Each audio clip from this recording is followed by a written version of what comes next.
Have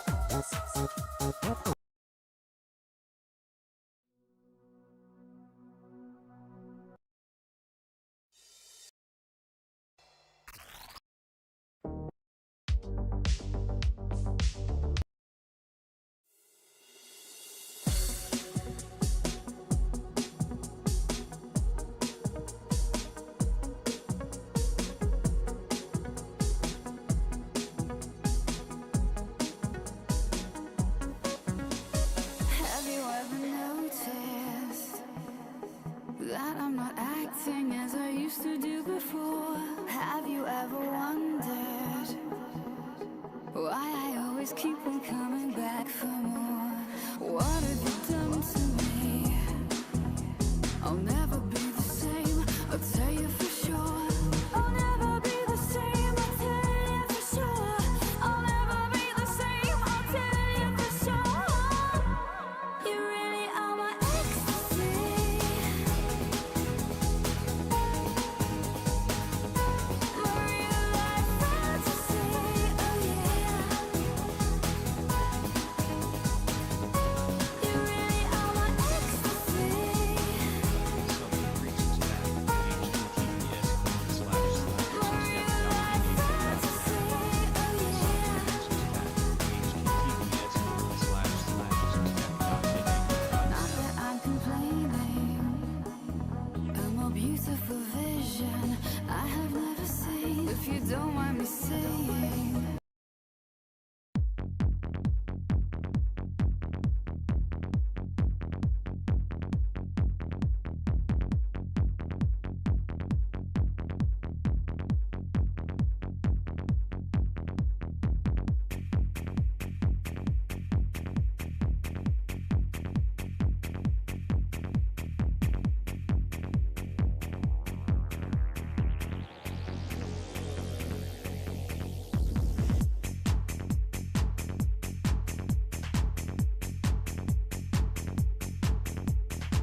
Yo.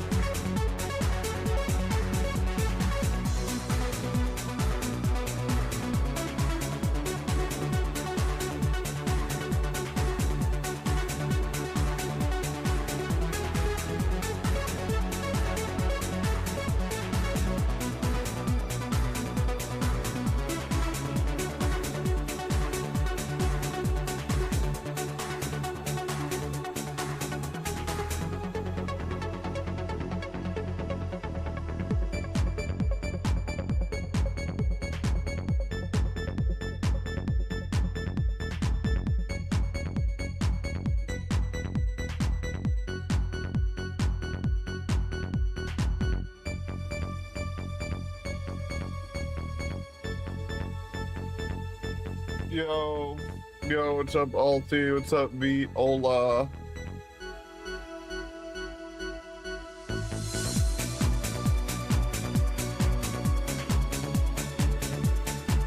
Yes. With my own eyes, I saw a light shining so bright. With my own heart, I had a feeling that made me cry. Let's go. With my own ears, I heard a message and it was true. I tell it to you, 'cause it was all I 1 second. Just listen to this. 1 second.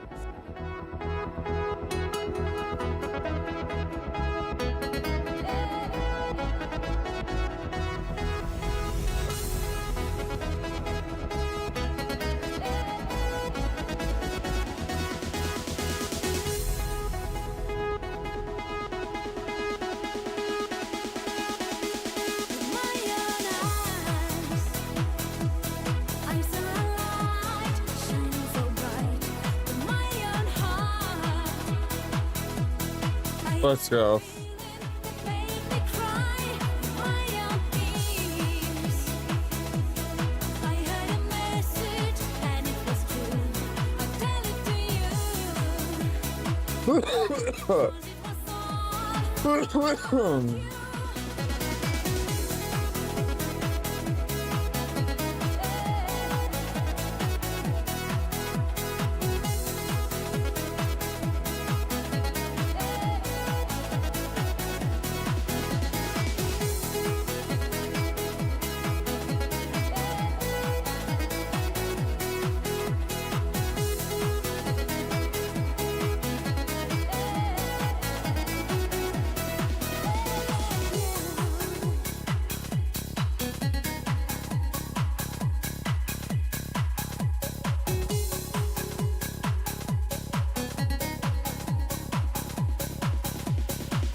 Okay, we're almost ready here.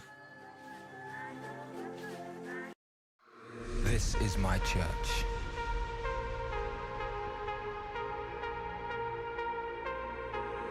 This is where I heal my hurts.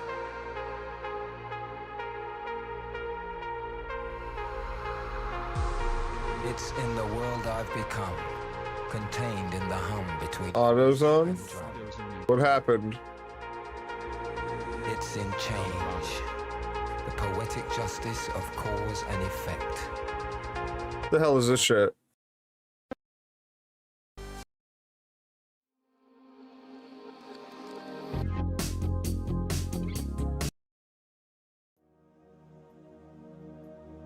Alright, I think I have everything I want to watch. Maybe we'll find other stuff. But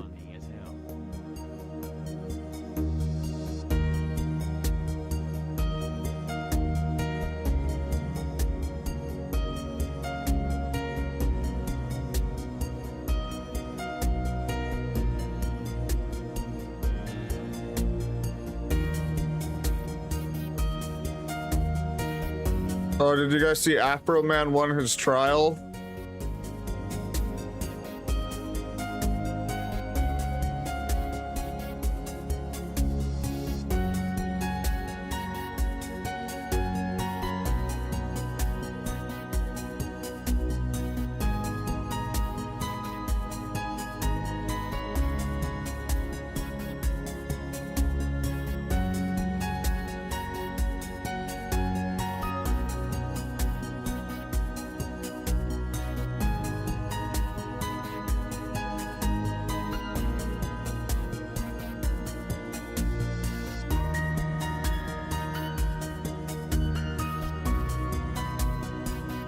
Alright. We're ready. You could probably type into X. AutoZone Lafayette. AutoZone Lafayette. Co. Alright, one sec. What is it? Is it black people?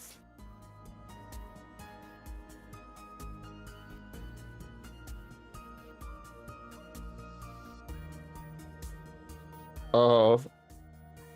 The fuck? I don't think I can play this. He's yelling F N-words while throwing up a Nazi salute.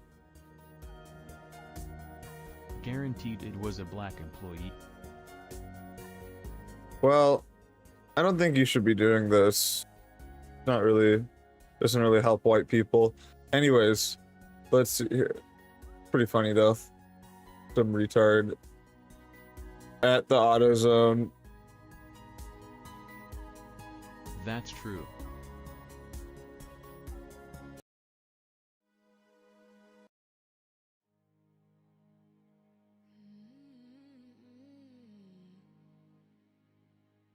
In this moment, you don't need to know what I hide in my mind. Are we Okay. our decisions are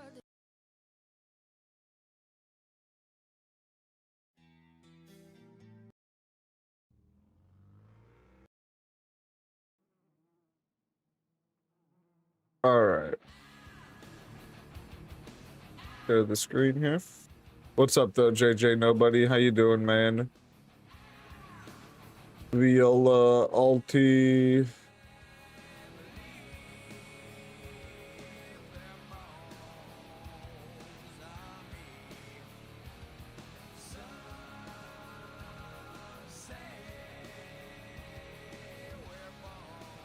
Good.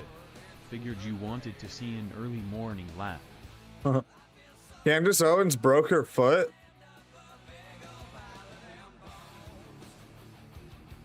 Weird, me breaking my foot is trending.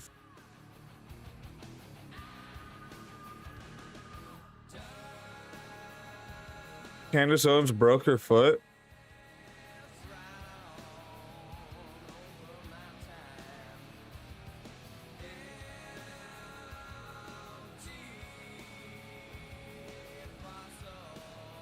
How'd she break her foot? Oh, did she fall down her imaginary conspiracy step?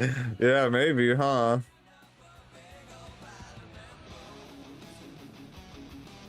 Candace Owens' foot. Ooh.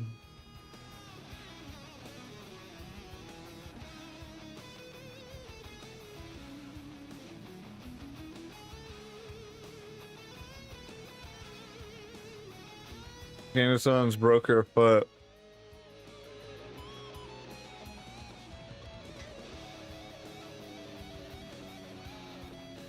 She broke her foot on Friday the 13th. Someone wants to hobble around the mall to get attention. Yeah, I don't even know. Is it a new? I'm surprised she didn't say like Emmanuel Macron or the Frankists broke her foot.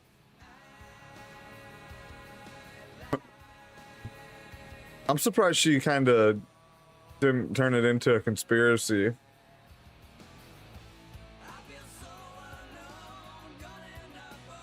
Oh my gosh, how is this freaking Abrego Garcia guy still here? Holy shit, Nate. Tyler Robinson strikes. And why are we sending him to Liberia? He was already home. He was already home in El Salvador. It literally makes no sense. Oh my god. I fucking hate this country sometimes. With the retardation. Jesus. That's so retarded. Why is he going to Liberia? We should Okay, I'm not even saying that as like a like whatever, you know, I don't really care, but like it doesn't even make sense. And it only gives like the Democrats ammo to be like, "Oh, we were sending illegals to Liberia to die in the African summer or something." I don't even know. Why can't we just send him home? He already was fucking home. It's fucking just, ugh. And in the middle of the Atlantic. Well, I don't know, man. Because Dems have to keep him in the spotlight as the Maryland father that is a perfect man. Then do nothing. He's gonna end up making $10 billion in lawsuit once the Dems bring him back. You think?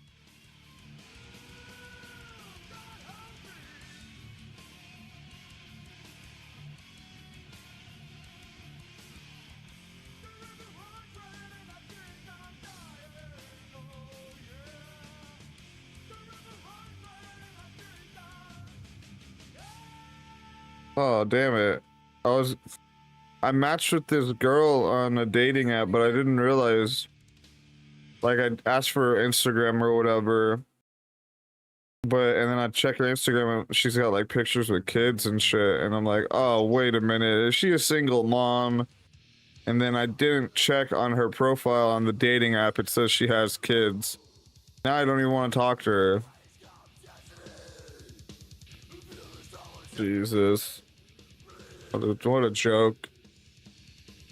Anyways. Pentagon to adopt Palantir AI as the core military system. Yeah, he probably, yeah, they're gonna kill Abrego Garcia, the governor of Texas, yeah.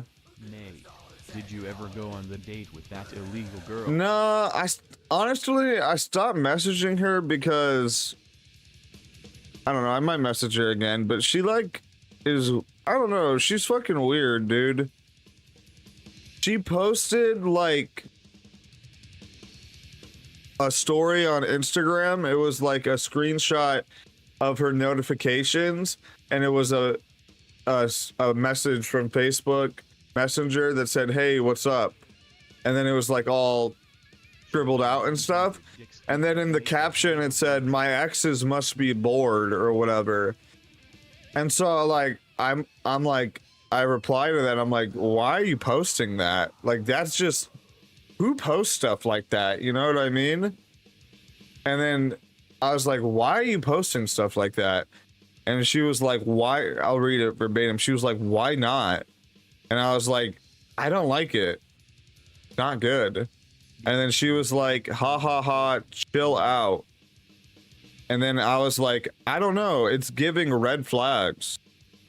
And then she was like, why? And then I was like, I don't know, think about it. It's like, yeah, you posting a story of your ex messaging you and then captioning it like, oh, my exes are so bored. Yeah, that's actually really fucking weird to do that. I don't know what you're trying to, like, women are just so retarded anyways. And then I was like, I don't know, think about it. And then she was like, I share many things on my stories, don't be surprised. And then at that point I was just like, all right, I'll talk to you later. And then I haven't messaged her since, and that was like 2 days ago. But it's like, dude, what the fuck? Like, who does that?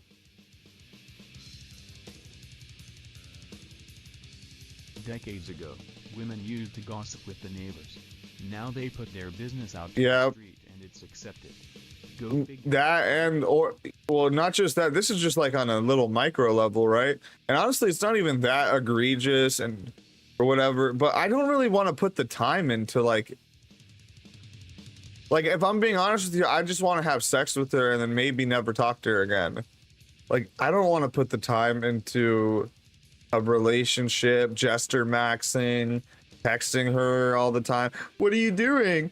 Oh, that's cool. What are you eating? You know what I mean? Nay, hate to say it. I don't want to gesture max and do all this stupid ass shit. And then for especially a girl like that, that's like posting on her story, oh, my ex must be real bored. You'll be on her timeline for weeks.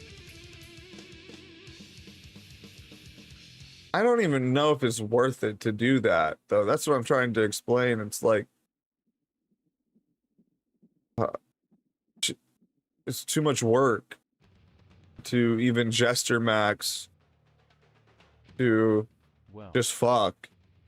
And then if I'm actually trying to pursue her in any serious way, she already fucking just totally murdered it by posting that story, you know?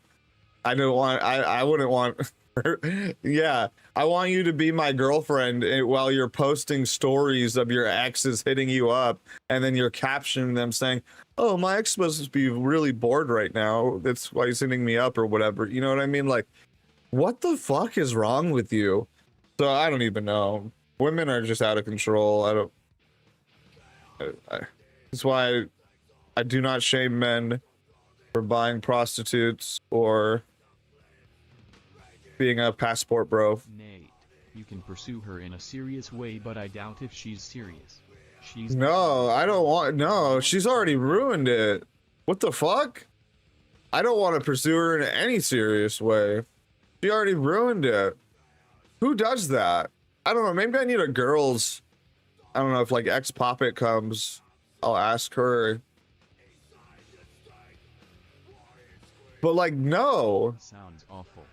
Why the fuck would I want to do anything serious with you when you're posting on your story your ex hitting you up and then like you playfully saying like, oh, my exes must be so bored and stuff, you know what I mean? Like, no, that is like, girls do that kind of stuff, Nate, not women.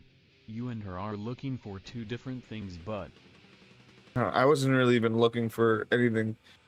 I mean, I was just like pretending to, you know, be interested to try to have sex with her. And honestly, yeah, like I just don't want to even, I don't know, man, it's fucking cooked. I need to go be a passport bro. I don't know, I think it's already too late to be a passport bro now too. It's already, I mean, I think every woman on earth, literally what, like 4 billion of them are basically cooked. And if they're not cooked yet, they're just pre-baked,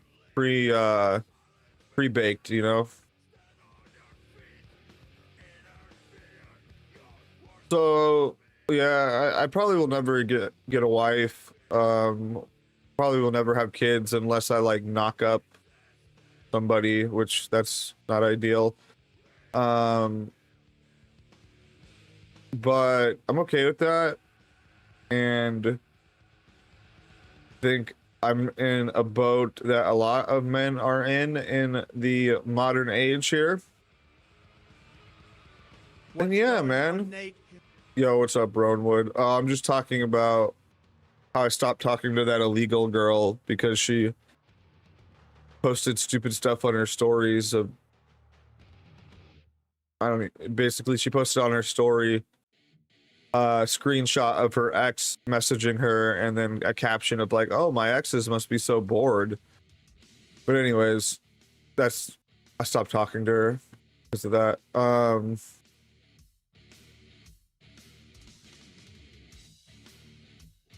So yeah, I've kind of accepted my fate. I don't know, I think a lot of guys have now with hypergamy now. And I mean, yeah, you can take the looks max path or whatever, but that's just like honestly not a solution to the problem.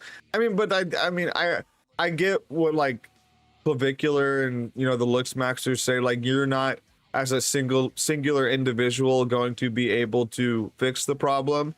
So the best thing you can do is actually look smacks, I guess, to compete in hypergamy, right? But that's a shame.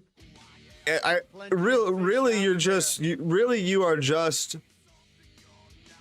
if you are look smaxing, or if you are in, you know, going with the red pill type of shit, you know, trying to status max and all this stuff, you know, and really like these are all just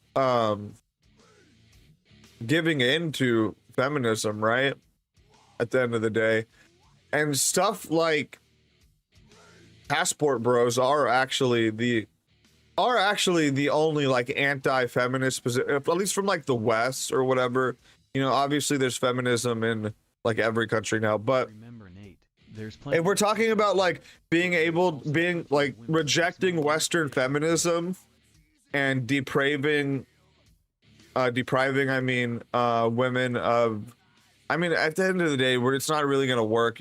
At the end of the day, you can't really deprive the women of sexual access, because that's just not the way like sexual dynamics work, right? Women basically have a phone, and in that phone they can basically message any guy that they want and have sex with them within 24 hours. Back in the day, it works. You know? Trust me. Where with a guy it's completely different, obviously.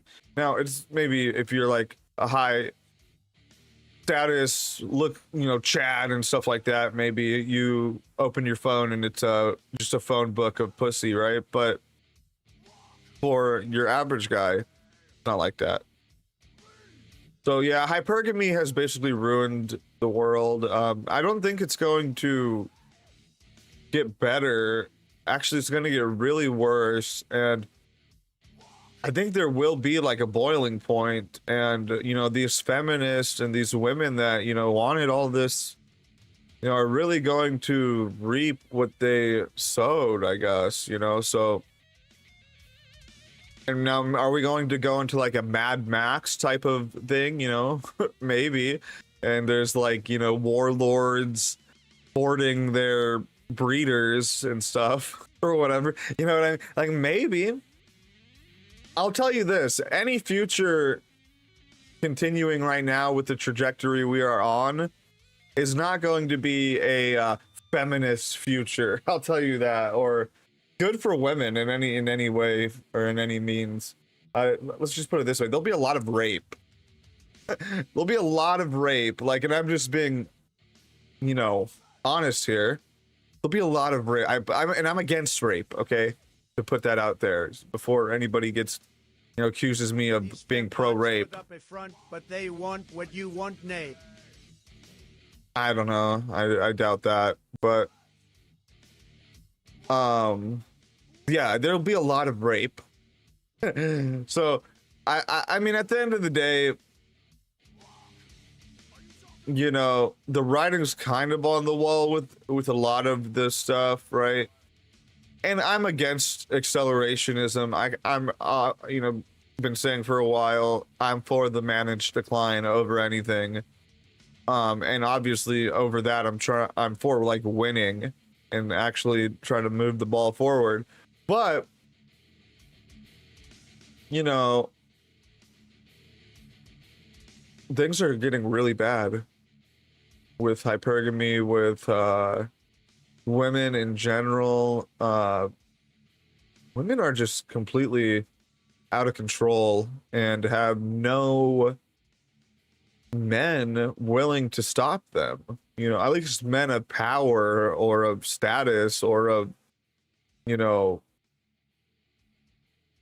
that have the ability to. I get there really is no ability to. Is there any way to stop women? To stop what has gone on in the last like 70 years, you know? Is the train forever going to keep going forward and there is no way to stop it? Honestly, I think it's basically impossible to try to reverse anything that, you know, modernism, feminism, hypergamy.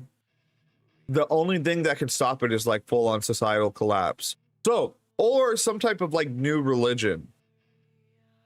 But I'm not gonna bet on those things. So it's probably just gonna get worse. Don't give up. You'll find a nice girl that wants to be a wife. They are desperate and need your guidance, Nate. It's not about giving up. It's about reality.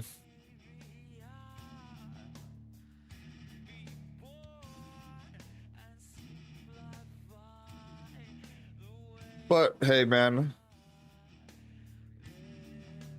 Hey, man. I'm just the messenger. I am not the whatever. Let's take a dab, though.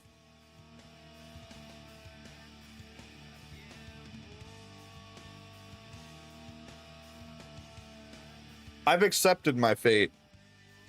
And look here. I've already been saying this for a while. When I'm ready, I'm gonna go to some third world country and buy a prostitute. And I'm gonna have sex with her. And I'm gonna pay for it. You know why? Because I can. All right? And that's actually it's actually, you know, freeing in a lot of ways, right? You know what I mean? Because there's a lot of stigma around, you know, men basically having to just like put up with this shit and not do anything about it, right? And now obviously there's outlets like Looksmaxing and Red Pill, but like how I explained earlier, Looksmaxing and Red Pill are still staying in the feminist paradigm, and these are just band-aids for, you know, appeasing to feminism at the end of the day. Where something like being a passport bro is actually a rejection of feminism, at least in the West. Now, if you know, go be a passport bro and you go to some third world country and find a feminist dumb bitch there, then obviously same problem, but you know, whatever. If we're talking about like actually, you know, rejecting Western feminism. Did you used to be in Ski Mask chat on YouTube? Who's Ski Mask? I don't think so. Ski Mask. Who's Ski Mask? Money makes your dick look bigger to women. I mean, I that's not what I'm talking about. I'm not even talking about this. I'm talking about that there's no like actual rejection of feminism, you know. And yes, well, actually the only two rejections of feminism are being an incel and like being a passport bro, to be honest with you.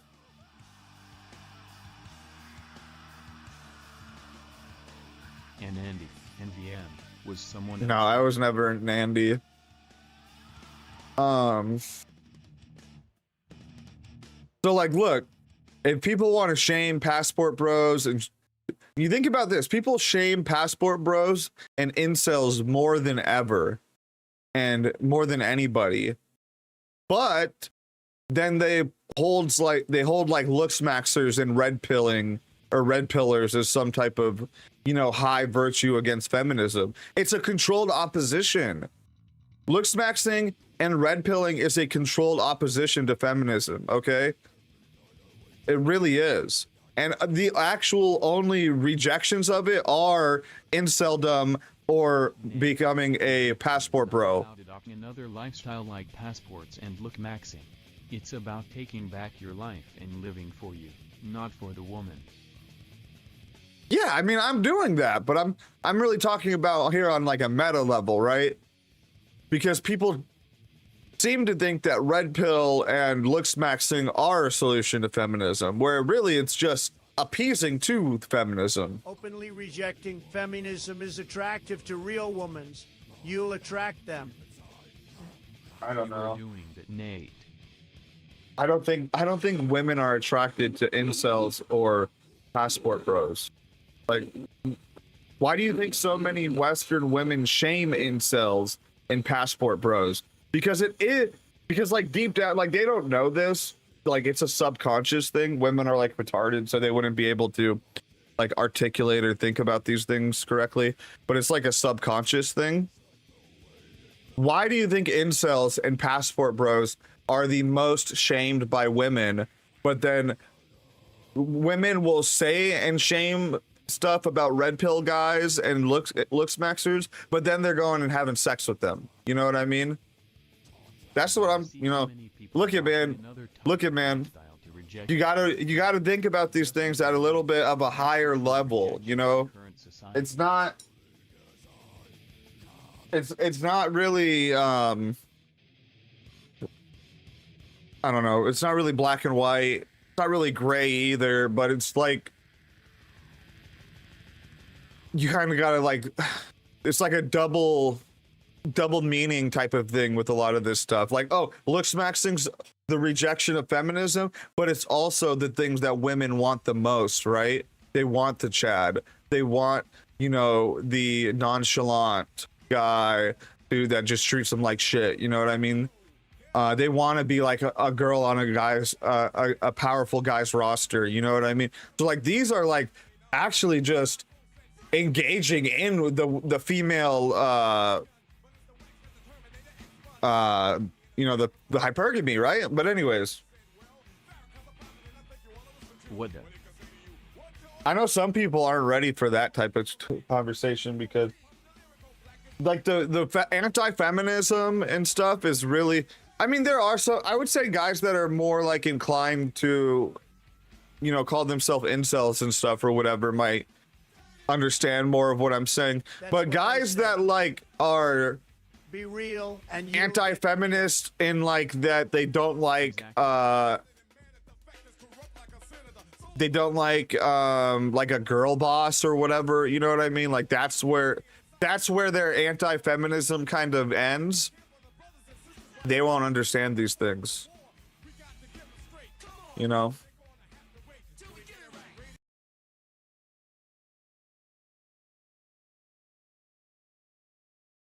So I don't know. I don't even know where I'm trying to go with this. The main thing I'm trying to say is that looks maxing and red pillars are not a solution to feminism. It's a band-aid, and it is in a lot of ways participating in hypergamy still at the end of the day. And I mean, at the end of the day, we are kind of forced to, right? You are forced to. So I understand the red pill looks maxing going that direction, right? Because it's honestly the easier route, right? In some ways. But I don't know, man. I don't know what the fuck happens. I really don't know what happens. I'll tell you this though, with like the average Gen Z guy being a virgin still up until the age of like 25 or something. I think I saw that recently. Or just like the lack of sex and sexual you know, marketplace attention, whatever, that Gen Z men have compared, you know, because of hypergamy.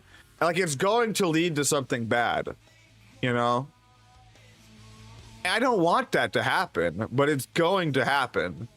And it's going to, like I said earlier, not be the feminist dream utopia that these stupid women, I don't even know if they really want this, but that they're, you know, whatever, you know what I mean, that the media pushes on them or whatever, however you want to put it.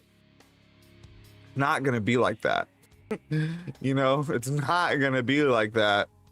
Like they're not gonna be like Amazonian warriors fighting off the hordes of raping men, you know? No, it's just gonna be a lot of raping, a lot of pillaging, probably a lot of death. Yeah, societal collapse does not end well. I don't know why people, I mean, these things kind of go hand in hand, I guess, the accelerationism and the hypergamy in a lot of ways. Boots on the ground is ago. Is it? Is that true?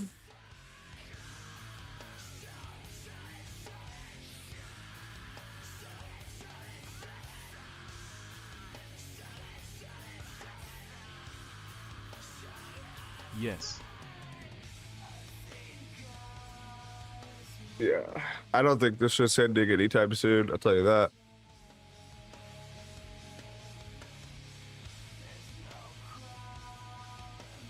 Dom's 20 and has been on a couple dates with chicks. He's Gen Z and he comes home and tells me how fucked up girls his age are. Nate, you are right. Their expectations are far behind what is achievable. Yeah, man. You're talking about your son, right? Yeah. Yeah, man. I mean, look at, I'm 28. I honestly Yes. had the chance to, you know, take that last helicopter out of Vietnam, right? I honestly did. I think guys my age, like 28, 29, 27, a lot of us, like when maybe like when we were like 18, 19, like that was like our last, those were like the last choppers out of Vietnam, like 2016, 2017. 2018 maybe. Those were like the last choppers out of Vietnam, bro. And if you didn't get on,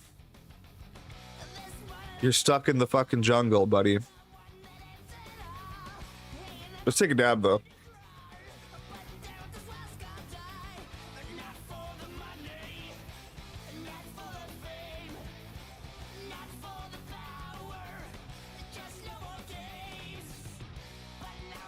I don't know.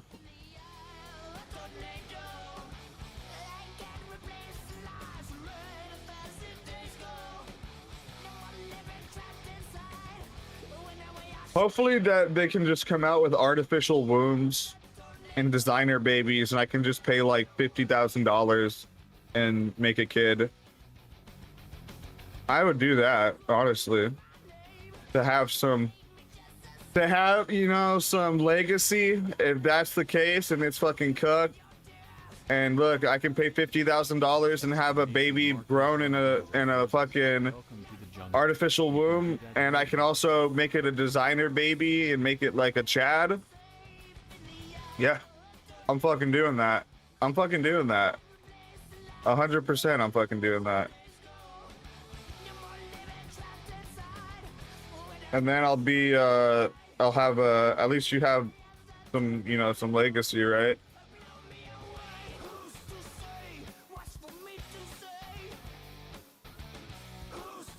Sex bot plus artificial womb equals women become obsolete.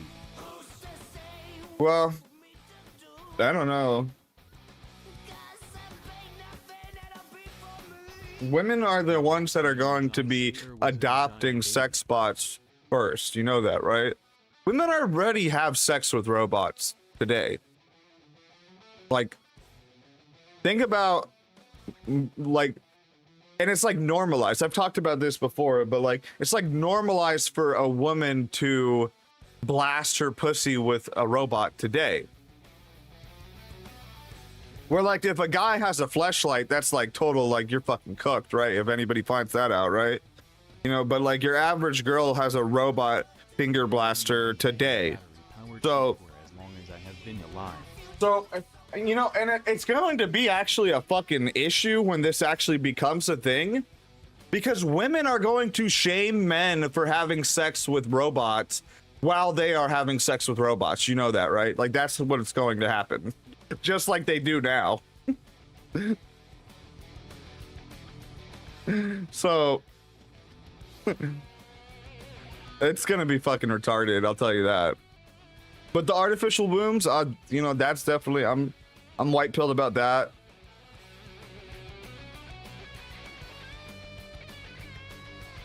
I think really people need also to stop with the trad LARP too.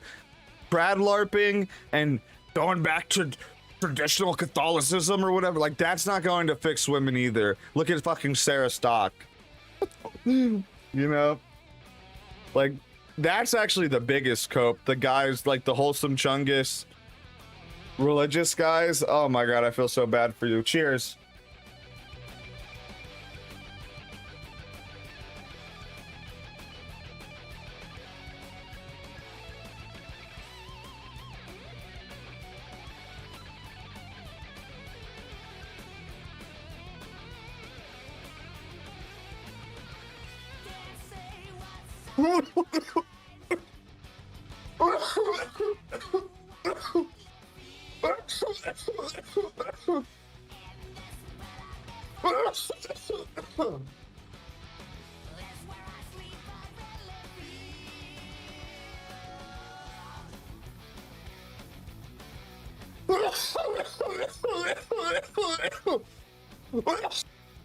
There's a reason why women love riding on motorcycles and riding lower.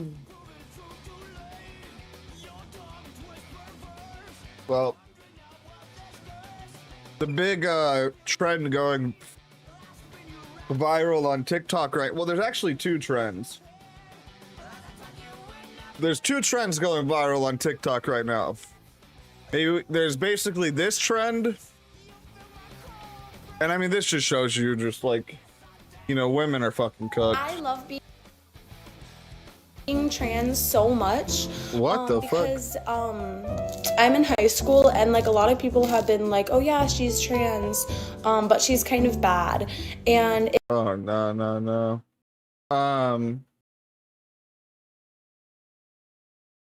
So the first trend is I don't even know what it's called. It's I mean, in a society where everyone is banging and having relationships with AI-driven sex bots and artificial women being able to pick the sex of your child, women will literally become obsolete. Then in the void that not needing to compete for women, mankind may actually reach the stars. Huh. Interesting take. I'm gonna be more cynical. I think women are gonna fuck it up somehow. Still, even if they What up? let's get the tranny off the screen. Even if they, even if we completely make women obsolete, they will still figure out a way to ruin things, bro. Like, I don't know. The roles have been reversed. I want to believe like that will be the way that things go, Vogger, and it's gonna be fucking paradise on Earth, right? But I doubt it's actually going to go like that. Women will be able to be artificially inseminated long before an artificial uterus will be created. Oh, X-Pop-It. Japanese will lead the way to this. X-Pop-It. I was actually, you're the only female. So, let me ask you this: if I'm crazy or I'm like weird or something. So there's that illegal girl that I was talking to, right?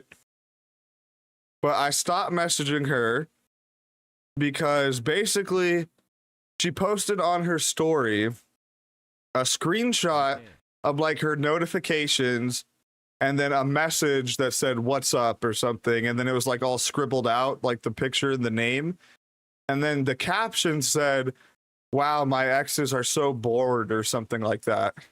And she like posted that on her story, you know? So then I reply and I'm like, "Why are you posting that?" And then she says, "Why not? Ha ha ha." And I was like, "I don't like that. That's not good." And then she was like, "Ha ha ha." And then I was like, I put like a thumbs down emoji. And she was like, "Chill out." And you have a perfect reason to. And then I was like, "I don't know. It's giving red flags." And then she was like, "Why? Ha ha ha." And then I was like, "I don't know. Think about it." And then she was like, "I share many things on my stories. Don't be surprised." And then I was like, "Okay, LOL, I'll talk to you later." And I haven't messaged her back. Make you more retarded. But am I in the wrong? Or is she fucking retarded or crazy? Like, that's fucking insane, right? Who does that? Who posts on their story their ex messaging them and then captions it with, "Oh, my exes are so bored." Dopamine drip with sociopath media. Yeah, and you do that when you're talking to a guy A thumbs down that triggers them. you supposedly are gonna go on a date with and stuff like that. It's like, what the fuck?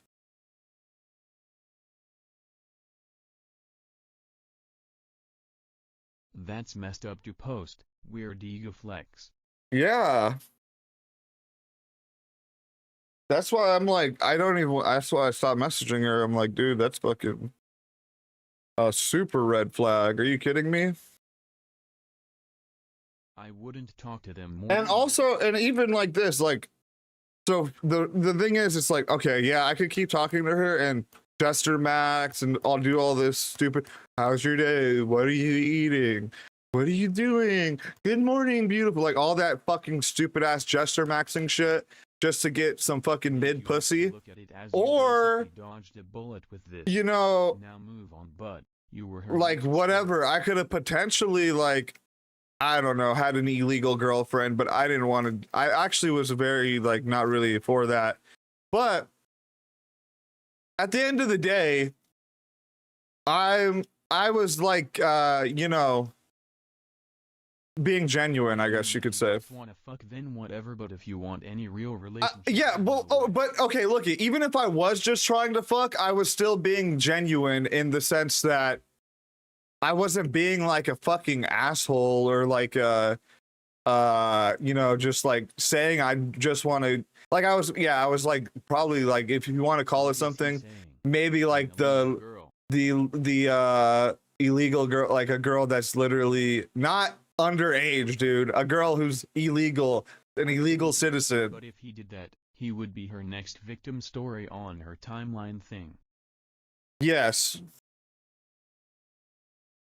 Well, yeah, but it's not even about that too. Like, yeah, maybe I was doing like lover boy shit or whatever, and like just, or love bombing, whatever the fuck it is.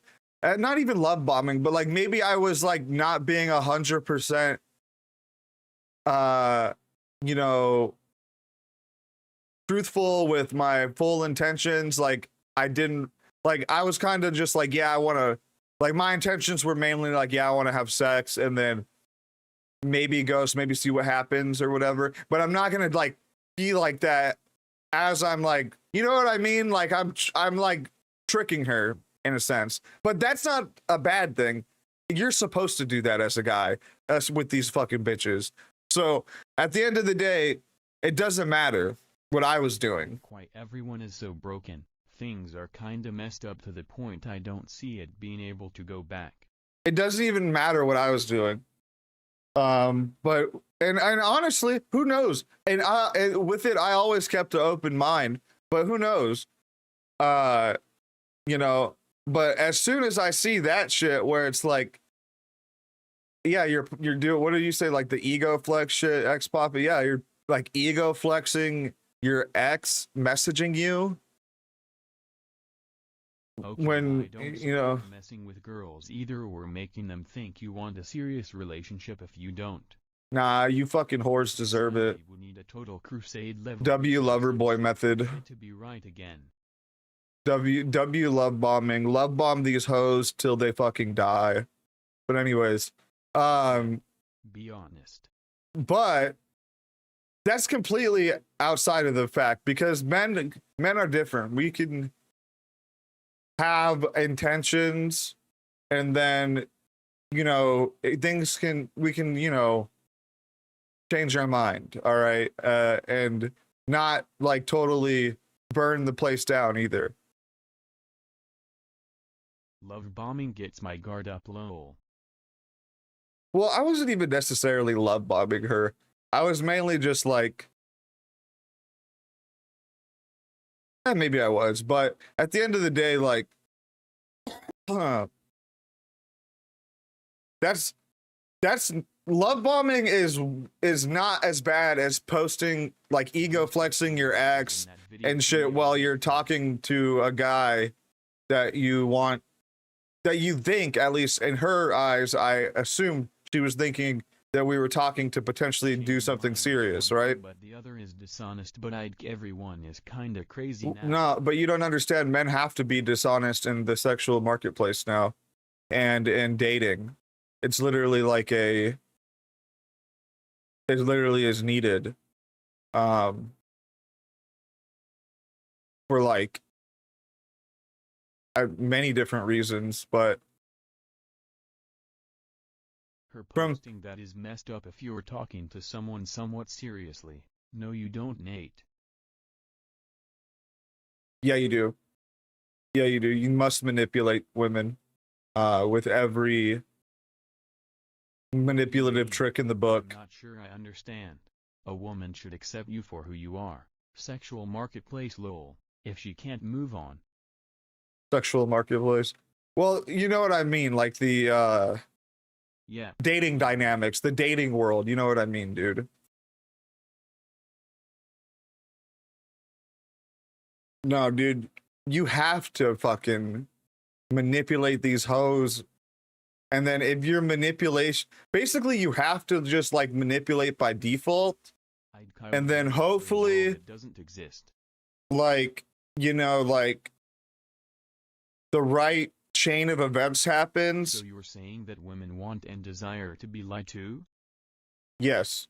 But you really need to just like hope that the right chain of events happen where, you know, witchcraft. it works out, right? At this point, that is at least manipulation is work. Well, there's some type of manipulation that you have to do, okay? Like that's just in general. And like whatever, I'm not the best at, I don't get a lot of girls or play a bunch of poon or whatever, and I'm not like a PSL Chad Max or whatever, obviously, but you obviously have to manipulate women a little bit to get what you want as a man. Like, what are you talking about?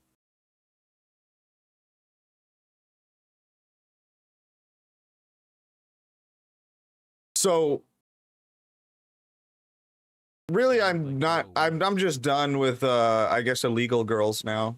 I guess I got my fix on that. No more illegal alien girls. Sounds like a girl's way. No.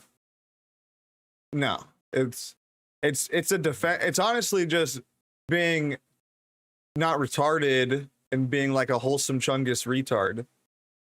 Nate, you are a handsome man with a fat hog. Have you ever considering just asking them if they want to see your penis? Well, that doesn't usually work because that just doesn't work. How about predator girls? Predator girls? Screw my wholesome chungus life. Women love Filipino penis. I'm not Filipino. Look here, I'm not saying I'm got all the answers or I'm like a PSL Slay Maxer Chad or I get a bunch of girls. But, you know, you got to, yes, you need to manipulate women. I don't know why that's a controversial thing to say. Yes, manipulate women in any way you can to benefit yourself. Yes, 100%. As a man, when living in hypergamy and in this, you know, dating marketplace, yes, manipulate women any way you can and as many as you can, quite frankly. I don't blame any guy for doing so. Do you think women need to manipulate men? No, because they hold the everything in the sexual. They already do. They do by default. They do by default in hypergamy. Do. Not a guy your age, Nate. No, what do you mean? Every guy is... No, dude. What are you talking about? It's default. When I say manipulate women, I'm not saying like, oh, you need to like be like Jeffrey Epstein or something, or you know, whatever, you know. When I say manipulate women, I mean like persuade them to do stuff that you want. I don't know how else to put it. Obviously, you want to have sex with them. Manipulate them to have sex with you. You want, you know, kids. You want fucking whatever. I am an incel. I never claimed I wasn't. But women his age still mostly act like high school kids, so. I'm telling you the fucking truth. Okay? If you want to sit there and, you know, behind some, like, I don't even know, scared of reality or whatever, or like you have a girlfriend or whatever and you feel secure, great for you, man. But I'm telling you the truth of like society and like the vast majority of men in Gen Z. So it is what it is. If you don't cherish and respect women, what are you even doing? Yes, exactly, and sociopath media has defined this mentality for 40-year-old women that age like 18-year-olds. How can you find a real connection if you're manipulating them? Oh my God, you are taking that word so out of context. I'm using it in the sense that you manipulate everybody in your fucking life. Do you want something in your life? You're gonna manipulate your way to get that. Okay, I didn't mean that in like some grand conspiracy Epstein-esque way. Like, what the fuck? I'm saying like, yeah, you need to like use your mental prowess to get things that you want. That's what manipulating is. But anyways, you fucking take it like, oh, how can you fucking find a real connection with anybody if you're well, first off, you're a woman. I guess I shouldn't even be arguing with this about, but there's some guys too in the chat that are like, what do you mean we gotta manipulate women? Like, what the fuck are you? Oh my God, are we in like, we're in 2026, max hypergamy. Most men haven't had sex in a year and a half on average. Okay, you grow out of that. You know, like, we are living in peak of like hypergamy right now. And people are sitting here like, oh, we can't manipulate women, dude. Like, what do you mean? Like, oh my God, no. It's completely the opposite. You must manipulate max. And if you want, you know, full rejection of feminism and stuff like I talked about earlier, it's really like, you know, being a fucking passport bro or incel. And being an incel kind of fucking sucks.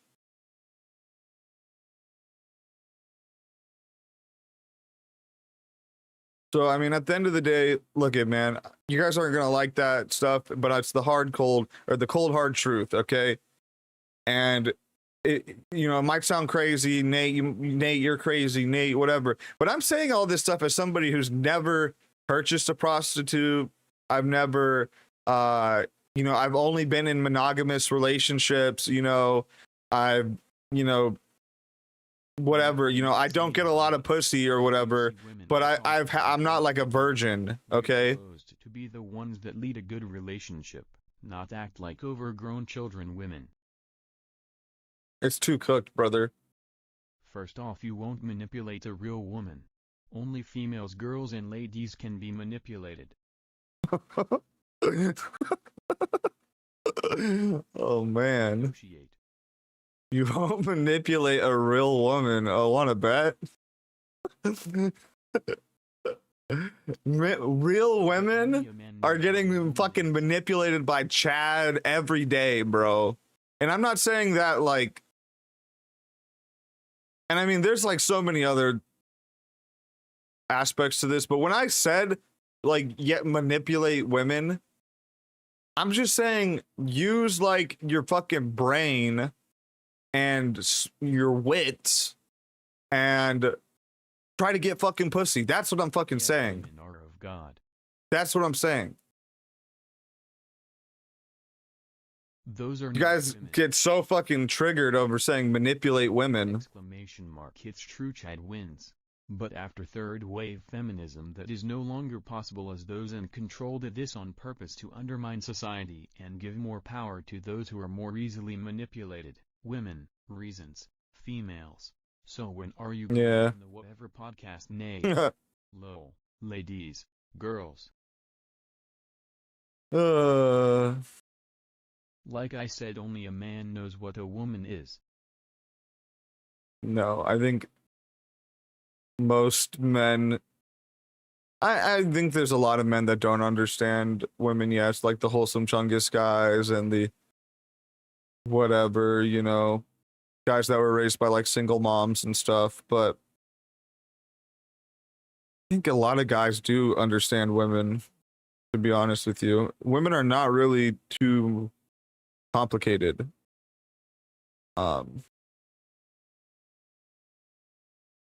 Rip subflooring. Rebuilding the man and woman. Yeah, I don't know. I mean, I think you do. A lot of guys do understand the you know, everything with hypergamy. Like, why do you think looks maxing is so popular now? Because it's, you know, the I guess statistical best way for like the you as a yourself being able to put yourself into the, you know, sexual marketplace or whatever, right? Why do you think that's so popular? But at the end of the day, like, that's also a band-aid and just feeding into feminism and, you know, stuff like that and hypergamy. At the end of the day, it's not a solution to hypergamy. And even guys like Clavicular and stuff say this too. Like, looks maxing isn't a solution to hypergamy. It's like a personal fix to be able to compete in it, right? Nade, that community is where I come from 15 years ago. MGTOW, it preceded all of this, including... That's true. MGTOW was the OG red pill.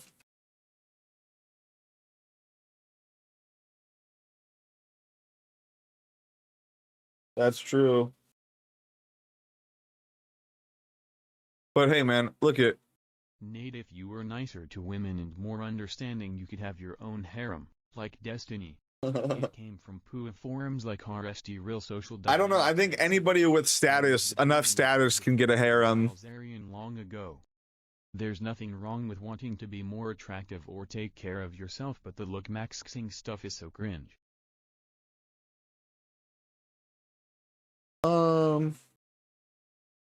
Yeah, women say that, and then I see like a billion TikToks of girls saying how they want to have sex with Clavicular. So I don't know. I'm pretty sure, like, yeah, the looks maxing stuff is the of understanding what works. Is like the solution for like your personal, you know, getting higher into the hypergamy, right, or whatever. Looks maxing works. But looks maxing isn't like the solution to like the societal problem of hypergamy. Get laid in trying to find a relationship. Yo, what's up, Alabama John? If you don't want to have sex with Clavicular, something is wrong with you. Yeah, well, there's a lot of dumb bitches too. If you don't want to have sex with Clavicular, something is wrong with you. maybe I don't know. Look, I'm admitting that looks maxing is like, yes, the personal solution to hypergamy, but it's not a societal solution. That's what I'm saying. At Volgrabs. You know, you want to know actually a societal solution to hypergamy? Boom. Everybody's designer babies and we're all fucking PSL 10 Chads and Stacys, you know? How the fuck could there be hypergamy then, right? If every guy is a PSL 10 Chad and every girl is a PSL 10 Stacy, you know, like, how could there be hypergamy then? Right? Maybe there could be. There probably would still be hypergamy somewhere. Wonder what it would be like, to be honest with you. Like if we went into some type of Gattaca, looks max Gattaca future, and everybody's a PSL 10 Chad and Stacy. Like, would there still be hypergamy? Would there still be? I don't know. That's an interesting thought experiment.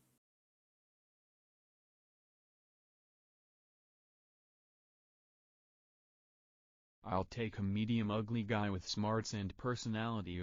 Yeah, but how old are you, X-Poppet? If you're like 30 or 35 saying that, then yeah, were you saying that at 20?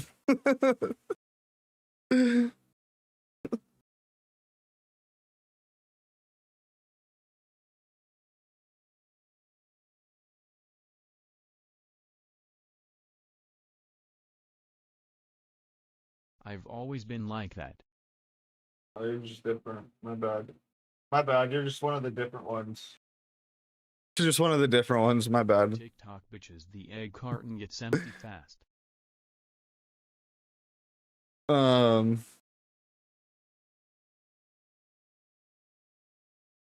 yeah, man. Absolutely. What's on the inside and how do they leave you feeling? No. What are you talking about? Leave it. Unless you freeze them. Look at. You know how we solve hypergamy? Like I just said, we need genetic engineering. Okay. Yep. We need genetic engineering. We need designer babies, artificial wombs. We need to create like a machine. We need to create like the Looks Max machine or something. You go in it and you step out and you're like your most Looks Max self or whatever. Like we need that. Welcome to the Nate Dating Show and Discussion. I like this new format, Nate.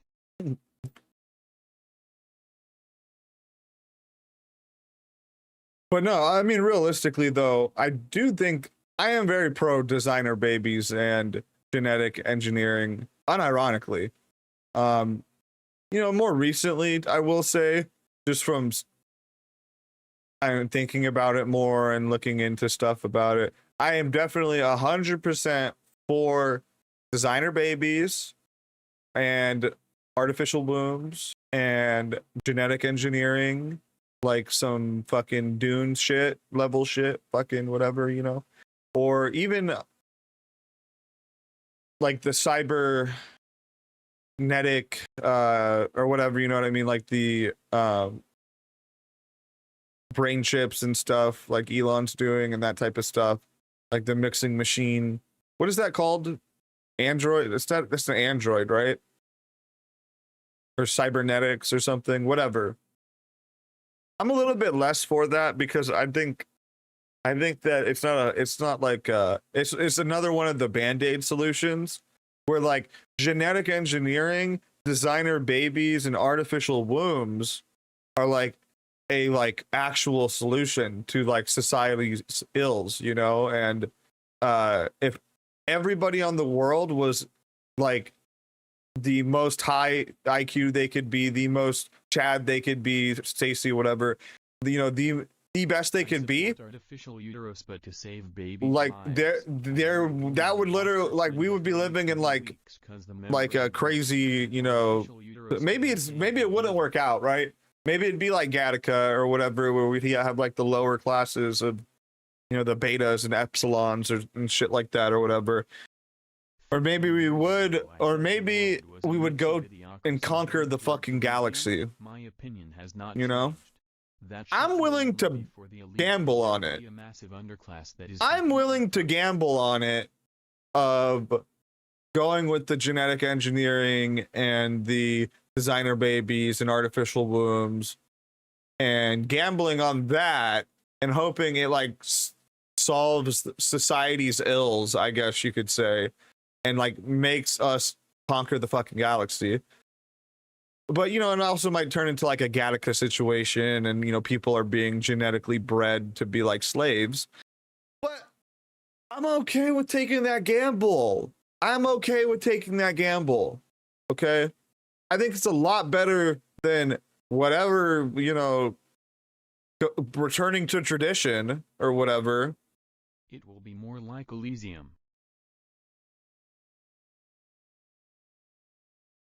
But to save babies' lives, I know a woman who lost her twin membrane, bro. Artificial uterus could have saved her babies. Well, yeah, that's another reason to have them. I didn't even think about that.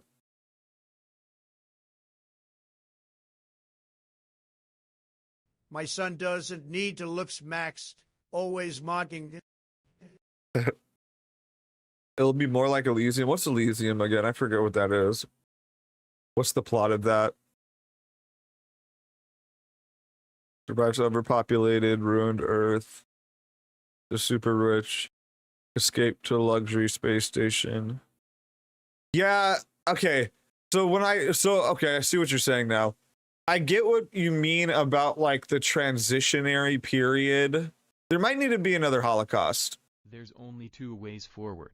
Machines engineering our DNA or endless 65 mulatto goblin. There might need to be, you know, a Holocaust, but for like people who aren't genetically engineered.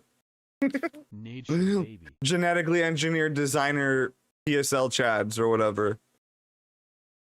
Because yes, there is going to be like that weird, what's up, Psychotic? There is going to be like that transitionary period of like, okay, 10% of the population's designer baby, artificial womb created babies that are PSL chats, and look at they're like the new Jews or whatever. They'll be like the new Jews or whatever, and then you'll have like the peasant goyim all like, you know, going after the genetically engineered designer baby class. And yeah, there's that transitionary period is going to be weird. I don't know how we get through that, because there is going to be like that situation where like, yeah, there's like 10% of the population is designer baby, artificial womb created, and then they're like becoming adults, and now they're like taking over the world or whatever, you know. And it's going to be like, it's going to be like, you know, how what's going on with like the Jews right now. Kind of.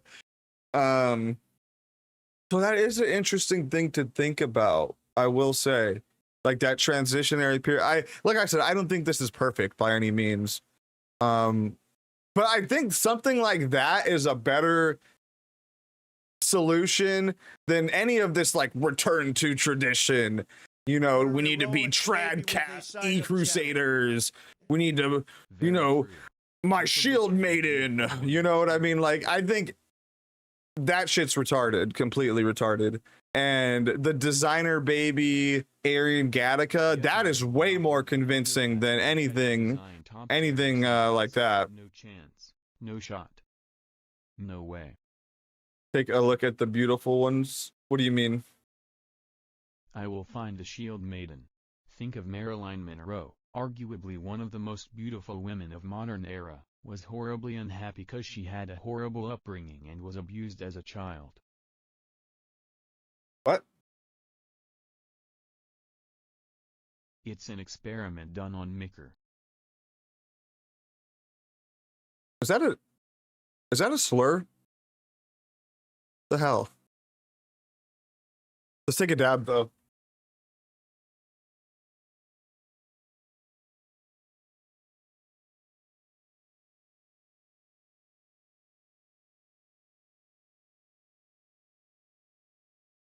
But anyways, enough talking about. Example because she became famous despite that. I don't even know what the example is with Marilyn Monroe. I don't even know what the hell you're trying to say. I'm talking about designer babies and artificial wombs and Aryan Gattaca.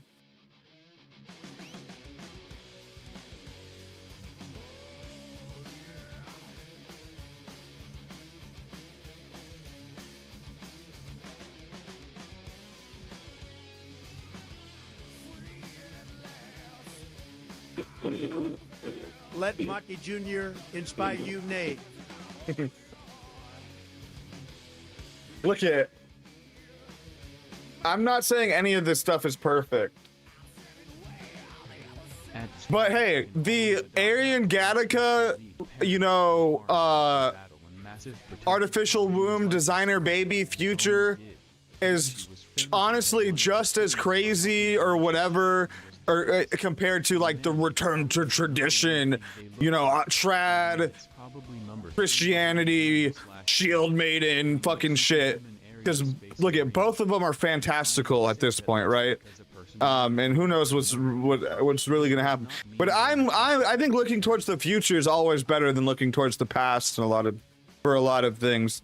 And like I said, if we're talking about like, oh, the white race is gonna die, but we could save it with designer babies and artificial wombs. Like imagine if it became like trendy to grow a white baby, you know what I mean? And I mean, as much as like you want to say like, oh, that's satanic, oh, that's evil.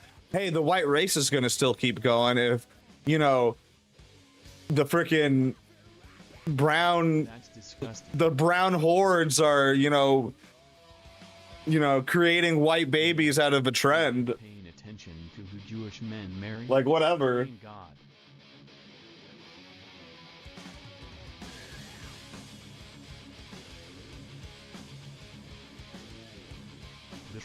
I think it's a way better fucking idea and solution than anything on the anything else anybody says on the right wing when it comes to saving the white race. You know what I mean?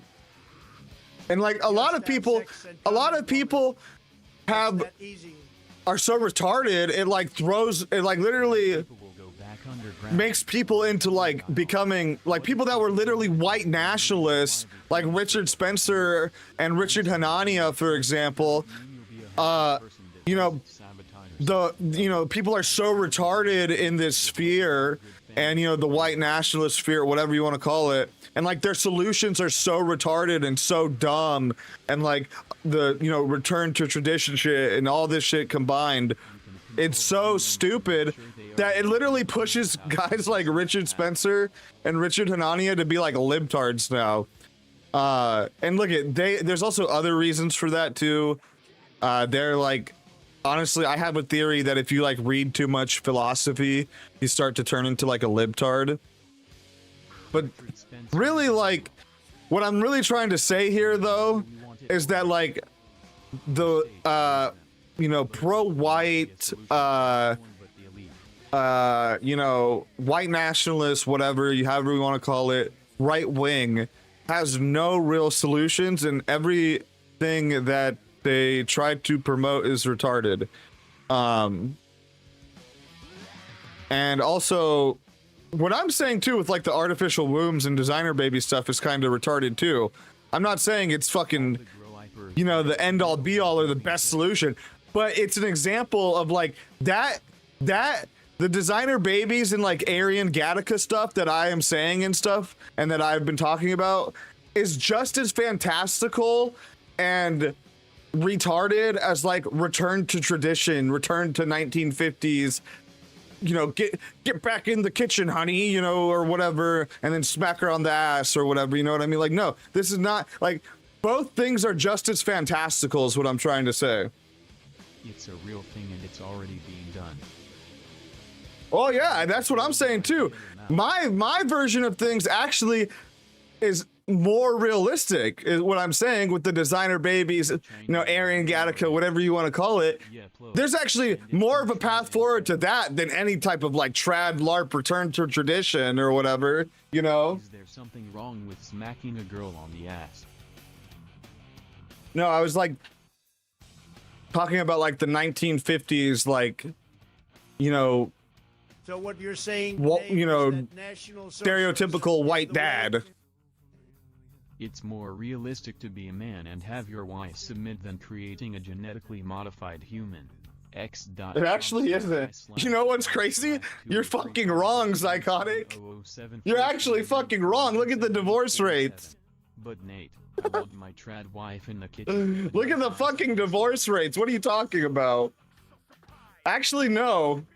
I think the genetically modified humans, when they get it to a point where it's like 100% success rate in creating a, you know, artificial wombed, genetically modified designer baby. Yeah, when it's like 100% success rate or whatever. Yeah, I'm pretty sure that's going to be a lot better than the 80% divorce rates or whatever. Way easy. But anyways, it is trad at this point than finding one level. We need both. We won't be able to compete without build a woman. Yeah. We'll have build. They'll be built. Build a trad wife. Yeah, see, that's what I'm saying. If we had like this Aryan Gattaca future, we could even have like the LARPing shit too. You know what I mean? The LARPing return to tradition too. You can just order, if you get enough credits, space credits or whatever, You can just order yourself a genetically modified trad wife, you know? Like, dude, imagine having a genetically modified trad wife that was literally bred and created to serve you. Oh my fucking god, there's nothing better than that. Are you fucking kidding me? It's literally the best of both worlds. You'll just have super beautiful people listing to oblivion. They aren't robots. They still have conscience and will. That's women already.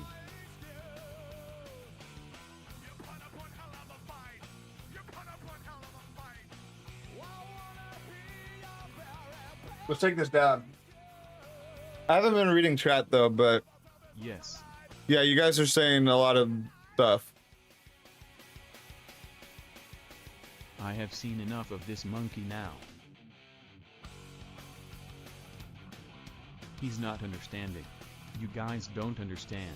The movement that kicked off all this post-third wave feminism / misogyny has been talking about how the Japanese were working on solutions right now, and that once an AI sex bot is able to make you a sandwich and walk itself into a closet and power down after sex, it's over for women. They won't be robots though. They'll have full consciousness and a soul. True. True. Consciousness. Look at. I mainly say this, like I was saying, what I'm saying here is just as fantastical as like returning to tradition and the trad LARP stuff. That's honestly, with a lot of this, that is mainly what I'm trying to say here. But honestly, what I'm saying is more realistic than the trad LARP stuff.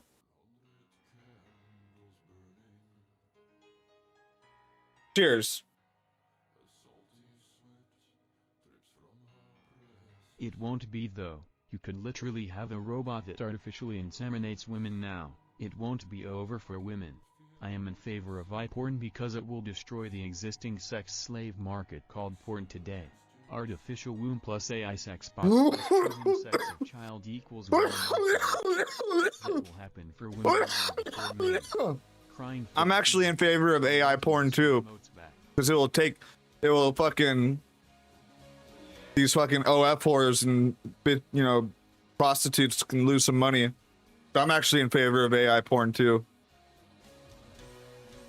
Also, harvesting eggs is way harder than sperm.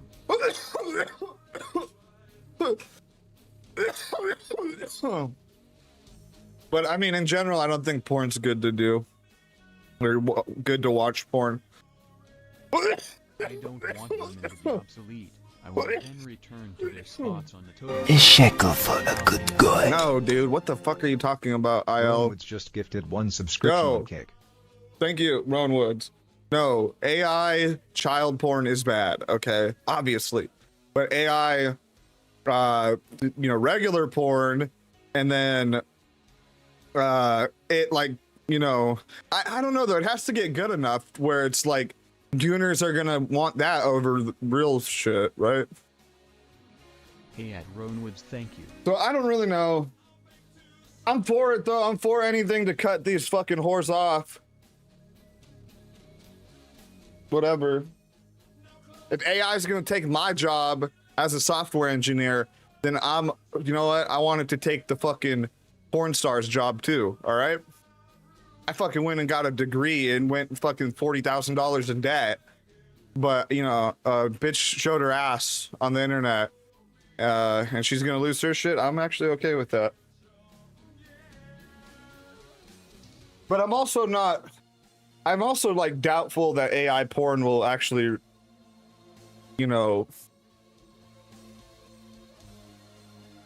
become more popular than regular porn. I don't know though, it might.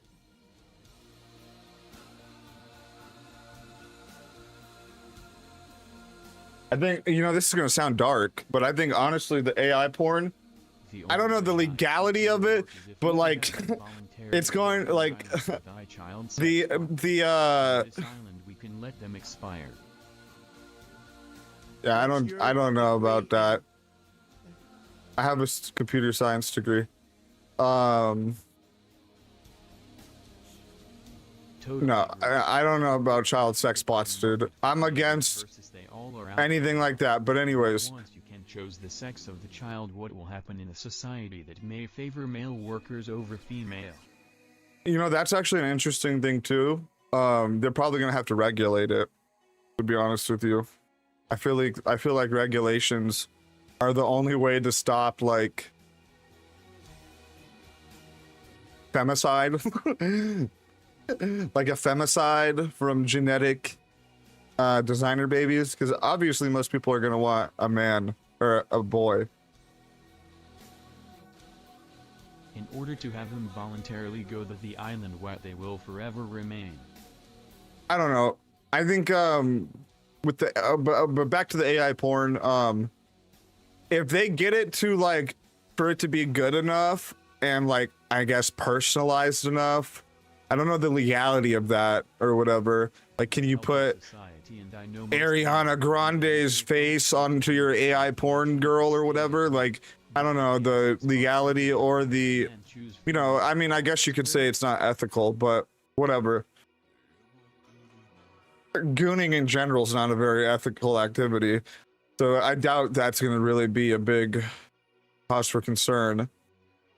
But X.com. I don't know. We'll have to see. /20353104543321580027.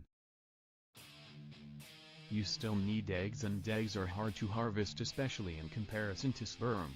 Yes, they were forced into A veteran in Washington, D.C. desperately trying to get her home back. No burdens on her, but I also don't want to be out in the street and don't have nowhere to go. He's now gone. Y'all had the termination letter. The DC Housing Authority notice told me to collect my keys. So I thought she was going to be leaving, and I gave her until October the 1st. But Brody never left, and she hasn't paid any rent since October. Do you think you should be able to continue to live here rent-free? No, I don't, because I don't know. I want to be able to go. I don't have anywhere to go. Is Miss Brody on any lease? Her name is not on the lease at all. Has she ever paid rent? She's never paid rent, and he's never paid rent for her. Now the dispute is playing out in court. In October, Brody, who isn't on any lease, sued Hedges. That's crazy that it's even allowed to be. These people are allowed to just squat. Family with a good friend of yours. As in, you set up your son or daughter with your friend's son or daughter for an arranged marriage. I've met a handful of women that actually wanted to go back to work. Agreed, we talked about that earlier. I said it will take some sort of crusade level type shit to make that happen, and you know who has manufactured much of where we are and don't want them returned to their spots because they are more easily manipulated. Well, and this is why I say this too. I mean, what you guys are talking about got this idea in my, you know, everybody wants the trad wife, but nobody wants the nice Jewish girl, right? Who's more than likely going to be the trad wife. We're talking about statistics here, you know. I'm just saying. That's why I want to get a nice Jewish girlfriend, and I've been saying it for a while. That I think that, and well, I've talked about it too. Like, the real solution to like the Jewish problem isn't like, you know, posting Hitler edits or whatever. It's like, there's only like 10 million of them or whatever. Like, we could breed them out in like 3 generations, like ethically, like not like mean. We don't gotta be mean about it, but like, let's all get Jewish wives. A trad wife will listen to her husband. N8 wants a nice kosher sugar mommy. That's what I'm saying, man. I'm trying to move to Randy Fine's district so I can have, I don't live around Jewish girls, I live around Mexicans. So I'm trying to move to Randy Fine's district in Florida to, I don't know, be able to be around Jewish girls? I don't know. You know? The Mike Enoch move. Then your kids are Jews and inherit horrific genetic traits. All right. Wait up. Let's go back to this. All right, let's see here. If I had babies with any one of these, I mean, not all of them. Wait up. Let's bring up that video of the Israeli girls. Not all of the girls in this, but most of the girls in this, I would be okay with having babies with. Where's the video? Here it is.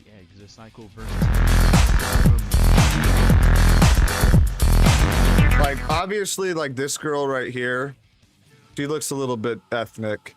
But then you go to this girl, you're telling me, like, if you had babies with her, your kids are dysgenic or whatever, Jews? Dysgenic genetic traits or whatever? Buddy, I hate to break it to you. More promiscuous than average. I hate to break it to you. Yes. No, that's not true. They're literally IDF soldiers, dude. You have to be 18 to be an IDF soldier. And that's Jewish goon real. Dog, it's about their soul, not how they look. Israeli I don't know.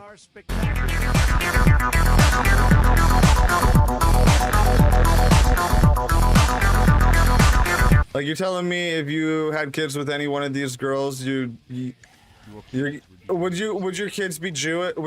Would you be able to walk down the street and then, like, Handsome Truth would walk up on you and be like, "You're a fucking Jew and you're Jew kids," or like would Handsome Truth walk up on you and be like, "What up, Aryan?"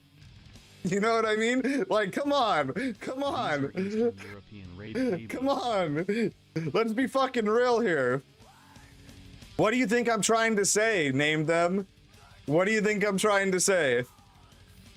He's very naive. Anything. Anyways, I'm gonna move to Randy Fine's district, find a nice Jewish girl, move to Israel. Nah, I'm not moving to Israel. That was a joke. I would not move to Israel, but you know, find a nice Jewish girl. Yay, whiter than new, but they choose to believe they are Israeli if not paid actors. Oh yeah, have you seen this girl? I can't play her video, but she says a lot of crazy stuff. Like, you can make a TikTok of the baddest Euro e-girls too. This proves low. Here, you can write. I fucking hate niggers. Fuck. The black girls are going insane. Girls I bet aren't even new. Gross. There's something up with the black girls. Women are born with all the eggs they will ever have. Which means when I was pregnant with my daughter, I was carrying my potential future grandchild too. Crazy, huh? That's interesting, yeah. That's not a girl, Nate. Shaboon for life. There's this other black girl too on TikTok. Tell me you wouldn't crack for a Jew. That means you're... There's this other black girl on TikTok. I'm gonna play hers because she says it fast. And she only says it once. But there's this other black girl on TikTok that starts all of her videos like, "Hey, person. Hey, person." I'm a fan. Let's see here. Found more propaganda. It's amazing when you think about it. Yeah, Alright. But the problem is once people are able to use artificial womb and chose sex of child in a society that has AI sex bots, women will have completely lost their sexual market value, and I think they may be... This is the girl on TikTok. Hey niggers, we are at the beautiful spot, the Japanese garden. We are visiting here, and But if you go on her TikTok, I forget her TikTok, but every one of her videos, she starts it like that. Anyways. Black girls are evolving, I think. I don't know. Don't indulge though, fellas. That's not what you should be doing. Do not do that. But these black girls, it's like a psyop. I don't know. They want MAGA cock, I guess. I don't know. They want MAGA cock. Tons of pic messages. Well, I have tweeted this out before that, like, Justin Bieber made like a generation of non-white girls and like third world girls like love white men, you know. Like, that's unironically true. I don't agree. I think most men and women crave I'm that nigga. And a family, and a robot can't fulfill that. I'm that nigga. I'm that White is nigga. right. That will never change. Black girls have always desired whites. Just nobody wants them. Like maybe gooners and career women would choose it. They ask a lot of Ukrainian women for these propaganda videos. I've dealt with it IRL. Never gone black and never will. Yeah. Once you go black, you know.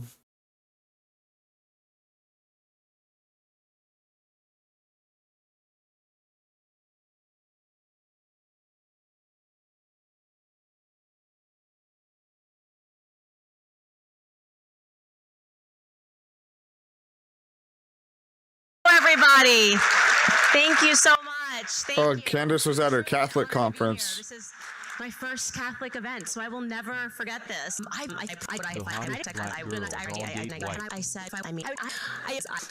The hottest black girls all date white guys. Yeah, that's true. I just had that Catholic. That's true.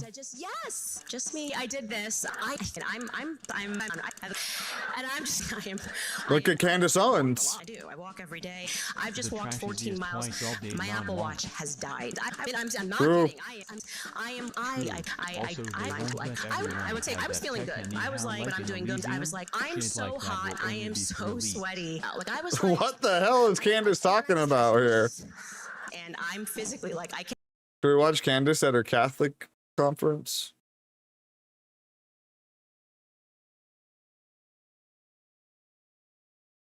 Single moms and being unattractive, how men don't like them. But I have a very interesting poll that I ran for you guys. I asked people on Twitter, what would they find to be more desirable? A single mother that is white, presuming the kid's white, or dating an attractive black girl. And they chose the attractive single mother a lot more times than you would think. It's definitely something I would choose it too, I'm not gonna lie. If her kid is white, yeah. to think about. I've always heard about. Yep. She's tarded. As much as I would never get with a single mom, if the choice is between a black girl and a white, hot single mom with a white kid, yes, it's going to be the white single mom.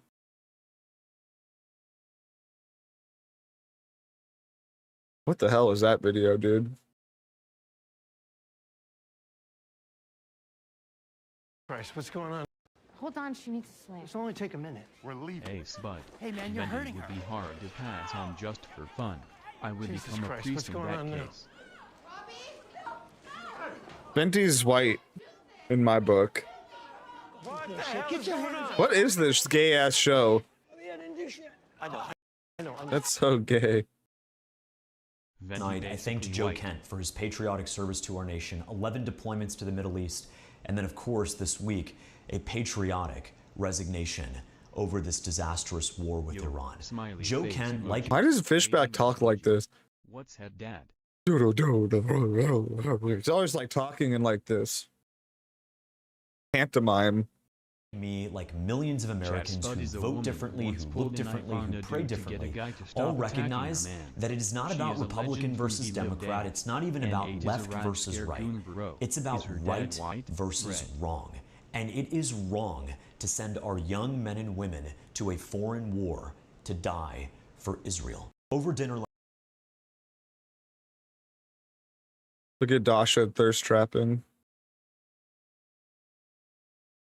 Thirst trapping on the timeline. She's honestly not even that hot.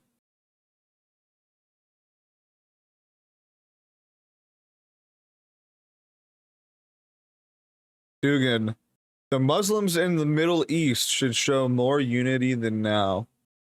Iran is fighting against the Dajjal. Why don't you join the last call? Don't you hear the sound of Angel's trumpet? Oh my gosh. Dugan's trying to get the Muslims to rally together to fight against the Dajjal. She has big forehead. I didn't have much choice, lol.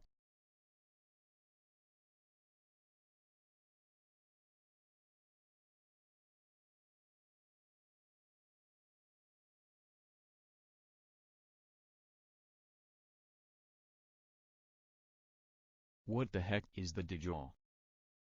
It's like the Islamic Antichrist. At this time, you did have a very high level security.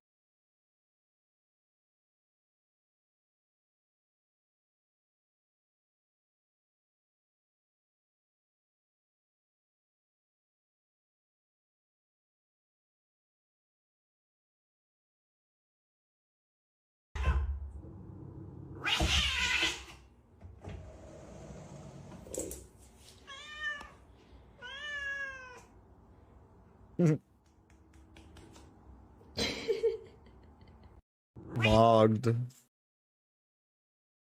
Convert to Judaism by any chance? Who? When he married Mike Enoch. When. Congrats, VCU! Go Rams! What a wonderful, wonderful. Dude, look at Alex Jones. He's literally posting merchant memes now. Man, that's crazy. That's crazy though that this lady looks like that too, to be honest, but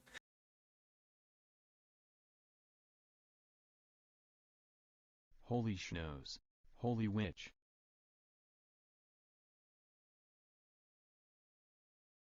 is this Elon's new profile picture?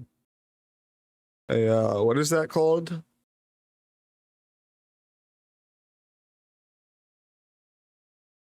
Delicious scale.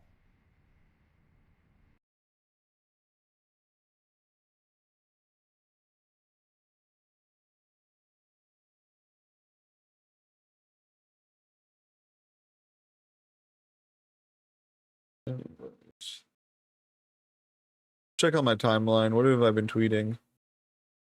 This is a good tweet. Tucker should have never left Fox News. Candace should have never left the Daily Wire. Jake Shields should have never stopped letting people punch him in the face. Nico should have never been allowed on the internet.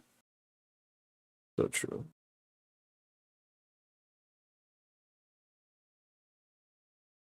Oh yeah, this was kind of interesting. Candace Owens once sued her landlord over a water leak in her building. Bro. Yo, what up, Mr. Dead?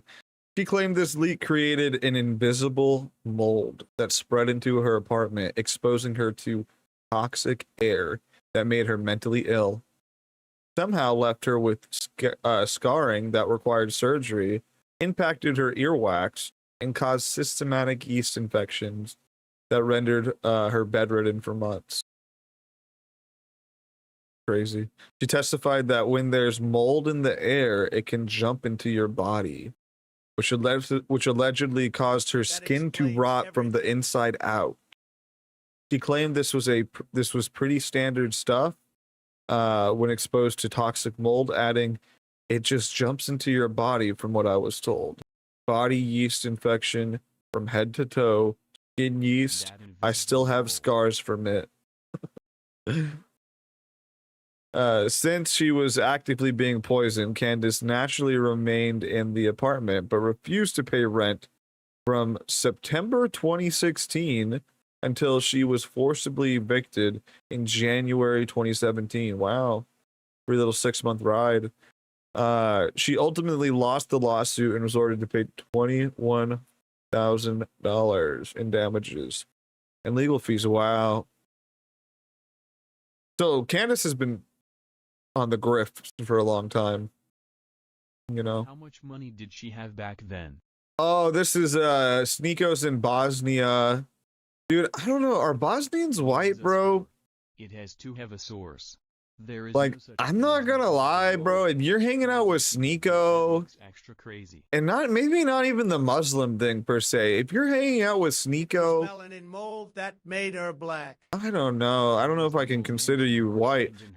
But I don't know, you got these freaking Bosnians, like, in the mosque or whatever. Like, what is going on with Bosnians, man? Bosnian are cucks. They're listening to the fucking prayer, call to prayer shit. This is just like, oh my god. Serbia should just take over Bosnia and liberate them from Islam. They are not white because the Taka invaders' faith, from Bosnia. True. They did that shit in London. Honestly, I kind of don't. I kind of don't want to consider them white just because they're hanging out with Sneeko. The Muslim stuff is like secondarily. They're hanging out with Sneeko. No, that's Croatian land, bitch. No, I'm just kidding. But yeah, the Croatians but converted to Islam under Turks. The fucking Bosnians are just something else, man. Mubarak, everybody, all over the world. Has Sneeko even been a Muslim for 2 years? Fuck Islam. They will be expelled soon to Turkey. Hopefully.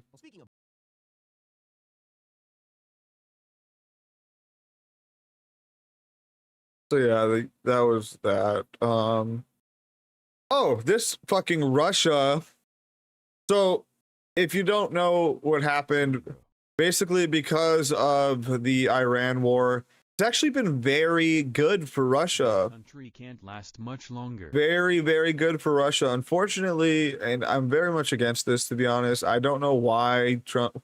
Well, I do know why Trump is doing it, because they need something to lower the prices of oil. But they gave a 30-day, basically, like, relief type of thing to the Russian oil sanctions. And basically, Russia, for the next 30 days, is allowed to willy-nilly sell their oil. Are you just like they were pre the Ukraine war. The UK is dying cause Islam. So some places the UK needs to honestly, I'm very much against it. I think it's really retarded. You're funding the Ukrainian genocide.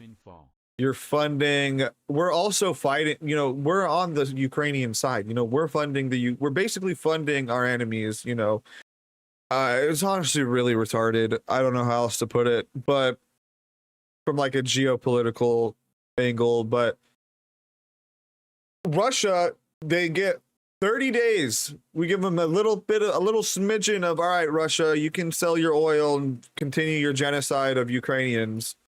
And what do? They try to fucking send 2 tankers to Cuba.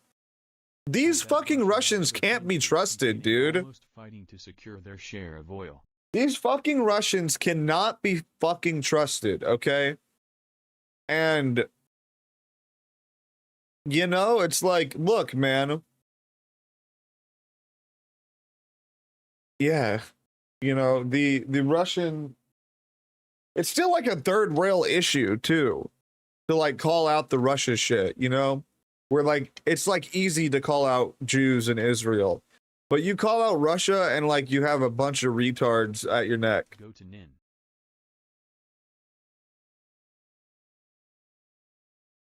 But anyways, I just wanted to express that I'm very disappointed in the Trump admin for, you know, lowering or getting rid of the sanctions. You're there. Really stupid. Whatever. https://x.com/i/status/2035224415051428 What's this? 224415051428041. Zareva. Ew, dude. Ew. Anyways. Oh, this is me exposing this Russian agent. That's not a mosque. Well, actually, I can go over this because this is so. There's this. I commented under this post, so under Richard Spencer's post here, where he said anybody promoted by Dugin is suspicious, and Richard Spencer's 100% right with this. By the way, if we were a serious country, they would immediately be investigated. And then you had See Through It All, who I like See Through It All. I think he posts some good stuff. But he posts here, the Dugin witch hunt stuff is getting a little old.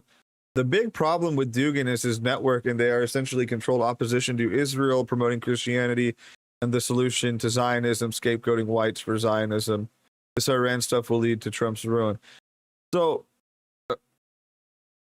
I mean, I get what I understand what he's saying here. Like, that's true.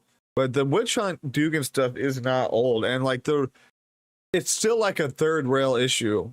How I explained here, while Jews and Zionists dominate real politics and their desire to fulfill end times prophecy is very worrisome, Kremlin talking points and Duganism are now the de facto position for anyone in far right politics, from Tucker Carlson to Eric Stryker. And this is what I try to tell you retards all the time about how it's like the default position on the right wing, or like in America on the right wing, to be pro-Russian and having Kremlin talking points and like this anti-American, anti-West, type of vibe. But anyways, Russia spent a few shekels and now their anti-Western talking points dominate the online right. It remains a third rail issue to call out the Russian propaganda compared to calling out Israeli propaganda. Russia and Israel also have different motivations, but similar end goals. The easiest way to put it is Israel may be a parasite, but parasites don't let their host die quickly. It's a slow drain. Russia and the Soviet mindset in general represent an unabated, rapid destruction of the West. And that's what it is too. It's like, if you read Dugan's posts and, this Vatnik network and these pro-Russia shills, they want a complete acceleration to destruction of the West by any means necessary. Both are a problem, and there is a lot of crossover due to so many Jews being Russian.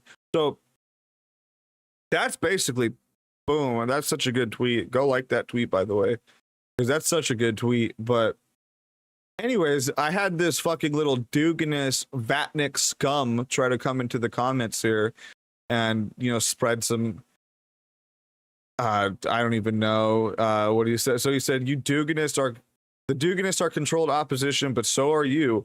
You are motivated by the politics and ideology over and above race. You are more concerned with preserving America and the West than European identity. That is why you want to preserve America, but demonize Russians. And then you look at this guy's fucking post. Like, this guy wants to talk about European identity, and look at his fucking bio. Free Palestine, free speech, dismantle NATO, arrest the whole Epstein client list, COVID vaccine linked from a lag, Russia flag, Palestinian flag, Iranian flag, all the gay shit, all the third world slop, but fucking scum. And anyways, I right here, I think I reposted him basically saying that too, is like, this is how the Russian agents operate. They corner you into, or they back you into a corner of demoralization using something they have no real interest in protecting, like European identity, as leverage. Then they play the victim, all while their ideology is focused on your destruction. Textbook Soviet tactics. Yuri Bezmenov continues to be proven right. This is a banger tweet too. Of course I get no motion, but bro, Yuri Bezmenov continues to be proven right time and time again about these Russians and this, the Soviet tactics and stuff. But anyways,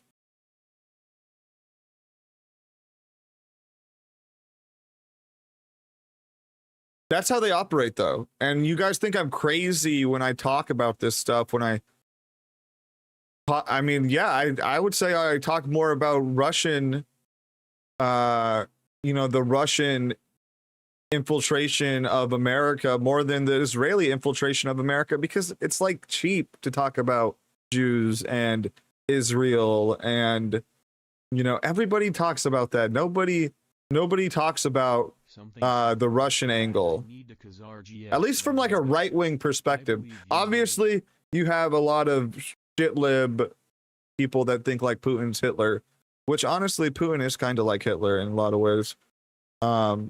He's definitely killed a lot of white people like Hitler. But anyways,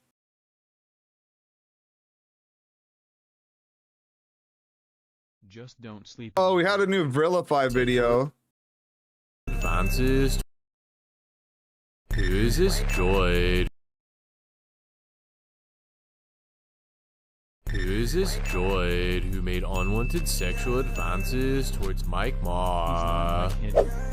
This is Well, Putin's not like Hitler because Putin's kind of cringe in the sense that he's like a gay KGB agent and stuff, where Putin, or not, where Hitler was like a soldier, and you know, there's like a more of like a story with Hitler and stuff.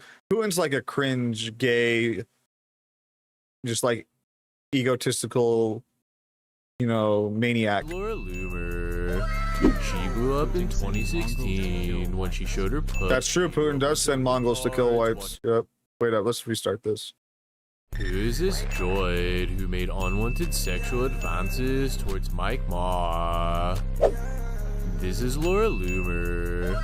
She blew up in 2016 when she showed her pussy to a bunch of libtards watching Caesar in the park. Laura got her start at Rebel Media with the Five Eyes honeypot Lauren Southern. I'm the girl who got touched on by the Hat Man. Then she started hanging out with Milo. On the rest is history. Now people are upset that she's the face of MAGA after base niggas like Pastor Joel Webbin became Democrat. Some girl gets a feeling for a fella, nuts him have her holy gift. It's that channel, Billy. No, it's Brilify. Blaspheming the Lord in your mind and in your heart for some wrong done to you by another person. In my opinion, Laura's a sexual patriot, and I'm interested in seeing more of her body. If Laura Loomer had you up against a wall, would you be able to resist her Talmudic aphrodisia, or would you fold instantly? Oh, that's a banger. That's a banger from Brilify there. I ain't gonna lie, that one's a banger. Some of his ones recently have been a little bit hit and miss. That one was a banger. The Jigsaw reference.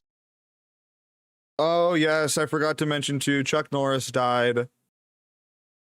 RIP to the Patriot, Chuck Norris. Of course, I did, you know, retweet BB with him. Of course, you know, they were great friends, so I thought it was only right. RIP to Chuck Norris. And this is a great picture. Look at how happy Chuck and BB look. They probably were vibing. RIP chick. Oh yeah, this is me crashing out. That we're gonna watch this, honestly, Professor Jiang and Tucker, just because it's so retarded.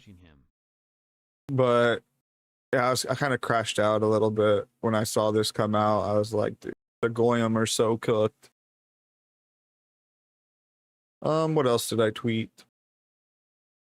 I think that's about it.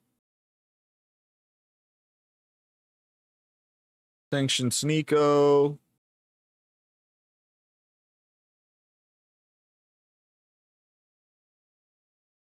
Yes, yes, yes.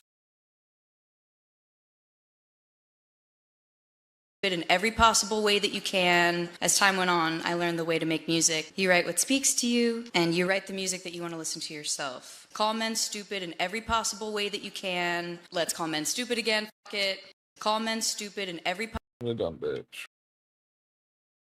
He's Hungarian. We found out after he died that he was half Jewish. What the fuck, bro?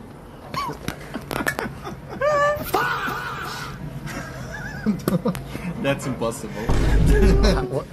I swear. How Wallahi. can he be half Jewish? Well, his dad was Jewish and converted He to was a little bit Jewish. My grandfather was his father was probably converted. Yeah, sure. He converted to the... He moved to Haiti and married, my grandmother's black. And he converted to Catholicism. What a fucking mess. Half Jewish Hungarian grandfather went to Haiti and banged a... But that's crazy. Sneeko is literally like the Kalergi He's like the Kalergi, you know, poster child. So nobody knew. So it's huge, mate. Thank you, bro. Thank you. All the best. Assalamu alaikum. It's These nasty Bosnians. But he kept it such a secret. My dad didn't know. My grandmother didn't know. He married a woman. He married a black woman. She didn't even know that he was half Jewish. But he left after World War II. He left Europe and moved to Haiti. So and then after 30 years, you are converting to the Islam. Like, no, that's your grandfather or my grandfather on my dad's side, the Hungarian Jew. Look at his face, bro. Oh, what's wrong with that? Don't worry, Sarajevo has a synagogue. I'm not gonna go to. Maybe visit because of your ancestors. Now we have a Jewish community here, so we have. You can fit in. Why is that so? Nico can fit in with the Jews in Bosnia. Robert Mueller just died? Wow.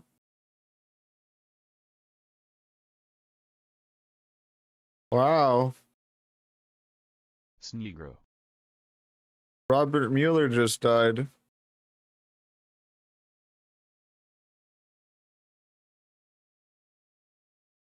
Wow, that's interesting.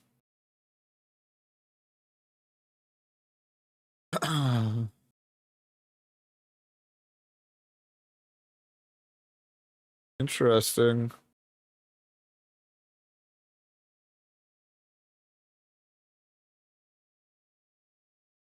Did Trump really say this?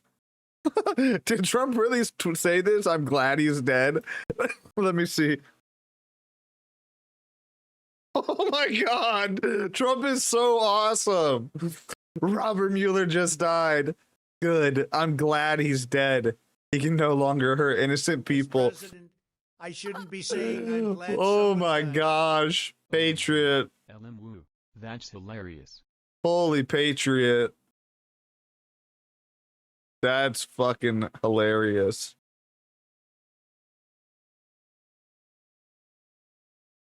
That's flippin' hilarious, dude.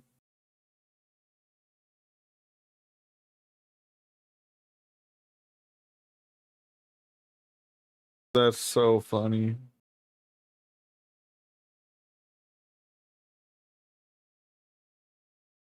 W. Trump.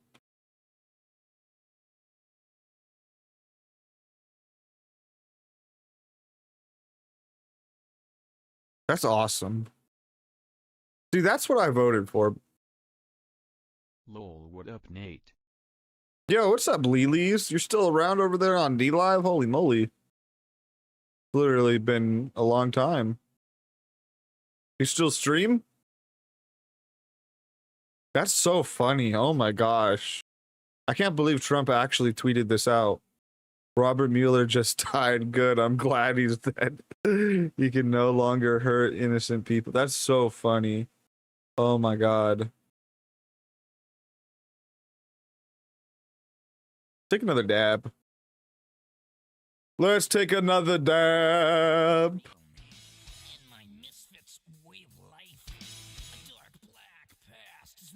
Dude, stop trying to say bad stuff. Name them. What's Marcus been up to lately? Oh, I don't know. He's actually came around. I don't know, maybe within a year. He's still I think he streams on Kick. I haven't streamed in forever. I was just bored and figured I would see if anyone was still here. I'm one of the last ones still here, man. Tell you that. But most people are on Kick now. A lot of the old people that were on Kick or on D-Live back in the day are on Kick now. If they're still streaming. You know? But yeah, I don't know. I just still have the nostalgia for D-Live. So I'll never leave until they shut it down. I'll never leave until they shut it down. I'll be the last. To full-blown conspiracy. Yeah. After COVID. Yeah, I mean it's more than just that too. And they know it. It's really more akin to like a peasant revolt type of thing going on. Bro, did did exact. You know, and it's not like, and I'm not saying that like to be pejorative or anything, but that's what it is. You know, it's like, He is into too many. like in a lot of ways, it's very similar to like in the medieval times when the peasants would go and expel the Jews for, you know, drinking drinking blood and killing, sacrificing, child sacrificing and stuff like that, or whatever, you know, that was, you know, accused, right? Or similar also to maybe like the witch trials in a way. I think that's maybe similar, but I think the peasant thing is a little bit better because then you can also tie it to like these influencers that are peddling this stuff and are like the doomsayers, soothsayers in the peasant square, saying that the end is nigh and stuff, you know, and the all this nonsense, and for a few coins, right? And that's like Candace Owens and Ian Carroll and this entire E of X basically, and this entire, you know, Conspiraslop network and stuff, which also ties into the Duganist stuff and the pro-Russia, anti-America, anti-Western, destruction of the West shit that, you know, it really does all tie together in a lot of ways with that stuff. But yeah, I do think COVID did like break people's brains in a way that led to where we are now, for sure. But anyways, Nate is a self-avowed Russophobe. yes, I am.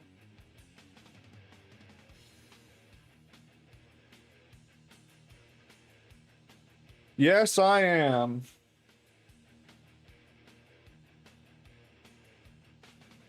Get a dab rolling here.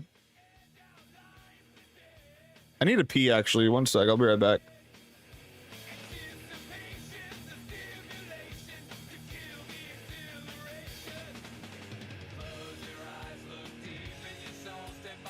Nate is in the Epstein files, so he is sweeping for Israel now. Hopefully this arc passes.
Okay, I'm back. These guys have no talent. Horrible. These guys have no talent. Horrible. You don't like Slayer?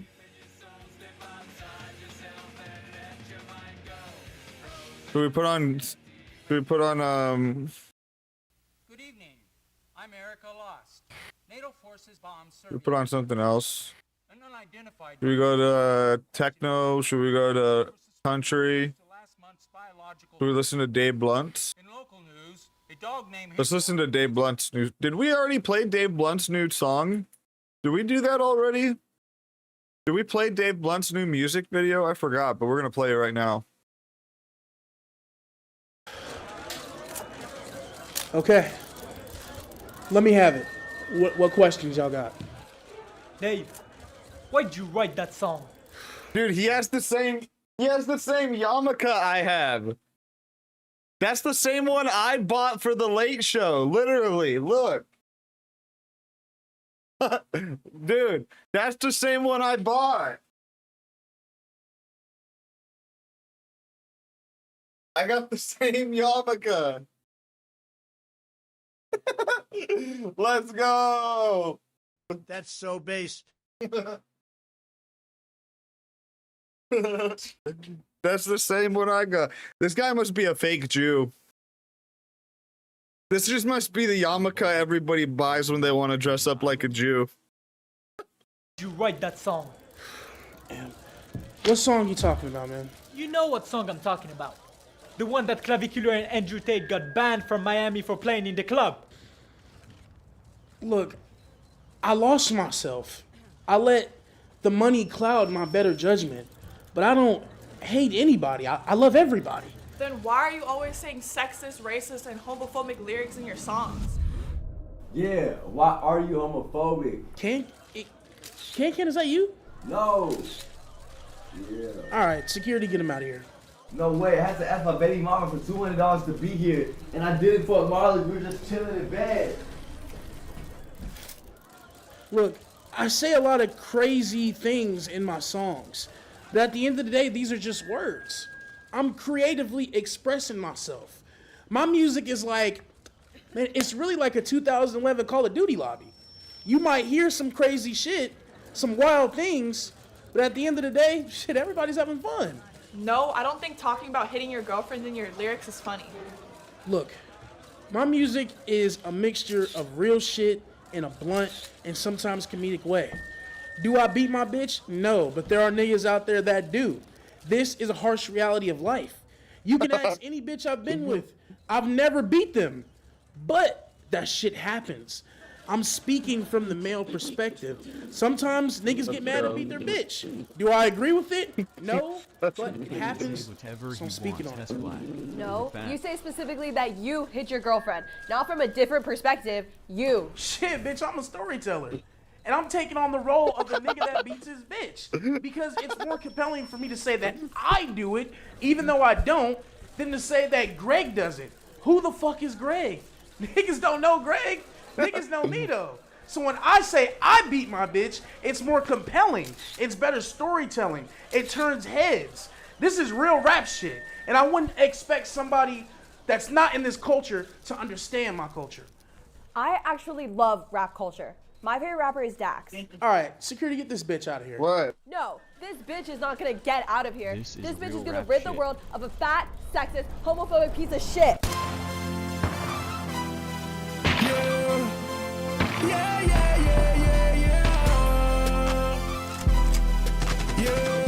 Yeah. I am not a faggot, I'm a nigger, I'm a moon cricket. Even though I'm fat, you never catch me fucking fat bitches. Showed your bitch my bank account, she thought that I was catfishing. In this Z06, I'm with This music video is crazy. Ain't no top missing, ain't no top missing, ain't no top missing, ain't no top missing. I put bust downs on all of my bitches. I put Cartiers on all of my hoes. Bitch, my double cup look just like Saints Row. Bitch, my double cup dirty just like taking the cold. Bitch, my double cup just like Jordan's baby mama. Niggas hate on me, the only thing I see is commas. Niggas hate on me, the only thing I see is bread. Bitch, I wake up every day to my bitch giving head. I am not a faggot, I'm a nigger, I'm a moon cricket. Even though I'm fat, you never catch me Fucking fat bitches. She thought that I was I honestly feel that. I'm with your bitch and ain't no time. Even though I'm fat, you never catch me fucking fat, bitches. I feel that. Ain't no time missing. Ain't no food down. Bitches, I put Cartiers on all of my hoes. Bitch, my double cup look just like Saints Row. Bitch, my double cup dirty just like Taylor Nicole. All right, man. I'm not ammo. Get on the I'm not ammo. It's Look, a banger. things got out of hand, but we don't have to end it like this. It doesn't have to go down like this, bro. How is Just it give me a going hug. with your girlfriend Nate? I know. It's over. I cut her off. What you fucking deserve. I'm sorry. I'm sorry. I talked about it in the beginning of the stream. You gotta rewatch it. Man, I lost myself. Just put yourself in my shoes. What would you do? Your favorite artist, man, telling you to write that shit. What would you do? What would you do? Come on. Jogger thing. Just give me a hug. I'm sorry. I'm not an evil person. And I don't think you are either. I don't think you are either, man. This is Dave Blunt saying sorry to the Jewish community for writing HH. It's okay. All right. It's okay. It's all right. You know what's crazy? A lot of people don't even know that Dave Blunt wrote HH. Okay. They think Kanye did. I'm sorry.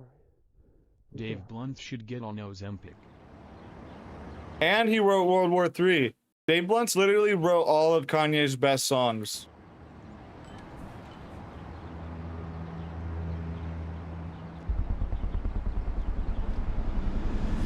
Hey, Dave. Remember those times you were dissing me? Oh, shit. Dave Blunt's Moggy Jr. collab when? Dave That would go hard. Didn't write the song that made him famous. Cheers. Dave Blunt wrote the whole album. It's funny, the shit I put on the song ain't gonna sound nothing like the shit we was doing. Ain't no top missing. That's crazy. The Jews let him live, but his black homies shot him up. Yeah, true. True. True. Nah, I'll show you my favorite Dave Blunt song. It's a song you guys don't even know about. I used to play it all the time. It's from his and his older albums that you don't even know. You don't even know. These are the real Dave Blunt songs. Where is it, actually? Actually, it's on a different album. I think it's on this album. I think it's actually on this album. Did you claim your free stickers on Steam? For the No. sale. No. x.com/on Maybe it was actually on this one. 203-471. It was actually on this album. 4676074. Uncle Tom, this song. Yeah. Yeah. But I like it. By the way, everybody knows this because I say it all the time, but I was early on Dave Blunt's. I was listening to Dave Blunt's in like the beginning of 2024 before anybody knew who he was, before HH, before World War III, before Jaden McNeil started playing him on his stream, before everybody, dude, okay? I was the originator of bringing Dave Blunt's into, you know, on Kick. I'm pretty sure I'm the first person that played Dave Blunt's on Kick.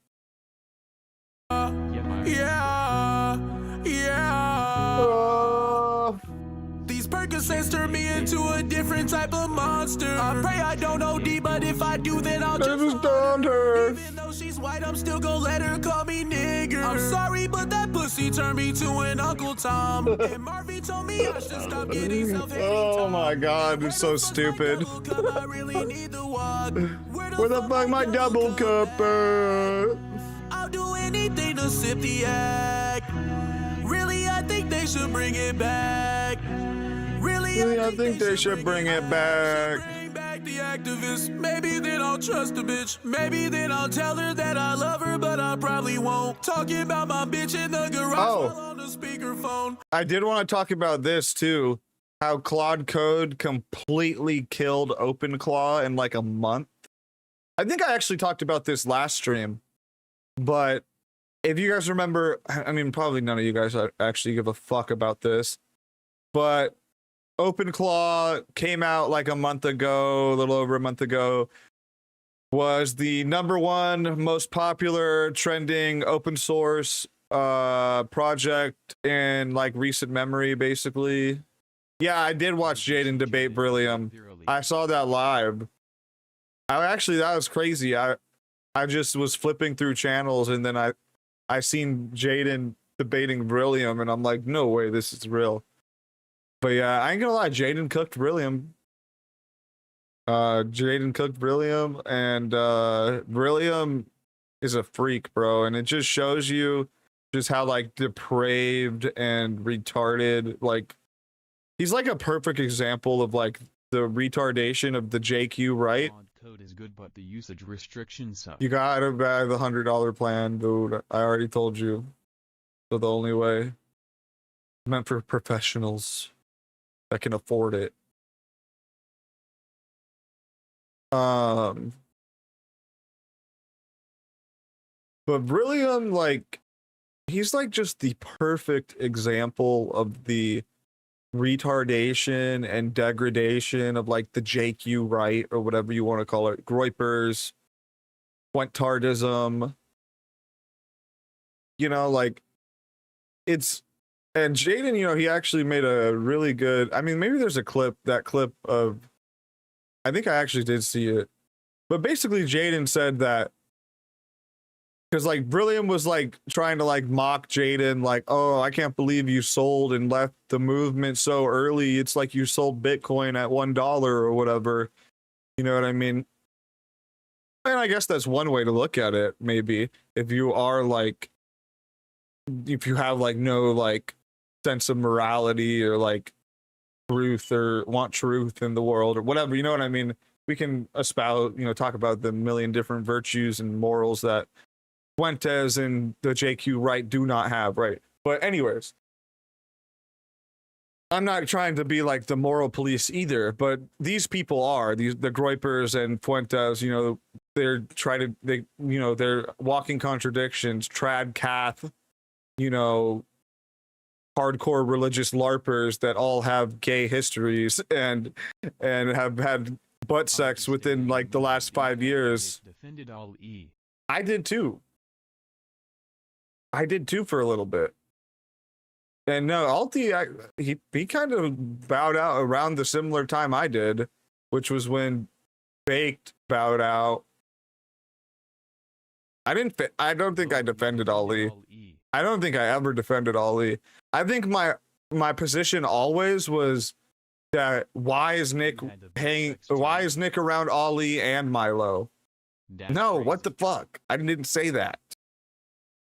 I think if you go back to like old late shows or whatever, my take was always like, why is Fuentes around Milo or Ollie or a gay person in general? That was always my take. Didn't you just say you did? No, I did not say that. No.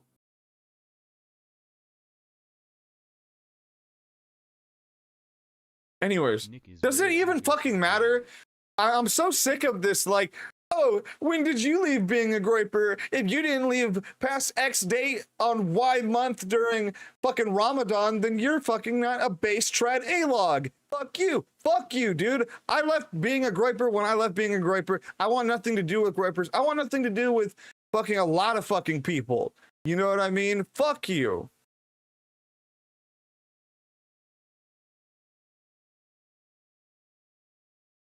Anyways. But I don't even know what we were talking about anymore. Go off, King. I don't even know. I lost my train of thought. I'm getting cortisol spiked into rage baited. I stopped supporting Nick as soon as he went full retard with the incel stuff. Big red flag. Since then I shitposted him on Paul. Damn. Go off, Lil. Ass fucker, that actually, I'm not gonna lie. That you just said you post on Paul made me think differently about you right now. I'm not gonna lie.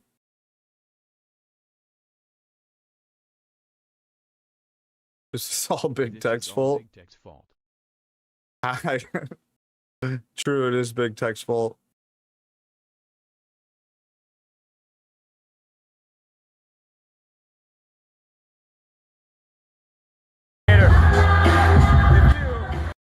If you're a product of incest, don't talk to me. Anti-Semitism is third world cringe. Paul slash. No way, Ian Miles Strong just posted this right now.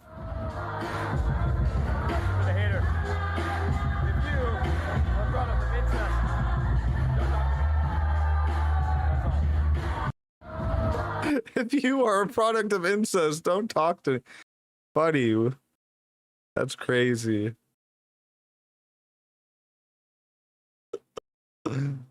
I hate Paul. It's also filled with gapers now and leftist Jannies.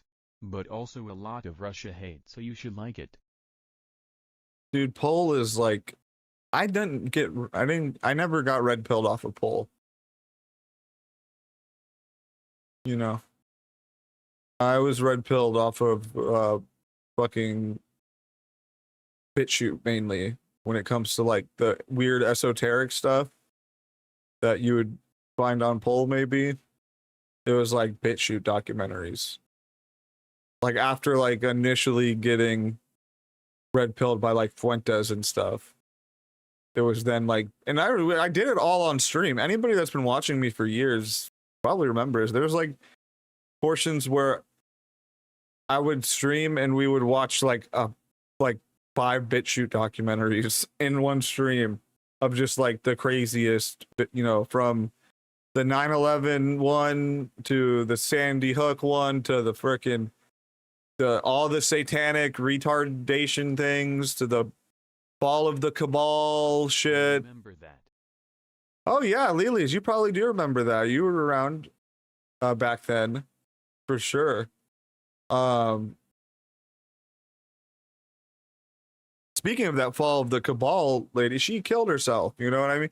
So like, there's a lot of I think I mainly just have a problem with the new gens. It's really that, I think, really my issue. And just like the retardation on Twitter and kind of like what the low IQ anti-Semitism sphere has kind of created. And kind of just like, now it's just like defeatist, like third worldist, you know, just like accelerationist nonsense now. So I don't know. It's really turned into garbage, but it kind of always was garbage. To be honest with you, it kind of always was garbage. I was just like not refined enough in my thinking, I guess, or whatever. It always was garbage. Like the BitChute documentaries, the fall of the cabal shit, you know, all this, you know, conspiraslop. And really a lot of this stuff is proto that now, right? Because what people are getting like, you know, fed conspiraslop nonsense by like Candace Owens now, you know, and you know, she's like the director of the thing and it's a lot different now too, because like this stuff appears on your algorithms where like before it was, you had to like search this stuff out, you know, there wasn't no BitChute on your fucking algorithm, you know, so completely different paradigm what we're living in right now, and that's why I just hate it so much, I think, because and another thing too, like the free speech shit on Twitter, and I've talked about this a lot too, it's been like a double-edged sword. Like, yeah, I'm glad I got a Twitter account back because Elon bought Twitter and all that, and yeah, it's great that, you know, we're fucking naming the Jews on the timeline. And we can do it. That's awesome. Okay. But at the same time, it's like, it's literally created a Twitter is parallel universe almost. And like, not necessarily a parallel universe, but like a, it's made people retarded. We've split off from the timeline. I don't know what else to put. Like Twitter, it's a complete, and the internet now, and just like how these, it almost feels like a fever dream from, you know, if you were like a 2016, you know, MAGA guy or whatever in 2016, or if you're like in 2012, like a far right guy in 2012, like what's going on right now is like a fucking fever dream. You know, Twitter, the rise of, you know, just blatant anti-Semitism, to be honest, and the just total, yeah, you know, I guess you would call it, right, the people are getting woken up, right? But in reality, things are more confusing than ever. You have Tucker Carlson going up there going, oh, it's the Satanist Jews, but not the religious Jews. It's, you know, the Orthodox ones are the good ones, but the ones in Israel and Bibi, those are the bad ones. And blah, you know what I mean? Like all this fucking retarded shit with Tucker. That's just another thing. And then you have like misdirection left and right from the Charlie Kirk stuff, you know, fucking time traveler, you know, there's so much. It's just like so not productive.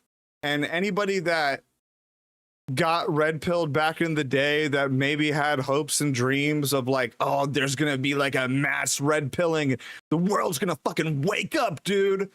That has been completely lost. And if you are still thinking in that way, especially if you're somebody that, you know, has been around for a while and has, you know, didn't get red pilled yesterday by Candace Owens on YouTube Shorts, then we could use a Tucker sticker. Fucking dude, you can only look at this right now in horror. I don't know how anybody else doesn't, like, I don't know, like, how people don't see what's going on right now and just like wish like everything, none of this happened. Like everything went wrong. Everything went wrong. And this like mass awakening that we had hopes and dreams of, right, back then, has been completely subverted and put into a you know, misdirection slop. And there will never ever be, you know, a Goyim Unite or whatever the fuck these people are even pushing now. And really, the Jews fucking won.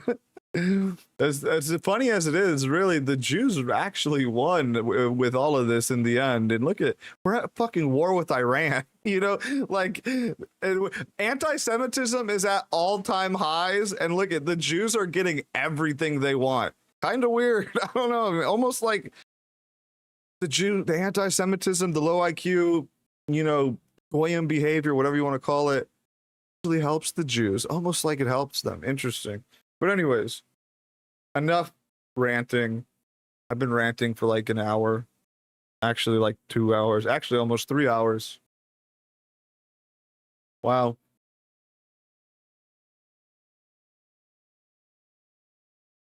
I don't know though, man. I don't know how you could, I don't know how anybody that got red pilled back in the day, even, and I didn't even get red pilled back in the day. Okay. I got red pilled in like 2019, which is still really a far time, you know, a while ago from today now. But like, yeah, there's guys that were getting, you know, fucking saying the 14 words I was saying the 14 words in 2012 when Obama was president, you know, or whatever. But you know, whatever, like, it doesn't matter. As long as you're somebody that wasn't fucking red pilled yesterday by Candace Owens, you know? Baby's first black pill. I don't know how you can see what's going on right now and like call it a victory or a win for our side. It's like, no, we fucking lost and we got fucking taken over and it's cooked. Nate is making a great point for accelerationism. No, I'm not. This is not a point for accelerationism either. Just merely pointing out that, you know, Candace Owens radicalized fucking cooked. 1988 H.H. Borther. Oh, fuck. I don't know. I think if things get bad enough, I'm just going to run away to Mexico like Ethan Ralph. Ugh. I can't handle it anymore with Twitter, with everything, with. I mean, we're gonna get into it right now. This is like the Super Bowl of it right here, right? The Tucker and Professor Jiang here, right? You might as well get into it, right? This is literally the magnum opus, right? Fucking A. Let's see here. Professor, thank you very much for doing this. We've never met. I don't know a great deal about you, but I have seen a number of your videos in which you make remarkably. By the way, I really do hope that Tucker Carlson goes to jail. I really actually hope that now. Before I was kind of memeing about it. I was like, okay, yeah, Tucker, he's over there being like a super spy or whatever he thinks he is. And, you know, but it'd probably look bad if he went to jail. But he's literally bringing on CCP disinformation, fucking Duganist fucking spies onto his network to promote to, you know, the, you know, white working class or whatever, you know, the people that watch Tucker. Honestly, it's even more than just like the white working class. I mean, Tucker kind of transcends a lot of that now, I think. And a lot of this conspiracy shit is just so, like, you have Candace, she's got the gals on the rope, right? She's like the Oprah. Then you got Tucker, he's got like all the guys roped in. And it's just anyways. Accurate predictions. And that's why I tweeted out also, probably nobody saw it, but I tweeted out, I will never vote for Tucker Carlson. I will never vote for Tucker Carlson. I'm saying that now. I'm putting that on the record. I will never vote for Tucker Carlson ever. I don't know about saying like I'd vote Democrat against Tucker Carlson. That's kind of crazy, but I'd just probably abstain from voting. So that's what I know about you, and I'm impressed by that, by your ability to call events before they happen. So with that in mind, let me ask you, where do you think this war in Iran is going? How will it be resolved? And what are the consequences likely to be? Well, thanks so much for inviting me, Tucker. I'm a huge fan. I've been admiring your work for a number of years now. Thank you. So I think that this war... Huge fan, huh? Interesting. Interesting how he's a huge fan of Tucker, who he's also a huge fan of Dugan. Interesting. Interesting. Iran will be very similar to the war. Almost like the... And honestly, this is just going back to that Richard Spencer tweet.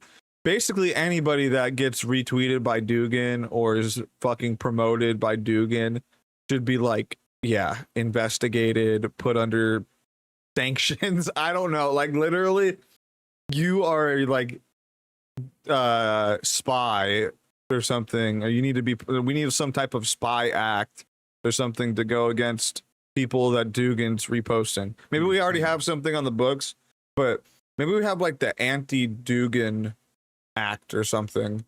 Anybody that gets reposted by Dugan immediately gets sanctioned, investigated by Homeland Security, and put under federal watch. Meaning that this will be drawn out, be a war of attrition.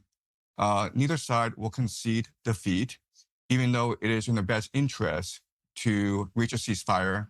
And this will have dramatic consequences on the global economy.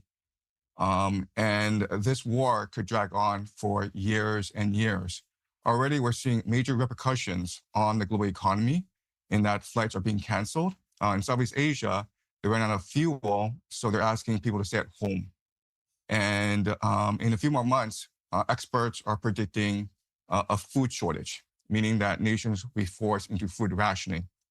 And today, there's a major escalation in that the Israelis struck the largest gas field in Iran, and Iran retaliated. Just has 1.3 million views. Oh, the Goyim are so good. Energy infrastructure of the GCC. And Iran 82,000 upvotes. Goal, I need a dab. Is to move oil to $200 a barrel, which will have a really significant impact on the global economy because the entire global economy is based on access to cheap energy. So unfortunately, I think that we can expect this war to drag on for years and years. Eventually, America will send in ground troops. Eventually, the Strait of Hormuz will be contested. Eventually, this will spread all across the world. Eventually, other nations will be drawn in. So Saudi Arabia is thinking about declaring war on Iran. And Saudi Arabia has a mutual defense pact with Pakistan. So Pakistan will be drawn into this war. So things are spiraling out of control. And just recently, Ali Larijani, who is the de facto head of the Iranian war effort, was assassinated. And he was a pragmatic. Yeah, we got his ass. We got his ass. Larijani, or whatever the fuck you say his name. Got him. Statesman in Iran, but with the authority to negotiate a ceasefire. Now that he's gone, there really is no more off ramp. So both sides. Dude, there was never an off ramp. There's no off ramp. They've been saying there's no off ramp, but also that doesn't mean you got to listen to Professor Ching Chong. Long war of attrition, and the consequences for the entire global economy are quite dire. That is, I wouldn't say that's the worst case scenario. The worst case scenario would include a nuclear strike by one or more actors and the destruction of the Aqsa Mosque complex in Jerusalem, which would spark a religious war. So that's as bad as it could get. Did you see that did you see that they almost hit the fucking the dome or the mosque or whatever the fuck, Dome of the Rock, whatever shit? They almost hit that shit already. We're cooked, bro. They're trying to bring in their end times prophecies, the Abrahamic fucking end times prophecies, and all of the fucking Christians and all the Muslims are going to, buy into it. And oh, it's so fucking bad. Oh my God. One step before the worst, which is not the protracted, destructive, impossible to stop. So my question is, because there are so many global players, big global players, the US and China, I think, who would be hurt by this, why is there not an incentive to get it settled quickly, and why can't that happen? Right. So once this war starts, it achieves a momentum and a logic of its own. So the United States doesn't really have an off-ramp, meaning that if it tries to negotiate a ceasefire with Iran, Iran would ask for reparations, about $1 trillion, basically. It would ask for the United States to leave the Middle East permanently to ensure its long-term survival. If the United States were to do that, then the GCC nations would collectively become client states of Iran, because only Iran can guarantee their safety, as well as use of the Strait of Hormuz.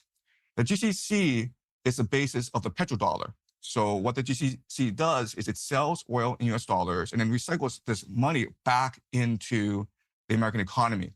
So if the GCC were to abandon the petrodollar, then this would have severe repercussions on the American economy. Also, the GCC is not going to get rid of the petrodollar.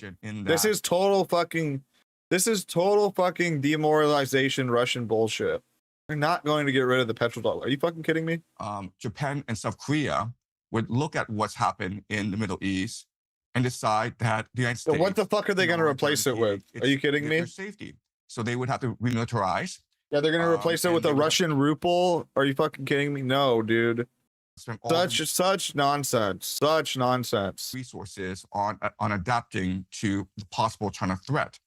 And then you have Europe, and then Europe would look at what happened in the GCC as well as in Southeast Asia, and they would be like, why are we fighting Russia? Wouldn't it be in our best interest to negotiate a peace treaty with Russia? But this is what the Goyim fucking watch, bro. This is what the fucking Goys love. Look at 82,000 upvotes, 17K fucking comments, 1.4 million views almost. Like, this is what the Goys are watching, bro. This is what they're watching. The collapse of the US dollar as a global reserve currency. Remember that America is sitting on $39 trillion in debt. And so the American economy is a Ponzi scheme that relies on foreign nations to continually buy US dollars. So the US economy would not be able to withstand essentially American withdrawal from the Middle East. So the Americans are stuck where they are right now, unfortunately. What is okay? Whatever, Professor Ching Chinese Chong. perspective on this?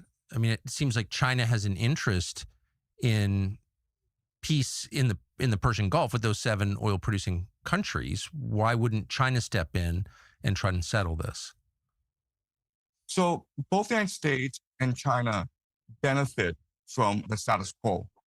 And China, dude, I gotta go get dabs in seeing a very quick solution to this war in the Middle East. China imports about 40% of its.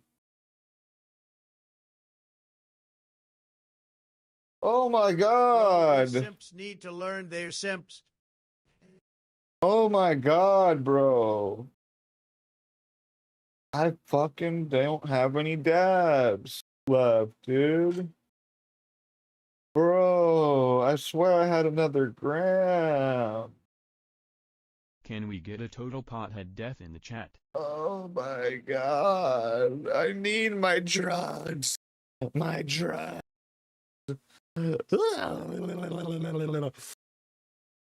Anyways, I'm probably gonna have to go get my drugs right now. So let's see, let's put on Matt Morse. This is in Dimona. But I think I can scrape together a dab real quick. Way out there, so you see interceptors flying out there in the sky. Pay attention to that one. This is an Iranian ballistic missile, folks. Oh shit. And it makes its way through. Made its way Sad through. to see how far you have fallen. The struggles of drug addiction. You hate to see it. How far I've fallen? I've been like this for years. I've been rock bottom for years. What do you mean? How far I've fallen? This video here. I think I met you. I was already at the bottom. Breaking footage of an Iranian ballistic missile slamming into the ground of a southern Israeli city of Dimona. Reports of building collapse. I quit for 1 year. Casualties. That's nothing. One of the craziest videos that we have seen in the last 3 weeks. I've been smoking weed since I've been like 13 or something. This is when I first smoked weed. So if we're talking about. So that is what that looked like pretty close up. You saw it from the distance. Yeah, I just know. I've been smoking a lot longer than I haven't been smoking. That year, I quit just to prove that I could quit. You don't want to get hit by that thing. And I proved myself that I could quit if anytime. I don't know. Maybe I'm wrong though. Maybe I can't quit now. Maybe I fucked up now. Maybe I crawled out and then and now I'm back in. Holy fuck, look at that. So that's not good at all, to say the least. That's not good at all. Now we actually have more footage. No, well, kind of in the sense that I was pretending to trad LARP and be like Christian. Put these up on the full screen. And I thought it was like, oh, from another angle there. Jesus doesn't like me smoking pot. One more time, another angle. But obviously that's not the case anymore. Wow. Now, of course, these ballistic missiles, they seem to be hitting the actual Christian, city of Dimona. Real Christian. You can tell this is like a city. This is not a... well, that's true. I wonder if we can find exactly where in the city. Here's the nuclear facility, and this is Dimona. But I never really I never really tried LARP like that. Kind of. Oh, I mean, they've got a lot. Like I wasn't like fucking like these guys wearing rosaries and having all their fucking iconography up and all this shit or whatever. And or I guess that would be the Orthodox guys. You know, the whole get up, right? I never really got into the whole get up. I was just kind of like. And it came down like everybody I was hanging out with, everybody online I was interacting with. And like I said, it was a Christian. You know, I was like culturally Christian. I baptized as a baby or whatever, Catholic, whatever. We're not sure. There's another video here. More like that. Cheers. Yep. And you saw this from a different angle in that earlier video where there was an Israeli interceptor that went up there and tried to take this ballistic missile. But I used to talk about this even back then. When I tried to go to the Catholic Church, I couldn't get myself to do it because when I would go, it would just be a bunch of Mexicans, and I felt out of place. So like I don't know. That was honestly part of it too. They're probably not targeting residential neighborhoods. They're probably trying to blow up the research facility. That would be my guess. And, you know, it's pretty easy to have your missile fly over here if you're targeting here. That would be my guess, that really the target of this missile was the research, this nuclear research who facility. cares? Just a little bit. Just how far? Maybe like Because we need to think of the future. That would be my guess. The trad LARPing, the Christian trad LARPing, the E-Crusader shit, all that shit, the return to tradition shit, retarded. All of that shit's retarded. And I'm not saying that like in a, we need to be degenerates or whatever and, you know, pro LGBT or whatever. I'm saying we need to transcend from the past, I guess you could say. Not necessarily like the good moral things that came out from the past.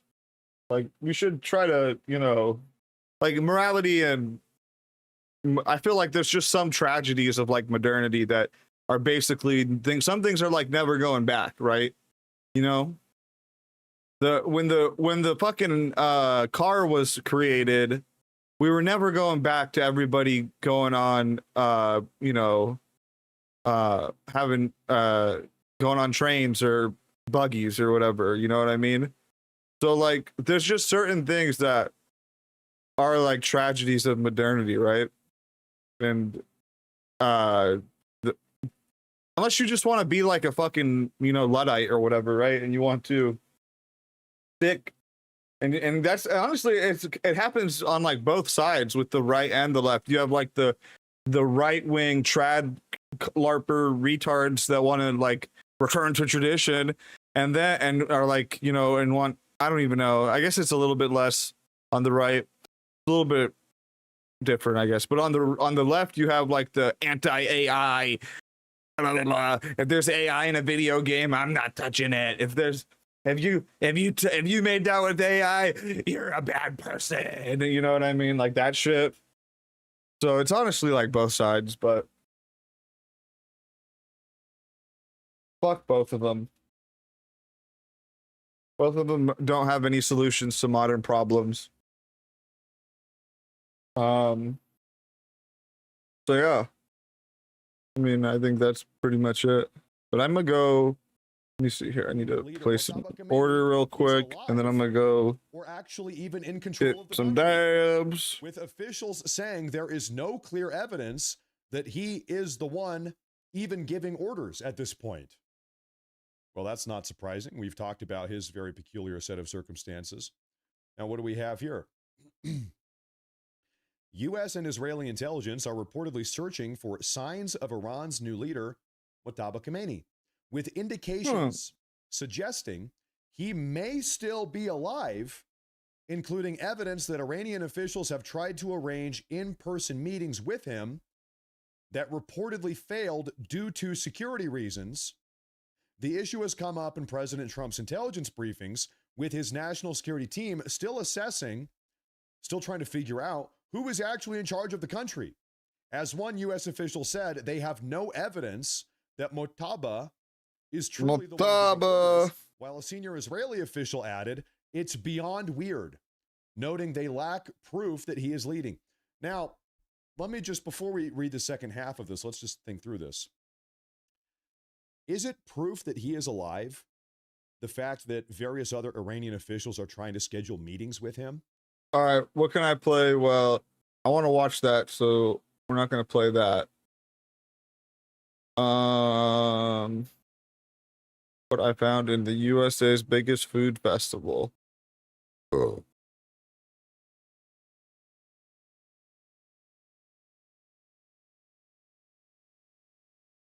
Peter Santinello, does he have anything good recently?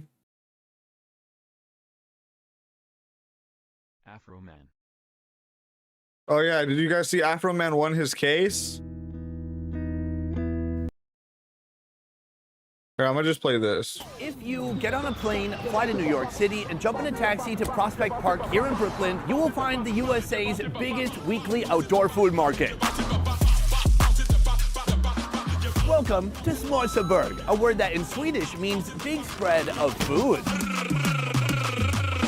Here each week, tons of vendors come together, and this New York City-based event brings cooks and carts offering food from all around the world. Oh my gosh, this is the American version of raclette. Today I'm on a mission to find great food from each continent. To me, these look like amazing Colombian nachos, except for Antarctica. The penguins are safe for now.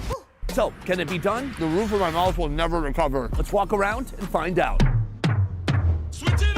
My mission to eat food from around the world starts here in North America, where we are right now. Behind me, a stall known as Red Hook Lobster Pound, with lobsters from Maine. This place is serving classic Maine and Connecticut style lobster rolls, but they're also serving something different. Not only can you get a lobster BLT or a lobster with bacon, lettuce, and tomato, but you can also get a lobster crunch wrap. As far as I understand, this is like a crunch wrap supreme. Okay, I'll be back. Lobster. Is it delicious, and is it worth the $21? Let's find out. Boom, I'm in the kitchen right now. I'm with Brandon. What's up, guys? We're gonna be building up to the lobster crunch wrap, but first I wanna see the lobster BLT get made. So it all starts right here with the roll. Then we top it off with chipotle mayo. Then we hit it with some lettuce. First, the L component, then the T. Over here, we have the B. Fresh bacon, that goes on next. A lone strip, it's a lot of responsibility for one little guy. Now we have our fresh Maine lobster. So he takes the lobster and he weighs it to make sure everybody's getting a gigantic amount. Wow, that's generous. Now we top it off with paprika and some scallion. Voila, 1 BLT. All right, folks, the challenge has begun. I am gonna attempt to eat food from every single continent except for Antarctica. What does that mean? North America, South America, Europe, Africa, Asia, and Oceania? When I grew up, we just said Australia. Right here, we have North America covered, so let's give that a big old check. This is more of a subtle food innovation. They put bacon onto an already somewhat familiar lobster roll. Let's give it a shot. Oh, that's pretty good. At first I was like, hey, 1 piece of bacon, that's it? But as I eat it, I go, that's a good piece of bacon. That bacon has a nice little bit of a crunch. I gotta say, overall, pretty respectable. When it comes to serving lobster rolls, there are 2 different styles. The Connecticut style, that is warm with hot butter. That's my favorite. Then there's the Maine style, cold with mayonnaise. That's what they have here, but actually, I think the mayonnaise goes better with the BLT. I like it. But then there's this. This right here is a lobster crunch wrap. This is a flour tortilla. Inside of it is a crunchy tortilla with lobster, cheese, lettuce, and tomato. So now you just place some butter on here. Throw it on the flat top. No, you flip each side for about 4 minutes. Make sure that it's nice and crispy and good to go. That's looking nice. Brandon, I feel like you lifted this recipe from Taco Bell. What happened there? Basically, the recipe came from the restaurant. I'm not gonna lie, I don't really know exactly sure how they came up with the recipe. This has cooked all the way through. It's ready for the next step. Gonna add some more butter to make sure that it's cheesy in the middle. Ooh, that's looking nice. You can see the lobster popping out from inside. Boom, and that is complete. And this is how you make the lobster crunch wrap. This thing is absolutely loaded with cheese. Now you can also see some tomato inside, maybe some herbs. He slapped a bunch of butter on there, and the lobster's looking real nice. They were not wrong for doing this. It's not packed with lobster, but my God, it is full of cheese. Plus, what looks to be a little bit of garlic butter. Oh, It tastes heavy, cheesy, and a little bit like lobster. They have a crunchy tortilla in the inside, which offers a little bit more texture, but in general, since it's pre-made, it's a little bit soft on the inside. That said, I still like it. So this right here is our first American course, but we have 5 continents to go. Will I be able to eat from all 6 continents here in New York City, the world's most diverse city? Let's find out. All right, folks, we have our second location and our second continent right behind me. Colombian food at a little stall known as Authentic Colombian Food. Actually, I think it's called Ebra NYC. Here you can find a ton of delicious Colombian classics, great food from South America. Let's take a look at what they have available. This is a sweet arepa. Then they have empanadas, I guess a savory arepa, fried yellow potatoes, salchipapa, and patacones. That looks amazing. I want to be trying that one. These look like amazing Colombian nachos.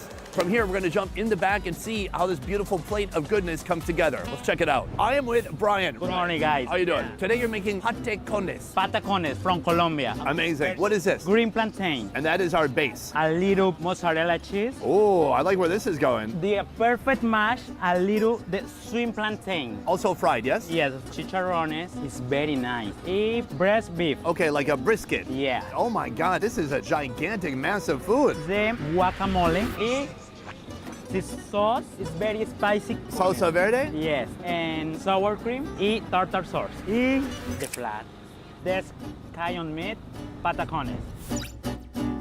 All right, folks, continent number 2, meal number 2. I have never wanted to go to Colombia so much in my life until I saw that whole spread of food that's available at that stall. I'm telling you, after this meal, I'm ready to buy some one-way tickets to Colombia, and I'm even gonna invest in some stab-proof clothing.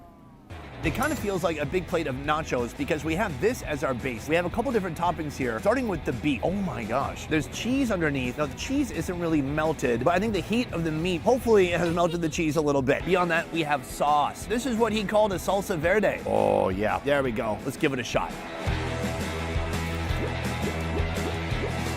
Colombian nachos. That is absolutely delicious. That green sauce, it's very spicy, very fresh. Beyond that, the foundation here, just a big, crispy, heavy piece of plantain. Absolutely fried to perfection. It is so crunchy. And then you have that nice soft beef on top. Excelente, as my Colombian friends would say. I want to work my way up to what he was calling the chicharron right here, which looks amazing. But first, this right here. All right, guys, here we have it. Banana on banana. Sounds like a new category of something.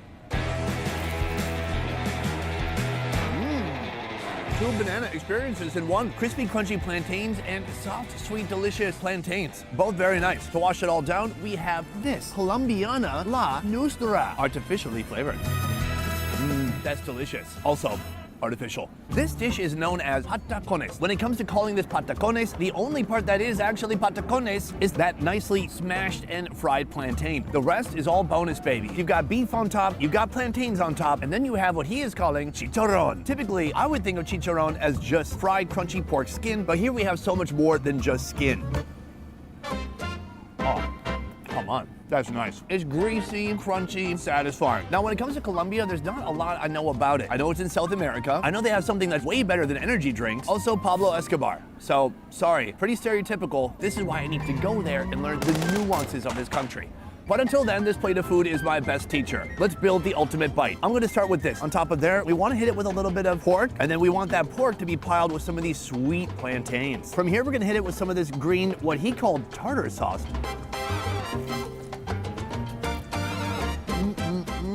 That is good. Delicious garlicky cilantro mustard is so creamy. Then there's something delicious about having this greasy, heavy pork mixed with sweet bananas. The combo, unexpected and at the same time, out of this world. This is continent 2 out of 6. We have a lot more places to see around the world, so let's keep moving. All right, folks, the Americas are complete, but we have a lot more of the world to see. Behind me, our third continent. This is Europe, baby. The food in question, raclette. Raclette comes from Switzerland.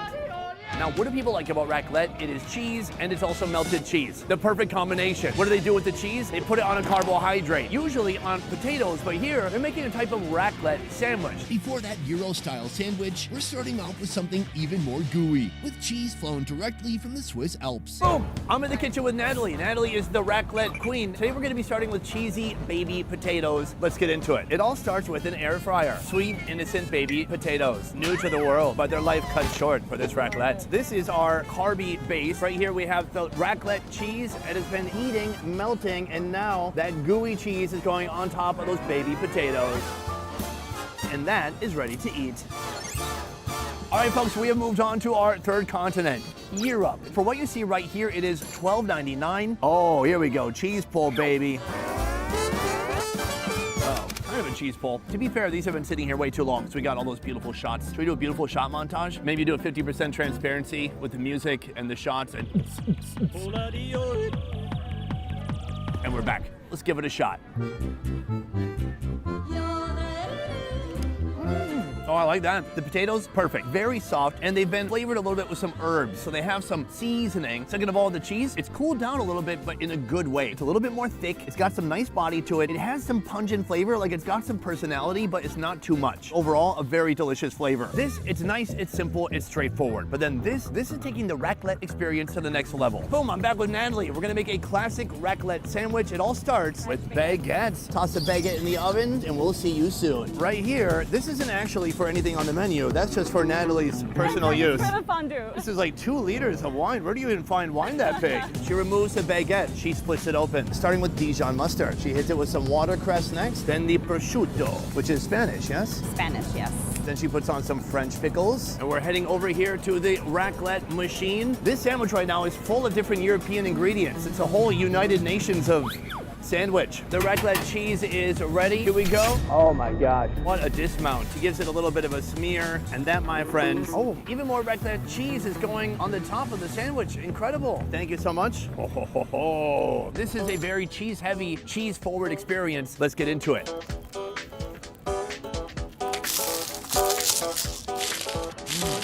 That's nice. First of all, I like the baguette because it makes me feel like a man. The whole time I'm eating it, it's cutting the roof of my mouth to shreds, and I'm pretending like everything's okay. But in reality, I'm in a lot of pain. Second, the cheese. As the roof of your mouth is getting completely macerated, you have the cheese. It comes in, it comforts you, it's soft, it's gooey, it's heavy, it's delicious. Then you have that Dijon mustard to cut through that heaviness and a little bit of Spanish cured meat to bring it all together. Now, when it comes to Switzerland, there's not a ton that I know about that country. I know that it's in Europe, I know that they've got something much better than energy drinks, and I know that that's where Pablo Escobar comes from. Otherwise, as far as I'm concerned, the rest of Switzerland is just mountains and cheese. In the end, is this delicious? Absolutely. And that is some pretty high praise for Swiss food, because after this, we're gonna be eating food from my absolute favorite continent. Let's move. After conquering Europe, I'm ready to colonize some Asian culinary cuisine, starting with this place. Behind me, a food stall known as Dilla Manila. Here they're serving Filipino food, but with a little bit of a twist. Here you'll find a lot of the familiar proteins that you will find in a place like Manila. They've got adobo, they even have sisig. But they're taking those meats and they're putting it into a quesadilla. How does it work and does it taste delicious? Let's go find out.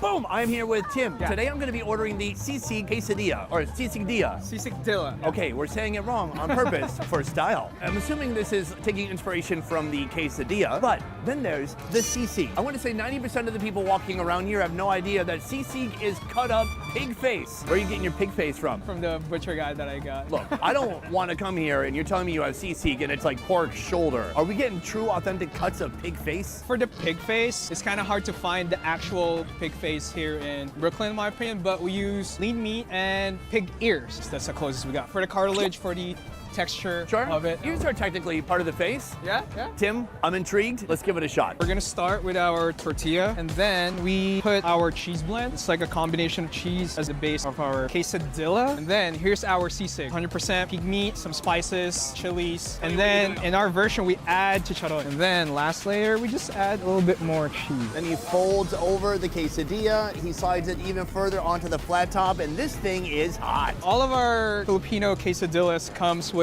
corn chips, and for the sisig, it comes with our homemade jalapeno ranch right here. Oh, look at that. That's a nice color. He gives it a little bit of a cut. It is coming off the flat top. And that's how we make our sisigdilla.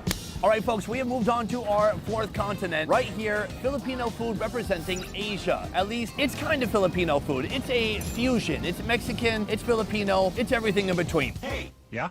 What the hell is this? What's unique about this is the sisig element. Sisig is forehead, eyebrows, chin, snout, nose, all of that cut into little bitty pieces, cooked on a little hot plate. But that is not quite this. It's very insanely cheesy. This is maddening. Oh my gosh, cheese pull. This is the American version of raclette. The meat's delicious and it has a bit of a Filipino twist. It's a little bit smoky, it's a little bit crunchy like you would expect from a sisig. It's fatty, it's a nice flavor, and it pairs well with these oodles and oodles of cheese. Beyond that, inside, crunchy chicharron. The chicharron is something that brings Mexicans and Filipinos together. Why? Both those countries love chicharron, and it's for the same reason. It's because the Spanish went to both countries, and I'm pretty sure it's mostly friendly interaction, but mostly they swapped recipes. If that's getting too cheesy and intense for you, you can always dip it in a Filipino ranch sauce. What makes it Filipino? A Filipino makes it. Tim. That was the missing link. That's good. Overall, I gotta say, I'm proud of these guys. They're doing something Asian, but with a little bit of a twist, catering to the New York City market. From here, we have closed out 4 different continents. We are doing amazingly well. But we have 2 more remaining, Africa and Australia. Are we gonna be able to find African food here? I'm not sure, but let's go take a look. Now, we can't find any direct African food, but I think I found a little bit of a workaround.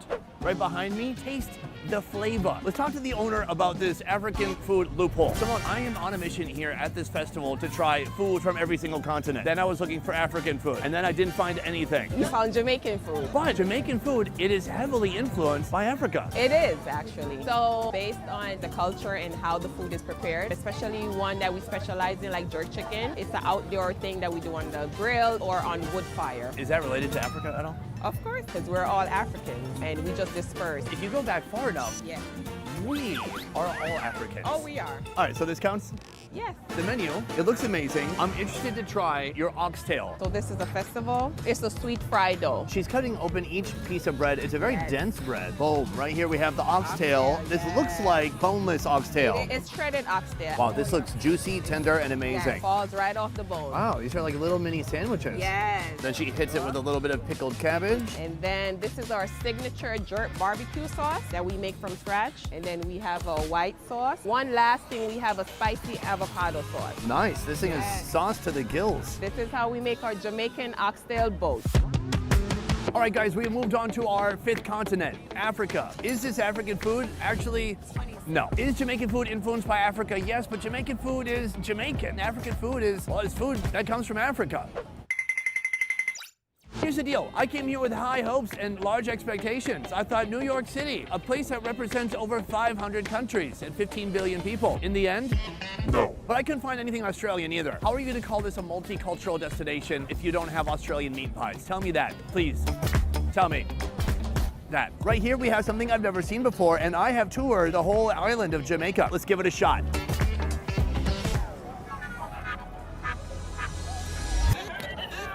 Oh my Lord. That's really nice. There's two strong components here. First of all, the bread. It's very kind of crumbly and crunchy on the outside. What's unique about this bread is it's made with flour, but a little bit of cornmeal too on the inside. That oxtail is soft, delicious, and absolutely soft. Ah, I said that twice. Tender. It's gelatinous, it's broken down, it's gooey. That's some good oxtail.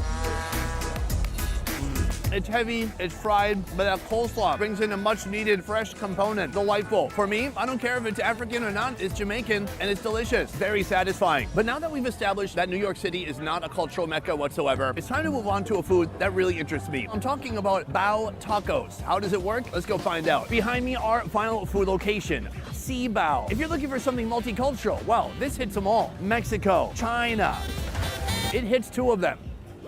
Come with me, I'll show you the menu to learn more. This is the Si Bao Taco series, Latin-inspired flavors in the steamed bao. That says it all right there. There is no taco shell. This is a steamed bao bun. If you've never tried a steamed bao bun, it's fluffy, it's delicious. It's perfect for what they're doing here. Inside, they have different meat options. Minced beef, sweet soy chicken, carnitas, roasted duck, or golden tofu if you don't like to eat animals. For me, I do like to eat animals. I want to have carnitas because that's the most Mexican meat that they have on the menu, but I also want to try roasted duck because that's the most Chinese food they have on the menu. So carnitas, duck, together at last. It all starts with the bao bun. So this is essentially our taco shell. Here we have the carnitas bao. On top she puts some lettuce, and then right here we have our delicious steaming carnitas. Slap on some raw onion, hit it with a little bit of tomato, then some cheese, some cilantro, and then sauce, spicy mayo, sour cream, and a jalapeno sauce. Top it with a lime, and that is ready to go. Thank you. The bao bro back there, Brandon, told me that the most famous taco they're serving right now is this right here, the carnitas. Carnitas literally means little meats, and it's one of Mexico's most iconic street foods. Pork slowly simmered in its own fat for hours. It pairs perfectly with a tortilla, but now it's inside a Chinese bao bun. Turns out, pork speaks every language. Let's give it a shot. It might actually be too much food. This is handleability, maybe 3 out of 5. Let's go.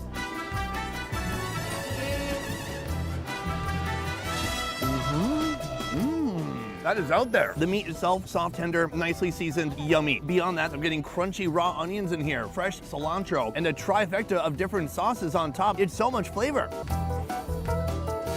Beyond that, I love the bao bun. You know, when you go to Taco Bell, there's 2 options. You can get hard shell or soft shell. I'm a soft shell kind of guy. I don't want to eat a hard shell and 2 bites into it, I have a handful of Mexican rubble. It's a big problem. This solves that problem. Is it a taco shell? No, but it's soft, and it's something that gently hugs and caresses all the ingredients inside. It's not something that's shattering into 1,000 pieces. Do I like it? I do. But this is the more Mexican type of meat. Here, we have the duck. So it all starts with some shredded cucumber. Hoisin sauce goes on next. And then this is duck meat mixed with onions and peppers. All done up fajita style. From there, some raw onion and some tomato. She hits it with some shredded cheese and cilantro. Wow, this thing is piled high with flavor. And then a little bit of sauce, a spicy mayo, and then a sour cream. And a pickled jalapeno. Finally, top it with a lime, and it's ready to go. Now, this is a completely different style. Even though it's duck, they still have a Mexican element inside of the bao. Let's give it a shot.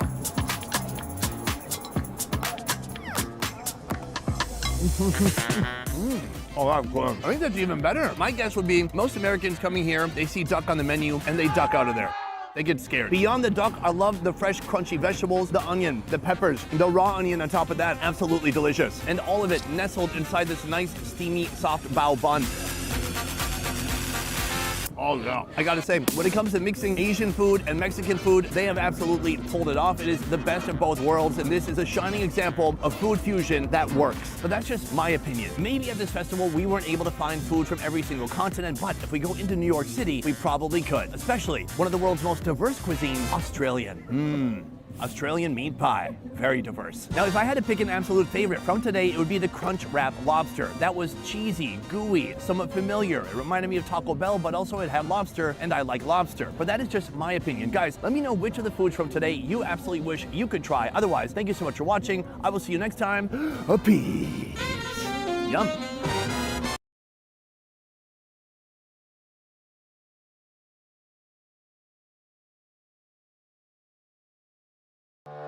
In this video, I'll be trying out Italian pizza from the very affordable to the very, very expensive. But first, let's back up. I took on the same challenge a couple years ago in New York City. I tried a pizza that cost $1 and I tried a pizza that cost $2,000. But now I've come to the birthplace of pizza. Welcome to Italy. There's no better place to experience pizza than this, and today we're trying it at 3 different price points. We'll be having a very affordable pizza, a very unique mid-price pizza, and a pizza that costs over $1,000. And you'll be surprised to learn how the pizza got to that price. Let's move. All right, folks, we've come to our first location in the most affordable pizza place of the day. It's known as Evo a Trastevere. Just like that. I had to do it slow for you guys, but for me, I could just say it normal if I wanted to, but I'm not gonna. Anyways, this is not just a pizza joint, this is an institution. It is 62 years old, and even though this place is iconic, the pizzas are still very affordable. Their cheapest pizza on the menu, €7. Okay, to be honest, guys, you know what you get for the €7? It's just marinara. Bread, sauce, done. Out the door, eat it. Now, if you're willing to invest a little bit more into your pizza pie, then you could get something like what I'm getting today. Capricciosa. This is gonna be an entire large pizza for €9, but what's on it? Everything. And soon we're gonna see how it's made, and even better, how it tastes. Let's move. Ladies and gentlemen, I'm here with Francesco in the kitchen, and he's ready to put this pizza together. He is a pizzaiolo. Roughly speaking, that means someone who makes pizzas in Italian, but I probably butchered it. You ready to make a pizza? Okay. Okay. So it all starts right here with a little dough baby, and he puts it over here into the flour. Right here, he has a little pin to roll out the dough. In no time, everything is just this beautiful, uniform thinness. Oh, we're getting flashy here. Now it is ready for the toppings. Step 1, he puts on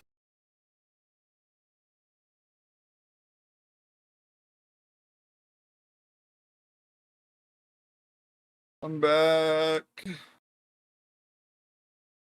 I'm back. What did I miss?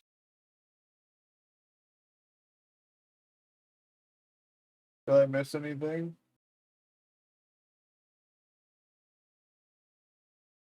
Dude, I don't know how to feel about Crimson Desert yet. I need to play it more. I've only played it for that like 3 hours that we played. A lot of people are not liking it though. A lot of people are hating. A lot of haters.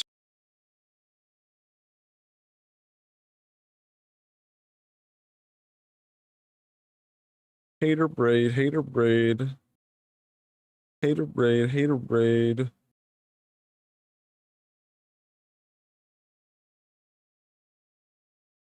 Hater raid. What it was that schizo podcasters were the champions COVID. Then after they sell own bullshit on other topics, we on that satanic panic. No. What it was that's schizo. Yeah, I guess that's true. I mean, that's what I was basically said earlier. I got you. I'm not from out here.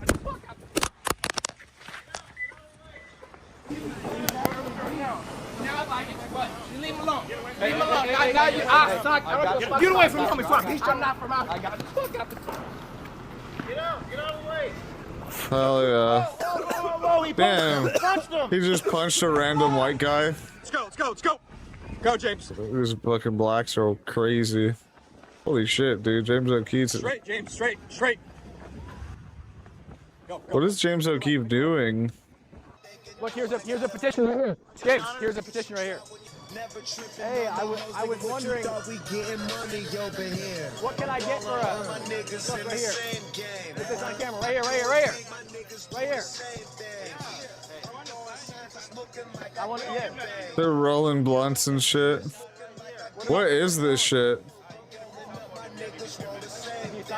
Is this some shit that they like?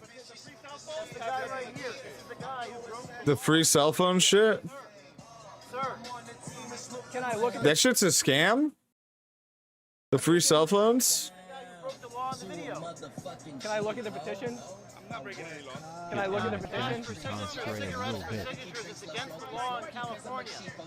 We ain't breaking the law, bro. It's against the law in California to give cigarettes. DEI petition for more DEI. I ain't giving cash, I ain't giving nothing away. I give cell phones. I do free cell phones. We have you guys on camera shouting money for petitions. I don't do money. I don't do money. We have you shouting money and cigarettes. I don't do money. Can we look at the petition? What's that? You're gonna send me down this?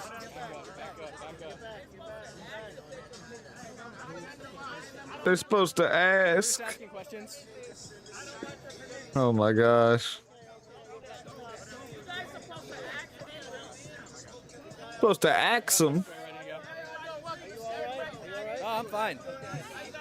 That guy almost found out though. We don't have to ask you in a public space. We're just asking questions. Here's the petitions. Go get it. We're gonna have to run. Whoa.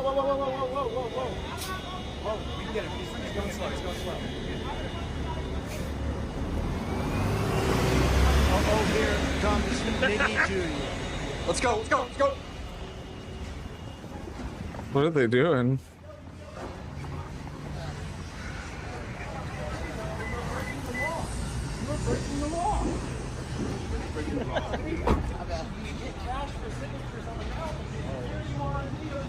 You were offering cigarettes. Hey. I'm not from out here. Braid their asses. He just punches a random guy. Oh my god. Keep running. Let's go. This is crazy. What the fuck? Straight, James, straight. This is crazy. Go. Make it left. Just like GTA. Get everybody. Do we have everybody?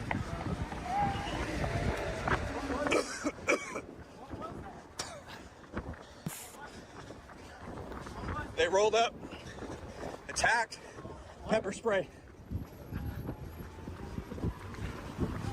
Make it right. Dude, this place is hell. Make it right. Where are we going? Straight. Where are we going? Oh man. I know where we're going. This place is dangerous. Just got attacked.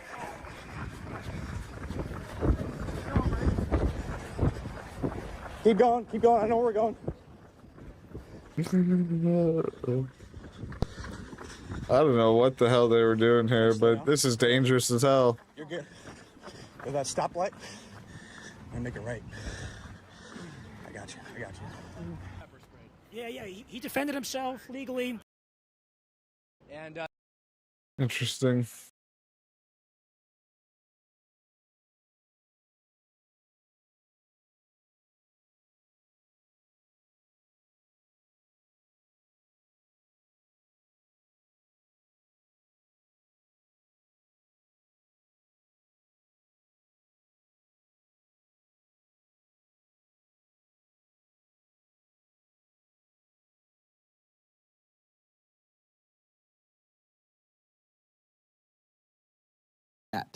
My net is, so I just started this job.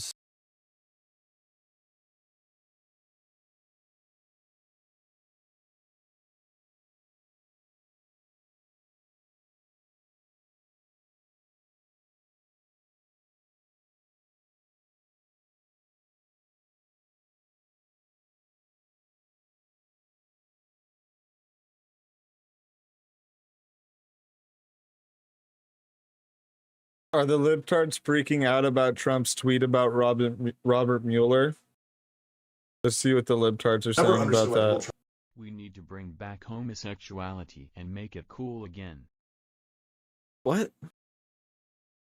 No. See what the libtards are saying about this.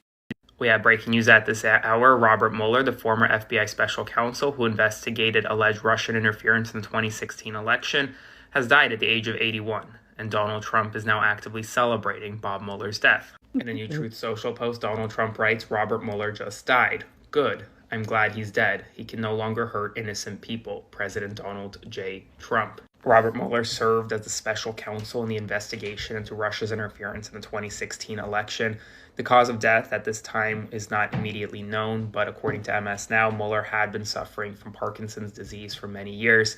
His 2-year probe concluded in 2019 that Russia did interfere with the election with an intent to help Donald Trump's 2016 campaign.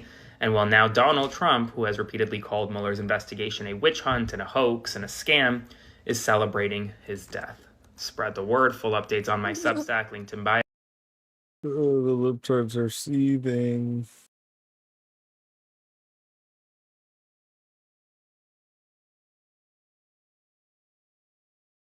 A true patriot died and you're laughing, Nate? Former special counsel Robert Mueller has died at the age of 81. A spokesperson from Mueller's longtime law firm, Wilmer Hale, confirmed his death in a statement. Mueller led the investigation that concluded Russia interfered in the 2016 election with the intent of helping then candidate Donald Trump.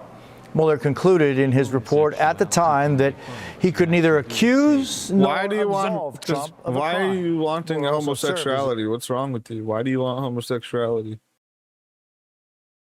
I want all of the Republicans who got people fired for their reactions to Charlie Kirk's death to lock in for a minute and watch. Donald Trump just celebrated the death of Robert Mueller, a special counsel who investigated Russian interference in the 2016 election. He said, "Robert Mueller just died. Good. I'm glad he's dead. He can no longer hurt innocent people. Donald J. Trump." When random people would celebrate Charlie Kirk's death online, Republicans would get them fired, they would dox them, they would put their personal information online, and basically ruin their lives.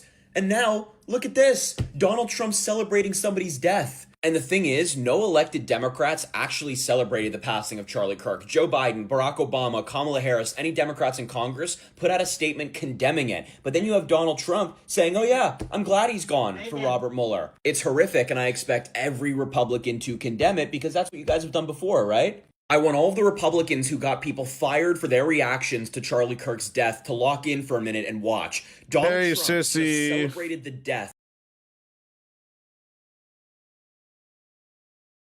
Breaking news, Robert Mueller has passed away at the age of 81, and Donald Trump is currently celebrating his death. If you don't remember, Mueller is responsible for the Mueller report, which concluded that in 2016, Russia meddled with the presidential election, and Donald Trump is now celebrating his death publicly on the president's social media. And He what says, Robert way? Mueller just died. Good. I'm glad he's dead. He can no longer hurt innocent people. Wow, a post like this is going to age very interestingly when the president, Donald Trump himself, inevitably dies. Oh, shut up. Everybody knows you fucking disgusting libtards are gonna celebrate when Trump dies. We don't need to do this like fake moral outraging and policing that the libtards have, you know what I mean? And it's just totally hypocritical, but This Jew saying the same thing as the other Jew. President Obama Almost identical. or Biden or Vice President Harris or anybody give their condolences once Donald Trump inevitably passes away, because I can already see it from the establishment. While we disagreed with Trump on a lot of issues, he loved this country and served as our president. We must give our thoughts and prayers to his family. you know, I actually, you know, to be honest, I don't really think there's any like, I think both sides virtue signal about this shit, to be honest. And honestly, I think you should want your enemies to die. That's just my take, though. You should celebrate the death of your enemies. But that's just like how everybody used to be, I think, right? Back in the day. Imagine not celebrating the death of your enemies. Back when, like, if you were like a barbarian getting invaded by the Roman Empire, you know, or something, and you'd be celebrating the fall of Rome, you know what I mean, right? Or if you were a I mean, there's a million different examples. We'll put it even on the Sneeko side. If you were a Muslim seeing the fall of Constantinople, right? You fucking love that. Anyways, I think it's just like fake virtue signaling, basically. Both sides do it, though, to be fair. All right, let's go back to Professor Ching Chong. Energy needs from the GCC. So not just Iranian oil, but also Qatari natural gas. Right. So as you point out, China very much wants to see, as soon as possible, a ceasefire. Unfortunately, it is the nature of the Chinese government not to interfere in foreign affairs. China doesn't really have a geopolitical framework, a grand strategy. It really believes in global trade. And it doesn't really have a framework for how to China's so good. China just wants to trade. They're just a good boy. China's just a good boy. In fact, fuck this fucking CCP spy. Chinese policymakers have come out publicly saying that they would protect Taiwan. Or what do they say with Taiwan? Keep Taiwan free and free Tibet. Like the carnage, the violence in the Middle East to stop as soon as possible, and for the Strait of Hormuz to open up. But unfortunately, as I pointed out previously, when a war starts, it achieves a momentum and a logic of its own. And it's very hard to stop a war once it starts.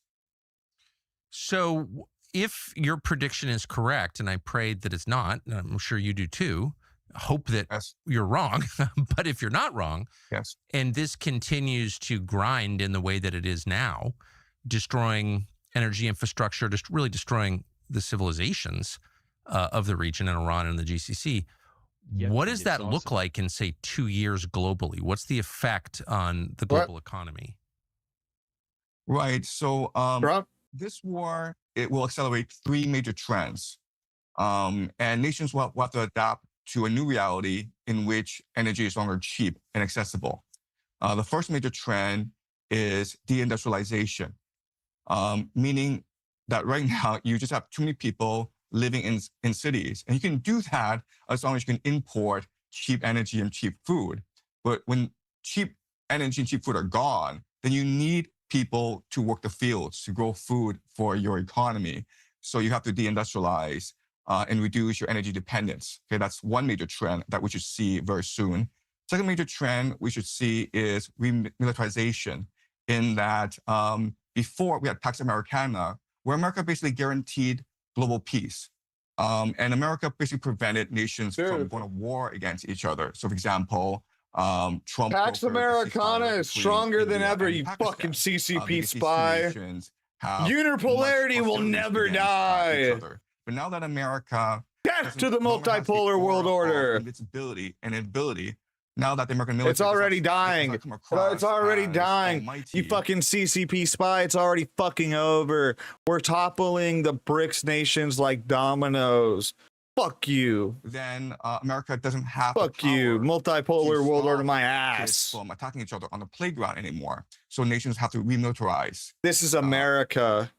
This is our world. Especially nations like Japan, which before relied too heavily on American military protection. Okay, so that's number two, the remilitarization of the world. And the third major trend we should see is mercantilism, meaning that now that global trade is disrupted, nations, especially advanced industrial nations such as Japan and Germany, they need to create their own independent, self-sufficient supply chains. Fortunately, America doesn't have this issue because the Western Hemisphere is extremely wealthy and abundant in natural resources. But if you are Japan and Germany, then you have to reach out and expand your borders if you are to maintain your industrial might. So these are the three major trends we should be seeing very quickly. No. I mean, we've, of course, seen this exact dynamic. Well, actually, yeah. I mean, yeah, I guess. Famously in if they support America and not China. Last century. And I do think Japan is the big question mark because traditionally, you know, a rising power, a great power like China, just kind of intuitively demands hegemony in its own region. Like China controls the East. I would imagine that's the Chinese perspective. But in the way of that are Japan, the historic enemy, and South Korea, but particularly Japan. And I know that people in your country are very focused on Japan. So is it plausible that China allows Japan to become, say, a nuclear armed power at this point? Right. So from the surface, it seems as though Japan has a lot of structural weaknesses. Okay. So, for example, it has an aging population. It has the oldest population in the world. China has a lot of these same issues. That's a huge constraint on the future growth potential of Japan. Another problem for Japan is that it is resource dependent. It relies on imports for its resources. But China's issues are a little bit different too, where they're like, there's like too much housing and stuff and empty buildings, and basically they industrialized without proper infrastructure. Maybe that's the best way to put it. But anyways, they kind of went too fast, you know. China was like a farm country 20, 30 years ago, you know what I mean? And Taiwan was like an agricultural country, right? Because Japan was not an industrial country. Requires most of its energy from the GCC through the Strait of Malacca, and Taiwan would be a barrier. So if Taiwan were to reunify with China, then basically Japan can be blockaded and they could be starved. And the other major issue with Japan is its economy, where for the past 30 years, it's in a deflationary spiral because of its excessive debt burden. So there are fundamental weaknesses to Japan. But I'm a historian and I study historical patterns. And what I've seen I'm a historian and I study historical patterns is that the Japanese people are I don't spread CCP lies or Russo propaganda, Soviet mindset, destruction of the West, destruction of America, demoralization. I don't do that. I'm merely a historian and I'm looking at the past. Incredibly resilient. You go back to the 13th century, and the Mongols invaded not once, but twice. And at this time, Japan was very much a feudal nation divided into different fiefdoms. And they came together as a people to defeat the greatest empire in the world at that time, not once, but twice. And then you go to the middle of the 19th century, when China was being carved up by these Western industrial powers. And it seemed as though Japan was about to be carved up as well. But the Japanese engaged in something called the Meiji Restoration. And in 20 to 30 years' time, they went from a feudal backward nation into an industrial power that ultimately defeated Russia in the Russo-Japanese War of 1905, right? And then you go to World War II, when America devastated Japan, not just nuclear strikes, but also the fire bombings. So at the end of World War II, Japan was completely devastated. But in like 20 years' time, in a generation, they became the world's greatest power. It is different though than like Japan's problems. Japan is like dire in the demographics issue. China's issues are a little bit different, right? Yeah, because they did have that one-child policy. They have had this like, you know, reindustrialization. I mean, not even reindustrialization. Rapid industrialization in the last like 30 years or whatever. So, and then you also have like, you know, the kind of stagnation going on now with China, I guess, if you want to call it that. But anyways, there's different issues, and they also have like you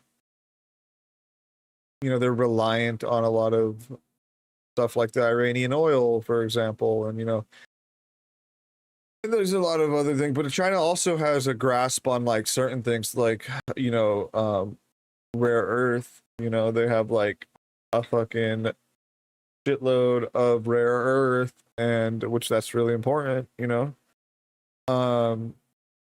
There's a lot of other things too, and obviously Chinese trading is their mercantilism, whatever you want to call it, is like their main thing, right? And exporting. So it's just like a different type of thing than with Japan, where Japan, like a lot of their economy is fucking like tourism too, right? You know what I mean? Not just, but Japan has a lot of exporting too, obviously. Cars to other shit, other Japanese shit, but yup, their population will shrink. The Chinese stuff is also, but they are together as a nation facing that and will come out the other side intact. Demographically as a people, the Chinese really just want to,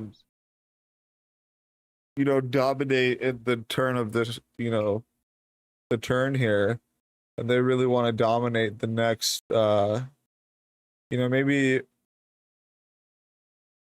in the 20s, 60s or 70s or anything, they're gonna, like, they have the long-term plan that they want to get in, and they're definitely the biggest adversary, like compared to Russia, which is just like a joke of a country, to be honest.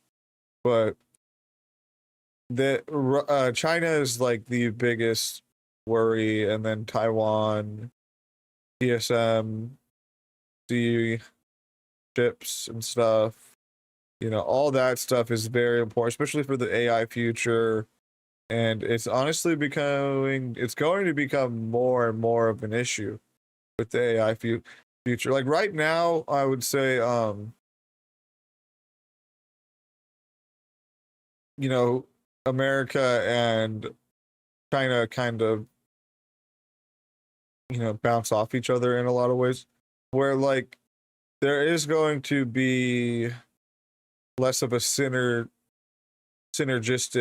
you know, thing going on as things get more and more down this like AI future, and the need for chips and the need for compute and this type of stuff. And when it becomes a more of a part of the military and stuff, like how it already is, like it's just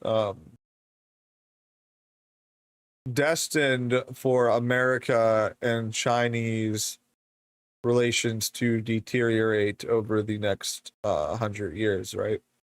I think there's just a lot of factors there, but really it's just like, you know, it's just like going to happen. But we'll see. We'll see. Like, we'll see where things go. I'm obviously pro America. I'm gonna root for my team, obviously. Unlike some people are gonna probably root for the Chinese and stuff, and the other. I guess you could just call it the whole third world, whatever coalition. But anyways, so I would not count the Japanese out. There's something about their culture that is extremely resilient, extremely entrepreneurial. And I think that given crises, they will come together as a people and adapt to these challenges. Can I join the Philippines and trip? so I'm not going to the Philippines. If I were to go to Southeast Asia, I would go to Thailand, Vietnam. This summer. What's that other place called? Bali? Is that what it's called?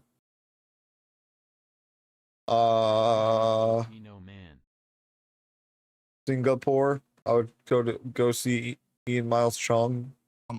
If I were to bet, if you give me like $1 billion and said, I'm not Filipino, you can invest your money either in China or Japan, or you could invest half and half. Well, Tucker, I'll be honest with you. I would invest all my money in Japan.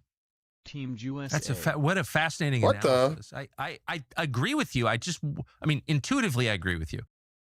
He's pushing to invest all of his money in Japan.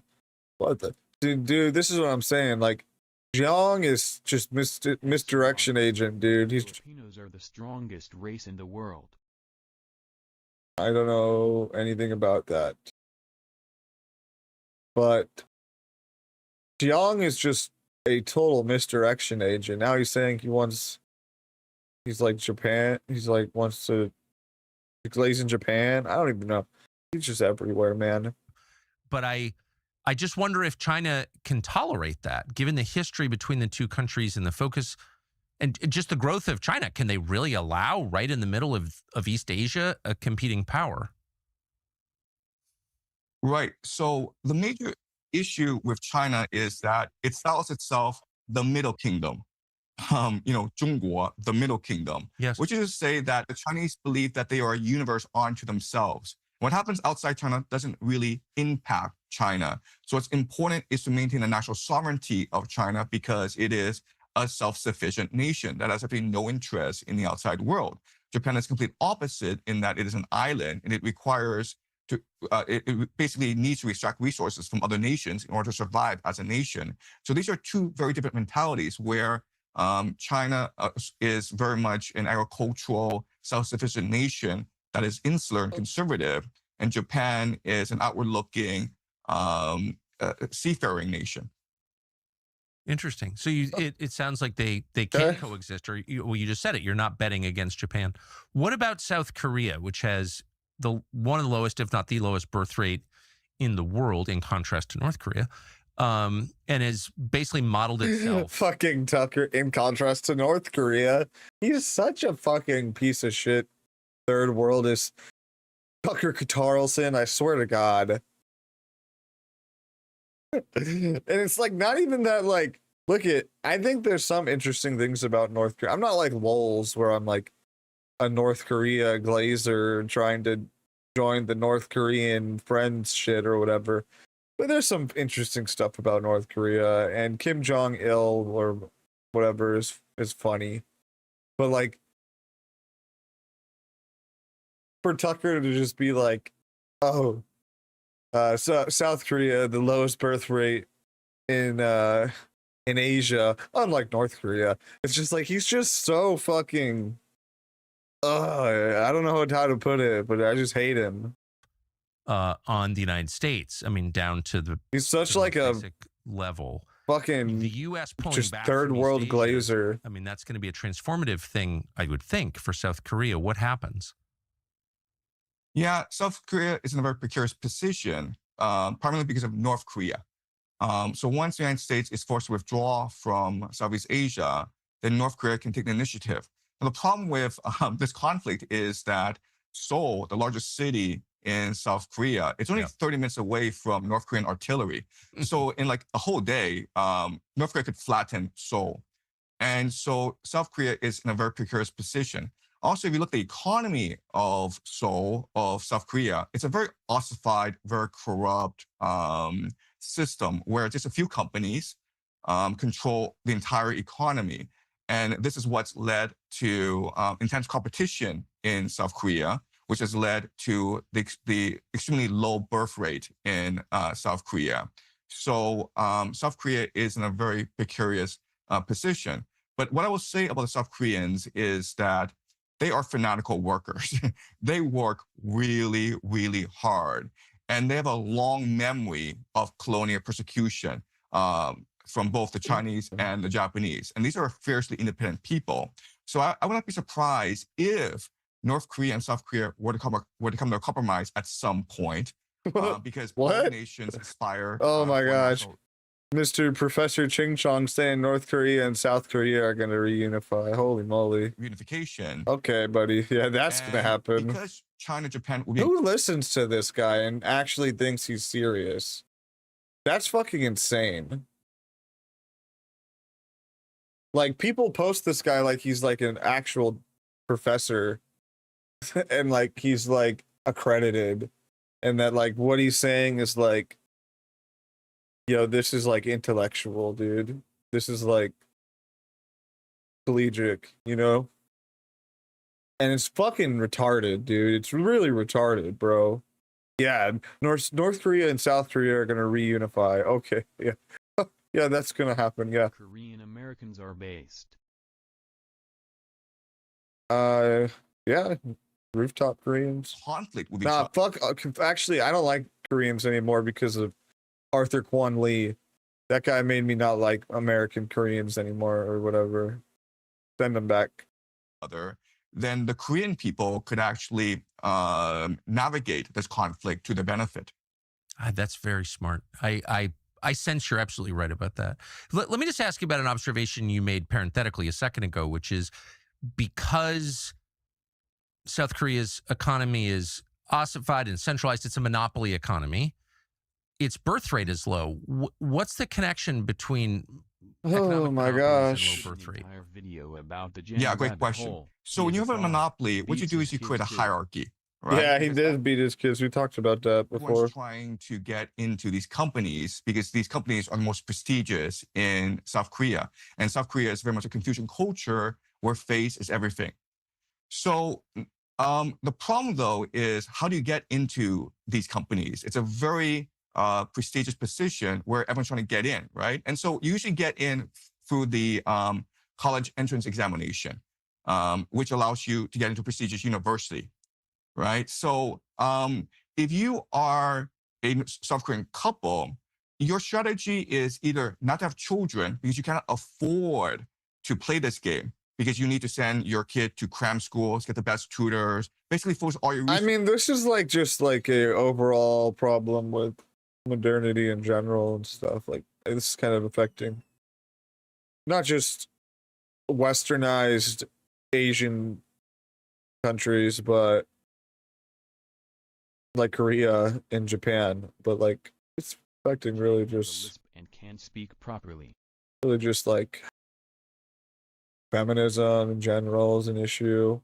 I mean, Korea has kind of like a hyper type of feminism going on with like that 4B movement, right?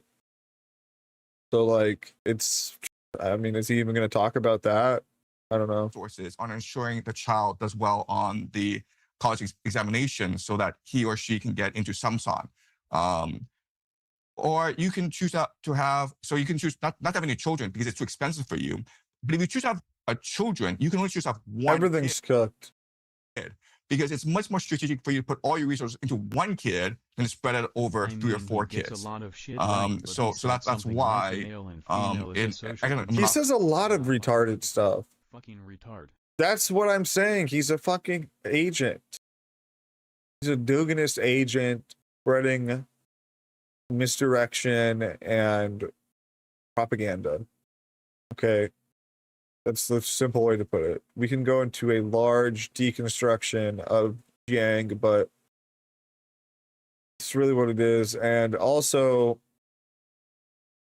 there's a lot of stupid shit. He just said that North Korea and South Korea are going to reunify because of like South Korea has a monopoly economy or something like that. Like, that's retarded. That is fucking retarded. I don't want to play a hypocrite. I'm gonna just. We're gonna watch this. Would naturally lead to a low birth rate. So what you're saying is intense competition Even though it for sucks. resources, scarce resources, produces an incentive that results in low birth rate. Exactly, because everyone sees themselves as competitors against each other, and you lose a sense of community, right? Because you have a lot of children because you want to contribute to the community and grow as a nation. But when you see your neighbor as your enemy, then that reduces your incentive to have children. Interesting. So what will be the economic effects on China and also on the rest of Asia and Southeast Asia, Philippines, Vietnam, if this energy crunch continues in the Middle East? The reality is that this war in the Middle East is having a severe impact already on the entire Southeast Asian economy. So India imports about 60% of its oil from the GCC. Pakistan also imports a majority of its oil. Japan imports about 75% of its oil from the GCC. China imports about 40%. Okay, so all these economies are being impacted, and already Thailand, Vietnam are running out of fuel. And you go to a gas station, there's just more fuel for your motorbike. And now people are being forced to work from home. There's fuel rationing. There's no jet fuel. So this is impacting all of Southeast Asia. So the question isn't like who will be impacted, because everyone's impacted. The question is who will be most resilient and the most willing to innovate and adapt to this new reality. Because we're not talking about short-term war. We're talking about a long-term change to the global economy. And I think that China will actually be... Nah, that's not... I mean... I think it could be like... For it to be like a long-term change in the economy, it'd have to go like over a year. Anything, maybe, yeah, like over a year, probably. Because if you think about a lot of stuff like this, oil crises in the past and stuff, when tensions and stuff like that, like when tensions were like raised or stuff was, other ways were figured out to find the oil or whatever, like things bounce back usually pretty quickly. Now the Strait of Hormuz situation is a little bit different, and Jiang is technically right. Like if the war continues and the Strait of Hormuz just ceases to open, yes, that is going to change the entire global economy for the foreseeable future. But we don't know any of that. We don't know what's going to happen with the war technically. Obviously, there's not really any off-ramps right now, but I would argue that the bounce back effect is actually pretty strong in a lot of these situations, especially with like oil stuff. Anyways, the least resilient and the least ready to adapt to this new reality, because for the past 30, 40 years, China has gotten very wealthy because of the global economy, where it imports cheap energy and exports manufactured goods. And the entire Chinese economy is currently based on this model. Now, for the past 20 years, China has been moving towards a consumer-based economy and more of an innovation-based economy, AI. But unfortunately, AI itself is dependent on cheap energy. And Chinese consumers are refusing to spend money for a variety of reasons, primarily because they are not that optimistic about China's growth in the future. So Chinese household savings is about 40%. And unless the government is able to get Chinese to spend more money, then it'll be very hard for the Chinese economy to move towards a consumer-based economy. So all of Southeast Asia will be impacted. And I think China will be impacted the most in the long term. Maybe not in the short term, because China still has access to Iranian oil. Scott Bessent announced today that they will lift sanctions on Iranian oil in order to make sure the economy is not too impacted by this war. But in the long term, honestly, that shit is so retarded. I can't lie. Look at, we either need to go just full force with it. if we allow Iranian oil to be sold, it's just like fueling the enemy. Like, it really doesn't make any sense.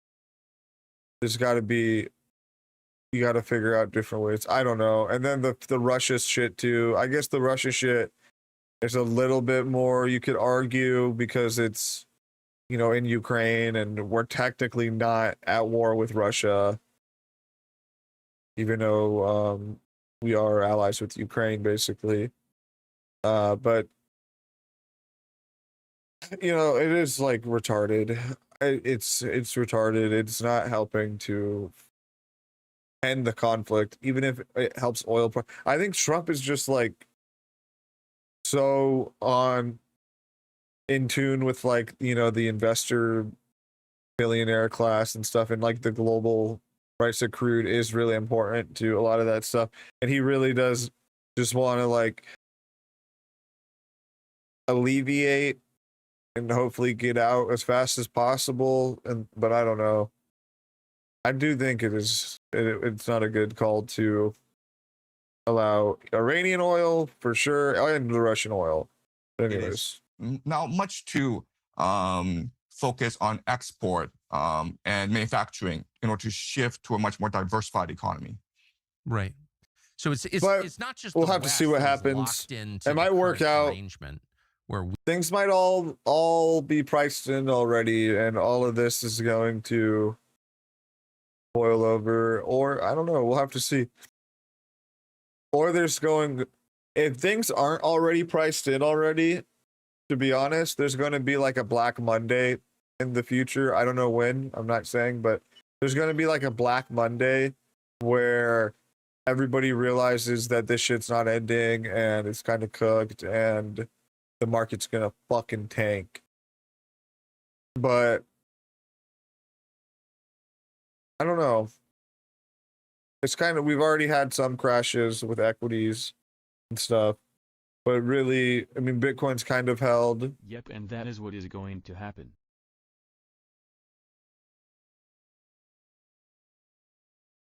I don't know. I am not feeling this best economy ever bullshit. Well, the war fucked it up a lot. This war is fucking a lot of shit up. Especially if we do rate hikes and stuff. Like, yeah, I don't know, man. It's gonna be a bad for, it's not a bull run year, I'll tell you that. But that's why you should be in cash. Try to catch the bottoms of things.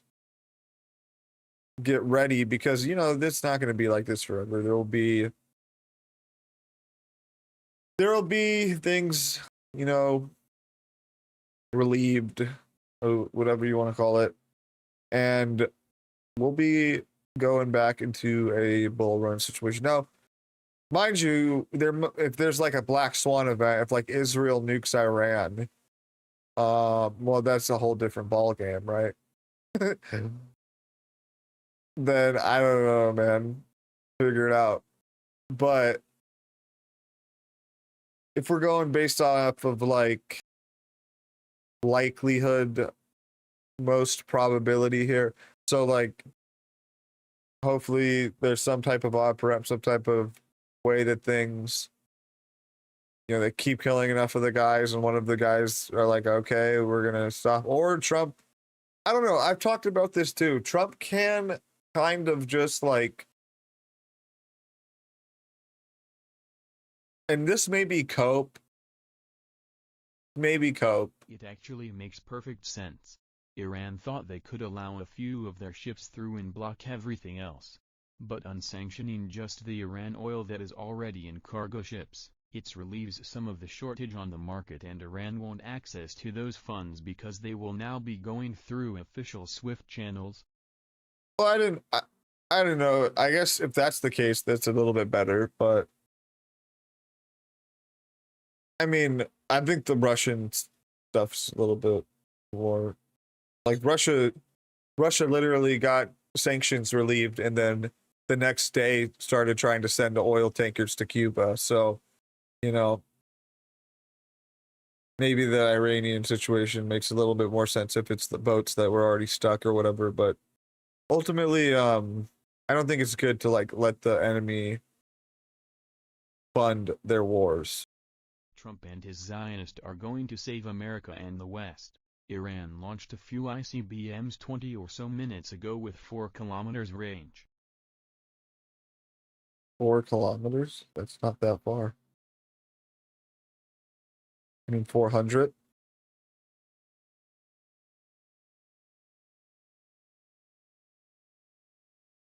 $4,000.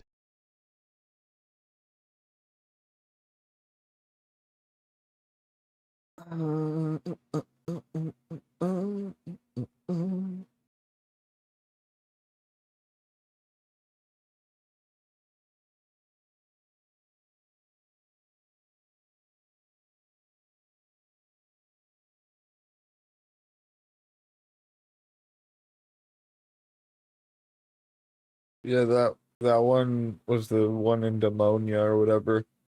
4,000 kilometers? Well, look I don't think things are getting better anytime soon. But what I was going to say though is Trump, and this may be total cope, total Trump-tard cope, whatever. But Trump has done this before. And I do think I mean this is what I would hope for, right? Like Trump is able to like just like will things into existence sometimes. Trump could just be like, all right, we're pulling out. Iran, you're going to stop. And Israel, you're going to stop. And we're pulling out. And everything's going to be cool.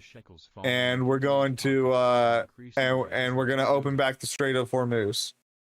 And if anybody fires any more missiles, we're bombing the shit out of you or whatever. Something like that. I don't know. Like there's ways like Trump, and that is like total cope in a lot of ways because this situation is kind of unfolding in a bad way.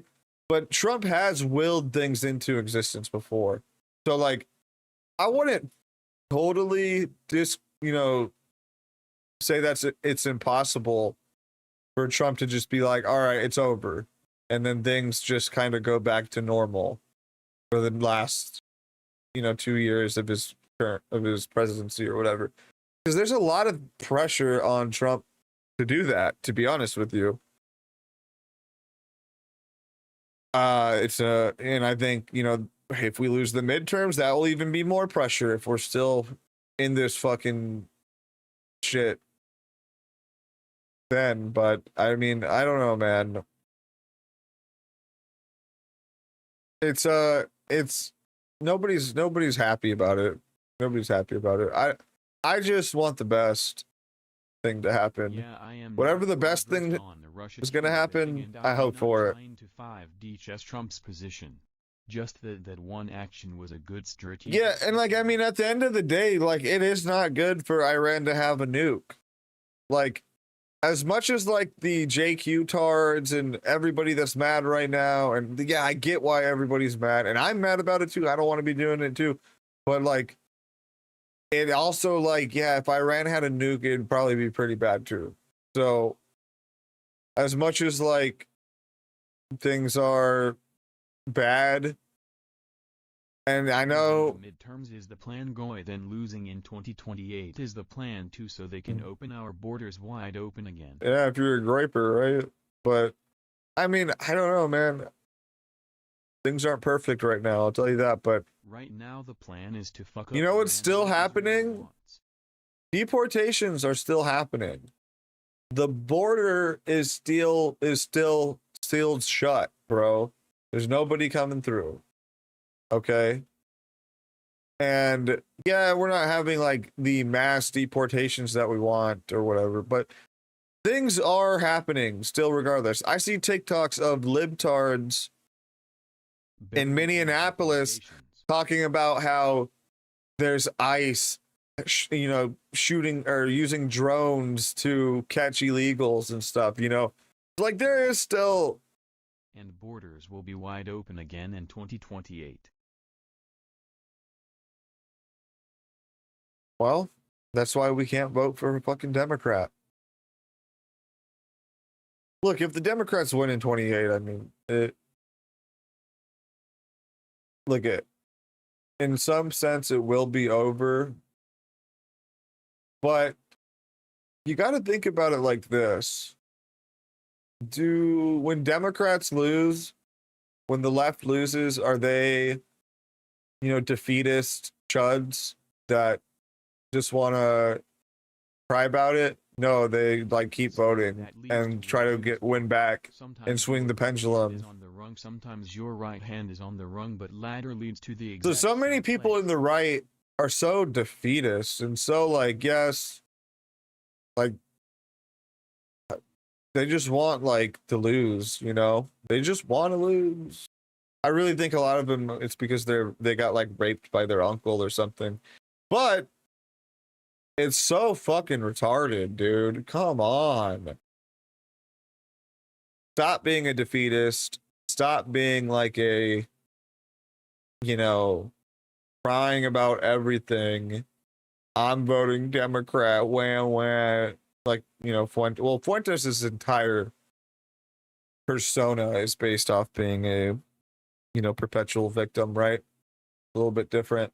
But I guess I'm just talking to like your average right-wing guy. Don't fall for the defeatism.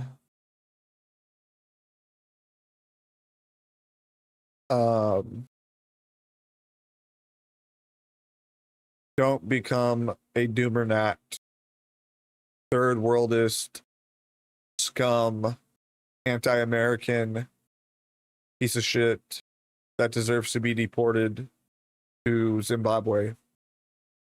Don't become that. You don't got to become that. To critique Trump, to critique, the GOP, to critique people. The right thing to do might benefit people you really don't like and that don't deserve it. Bro, Republicans won't win in 2028 cause Trump carried Israel's water. I mean, I don't think we know what's going to happen, but if we lose in 28, I'm sure that's what everybody will be saying that's the reason why we lost. Yes. I don't want to lose though. Why do you want to lose? Even if bad shit happens, let's like try to keep winning. I don't know. But I'm sure that's what the crowd will say. Yes. I don't want to lose. We consume the East produces. It's the East. They're locked into producing. So this is a massive reorientation for everybody, I think is what you're saying. Yeah. Yeah, and I would say, look, the East is going to be much more impacted than the West because at the end of the day, the Western Hemisphere, America, the wealth in the Western Hemisphere is just tremendous. I mean, the Western Hemisphere is self-sufficient, but that's not true for Southeast Asia. Southeast Asia is very dependent on energy from overseas. How does this affect Africa? Right. Freaking Tucker's just like, how does this happen? How does this affect every shithole? So with this war, Tucker just loves learning about brown clownism. War in Ukraine, just loves it. War in the GCC, experts are saying that in the worst case scenario, you could have famine. 80% of Americans are done with Israel. I don't know. But I will say the polls that came out, at least polling Republicans, is they're like 90% for the war with Iran. So, obviously, I think the online right is a little bit more vocal, but yeah, I mean, if you look at the polling, yeah, look at every poll. It's like multiple polls. It's like multiple, dude. Dude, are you retarded? Yes. MAGA will literally listen to 90% of what Trump does, no matter what it is, okay? Even going to war with Iran. And I'm, obviously being a part of MAGA and against the war with Iran, but critiquing Trump in like a constructive way, not like a doomer, retard anti-American way is good, but 90%. look at the polls. Shot. Look at the polls. No way. Google them yourself.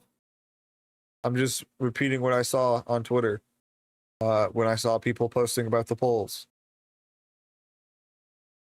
But like, yeah, obviously, like that's how it is. But I do think though it is a lot of those polls were early, but as the war drags on, that 90% will go down.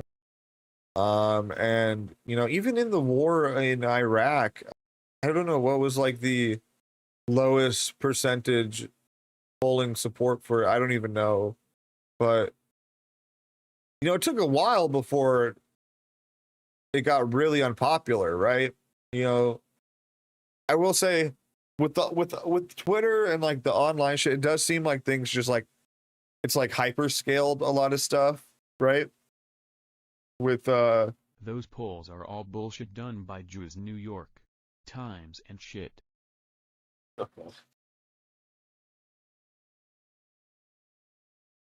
It's kind of like hyper scaled things out with bullshit with things, but it really doesn't. Yes, most of MAGA is with Trump right now in the war with Iran. Yes. I think it will dwindle though, but the people on Twitter are a minority of all of MAGA. You know that, right? In Africa, because so much of food and energy sustains the African economy, and Yes. so yeah. Okay, just moving I don't know, west. dude. Professor Jiang is telling me that this war is going to be bad for Africa, bad for China, bad for like the Southeast Asian jungle Asian countries, and it's going to be good for America and the West. What the fuck? All right, Professor Jiang, I'm kind of you're selling me on the war now. Is Professor Jiang selling me on the war with Iran right now? Like, what the fuck is this? This guy is such like a crazy misdirection retard. I don't even know. Like, it's a psyop. It's everywhere but nowhere. I don't know. Now, what about the GCC? What does that look like in 5 years? Right. So unfortunately, the biggest loser of yeah, the war. exactly. He's like he is the algorithm. You know? Yo, what's up, Nike? He is the algorithm. You know? Like he is the embodiment of it, you know? Regardless of how it turns out, okay? Even if Americans were to win, the biggest loser is the GCC. Because for the past 30, 40 years, the GCC is basically built on a mirage because it's essentially a desert with very little access to fresh water and very little agriculture. And so it couldn't really sustain a large population.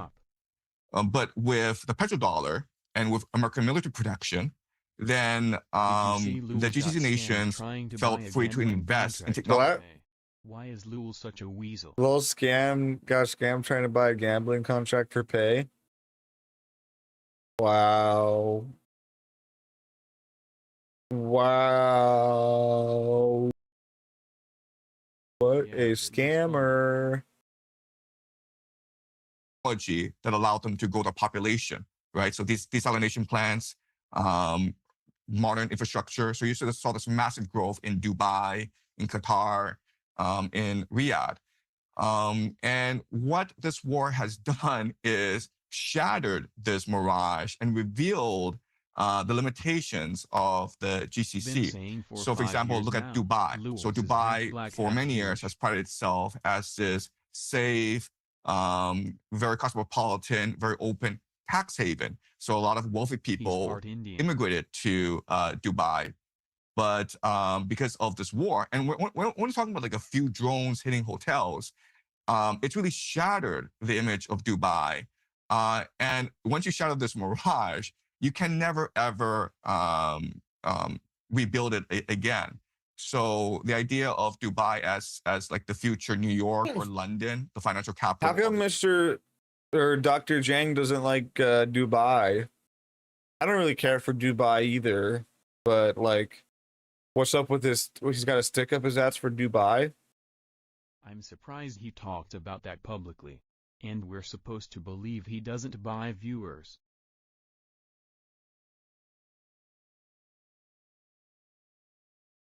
Well, I would say I actually don't think Lulz buys viewers. The GCC, this mirage has evaporated. I would say that most people that buying viewers, like most people don't buy viewers. Iran in 5 years? So Iran is being devastated right now. So the Israelis and Americans are attacking critical infrastructure. So the Israelis attacked the largest gas field in Iran. The desalination plant was destroyed. But we also have to remember what is... I would argue that Kick allows it to happen because of the ease of access to inflating your view count through many means, obviously. But it's the fact that Kick doesn't have like good anti-botting protection. The website. You can write like a Python script in 5 seconds to give you like 100 viewers, you know? So like, it's really all kind of built in to the flop economy here of, and it's also about like, you know, I don't know. And I'm not talking about Lulz. I was mainly thinking about like the big streamers right now. Like if we go to like the top of Kick right now, you know what I mean? Like Clavicular, for example, 27K. Like I don't think he has 27K. You know, maybe he has like 10K. Maybe. But I don't know. Also, like everything's so inflated and pushed and the algorithm is so manufactured and you know, dissected on and, you know, false pretense put into every side step and place. And you look anywhere on any algorithm, it's always just nonsense being promoted. And there's no like, there's just nothing good on like TikTok, for example, you know, like it's all just like retardation.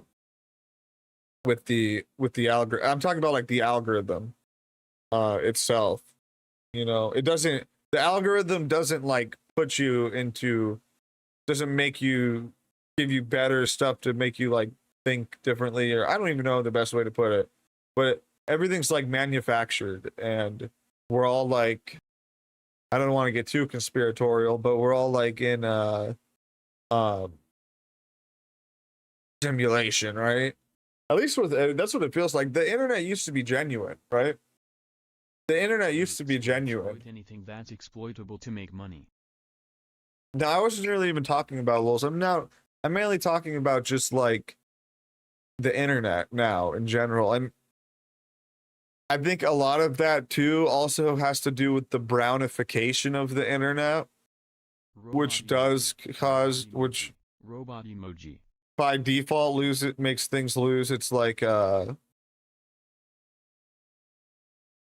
genuine appeal. I don't know how to put it. You know, anyways, the slopification, third worldification,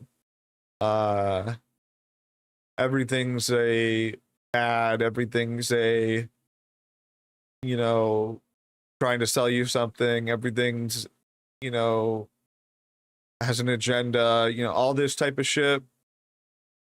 Not to get too conspiratorial, but like it is like that now. The internet is like that. It is like predatory. in a lot of ways. And maybe the internet was always like that, but there was, like, when I grew up with the internet, and now I grew up in the 2010s, mind you, so not too crazy, but the 2010s internet, completely different to the internet of today, you know, and the algorithms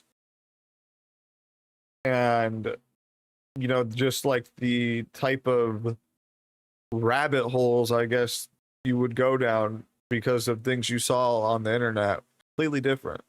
Second half of this video is nice, talking about white genocide in every white country on YouTube. I miss 2007 YouTube. Well, it's not just like a nostalgia for the old YouTube. It's more like a nostalgia for the old algorithms, really. And just like the way that, like, not everybody was on the internet. Not everybody, like, the smartphone wasn't, like, social media and stuff like that. And, like, you know, like, I used to play a MMORPG game called Lineage 2, and that was a game that nobody the fuck knew what the fuck that was, right? Or even playing like World of Warcraft back in 2000 fucking 10 or 2007 or 2012 or 13 even is different, you know. And even being like, everything was different back then, man. And the algorithms were different, and people weren't like, you had to seek stuff out. That was another big thing. You had to seek stuff out. Things didn't just come to you on your magical device of the algorithm, you know, which is now like Instagram Reels or whatever, you know what I'm trying to say. But like, it wasn't this like magical thing that you had to stuff and amazing atheist arguing with Brett Keenlow. Yeah, I mean, that's your personal thing. Yeah, exactly. I mean, that's just like, it's not like this thing where it's like just like fed to you now. It's like you're a slave to the algorithm, really, right? Everybody's a slave to the algorithm in a sense. Now, it's really weird.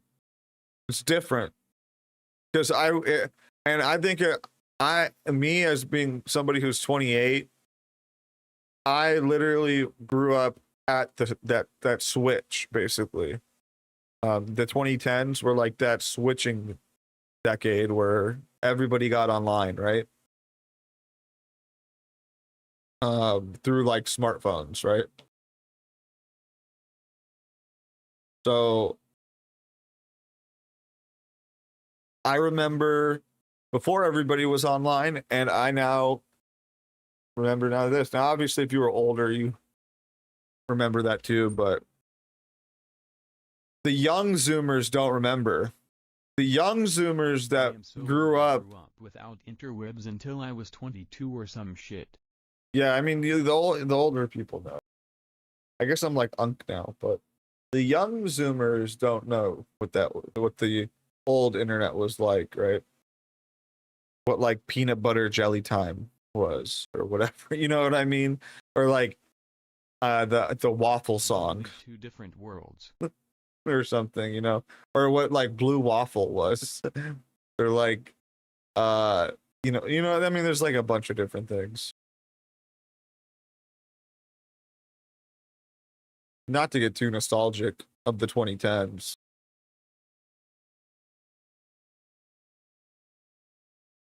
It's a different time. Different time.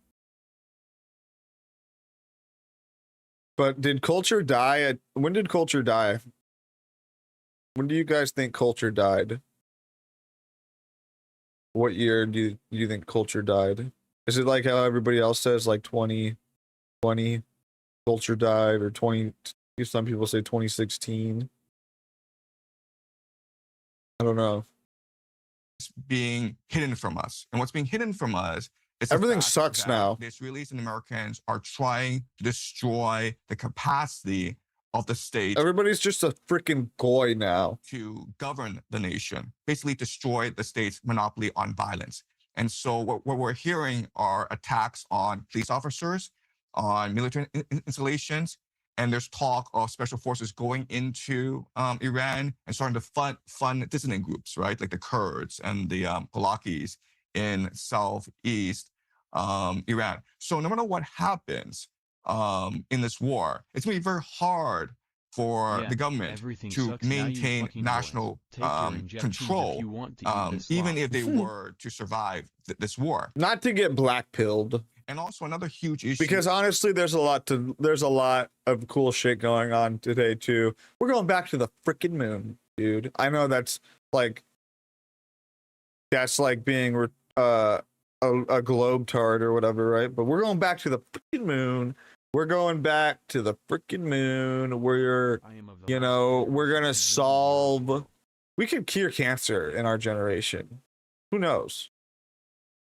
With AI. Back? Peptides. You're able to like inject things in you that like genetically change you to make you stronger and more beautiful. Like, we're living through crazy times. For Iran is that for the past few years, it suffered drought issues. So its agriculture was heavily impacted. They were actually talking. So there's a lot of good stuff to live for. Don't get black-pilled or too nostalgic of the past. Out of the city of Tehran because the capital can no longer sustain this large population. So this war will only exacerbate the environmental issues, especially with the attacks on critical civilian infrastructure, for example, dams, reservoirs. I'm Dr. Ching Chong. Ching Chong, Ching Chong. To recover from this war as a nation. And you have basically the stirring of ethnic settlements. You have the destruction of the state's capacity to deliver basic services. But the good news for Iran is that it seems as though they will be able to maintain control over the Strait of Hormuz. And that is critical because now they're able to charge a toll on anyone who uses the Strait of Hormuz. And they're talking about 10%, which should generate about $800 billion a year annually for He says a bunch of stupid stuff. Will be destroyed in this war, but if it's able to harness the pride of the Persian people, if it's able to unify the Persian people, and it's able to leverage the resource of the Strait of Hormuz effectively, then we can expect Iran to rise again in like 10 to 20 years' time. Where is Israel in a few years from now? So if you look at the main beneficiary of this war, it is Israel. Because Israel has an ambition called the Greater Israel Project, which is what they believe that God, Yahweh, promised to their ancestor, Abraham. And so they believe that Yahweh promised Abraham all the land from the Nile in Egypt to Euphrates in Iraq. If you look at the entire map, it also extends to Anatolia, which is southern Turkey, and even into Saudi Arabia. So if you look at what's happening, well, it's convenient in that the GCC is being destroyed. Saudi Arabia will probably be drawn into this war. It is possible Turkey will be drawn into this war as well. And this war allows Israel to remake the Middle East in its own image. Also, if you think about it, this is kind of boring, bro. The main constraint, according to game theory, to Israel achieving the Greater Israel Project is actually not Iran, but America. Because America guarantees the military safety and protection of the GCC, Saudi Arabia, Qatar, Kuwait, Bahrain, UAE, these nations. And so if Israel is become dominant, it's become the hegemon of the Middle East, it needs to figure out how to remove America from the equation. And quite honestly, this war has shown the limitations of American power. It's really annoyed the American people. The American people do not want this war. And American people don't even understand why America is still in the Middle East. And so it's very possible that regardless of what happens in this war, America is forced to withdraw from the Middle East, in which case Israel is able to achieve its Greater Israel Project. It was clear to me that that was part of the motive, that Israel understood this, and I don't know. It's just everywhere, man. Like I said, he's everywhere but nowhere, buddy. He's just everywhere but nowhere at the same time. States out in order to hurt the United States and It's get the not United States cohesive. out of the Middle East. Do you think that will be successful? I think the way this war is going, this plan will work. And the reason why is... Because it's like, it doesn't really make sense. Like, if anything, Israel needs America to leech off of even more and more and more to get the Greater Israel Project. I don't know. The American military has not like fought what I a real guess war for decades. I don't know. This war in Iraq was not a real war because Saddam Hussein basically gave up. He didn't have air defense because those economic sanctions had destroyed his economy. And his logic was this: let the Americans invade. They can't possibly invade because if they destroy us, that would make Iran, which has hostilities against America, the regional power. So why would America do this? It is self-defeating. It is not logical. It is not rational. So I'm not worried about them attacking me. And he was surprised when they did attack because it was not logical. It was not rational. But they did attack. And it was a cakewalk. It took about 2 weeks. America achieved air supremacy very quickly, and they rolled into Baghdad very, very quickly and toppled the regime. So that was a very quick and easy war that fit the American military doctrine of shock and awe. Iran is completely different. And the American military does not want to fight this war because they've war-gamed this countless times. And each war game, they discover that they lose because the American military, it's too bulky.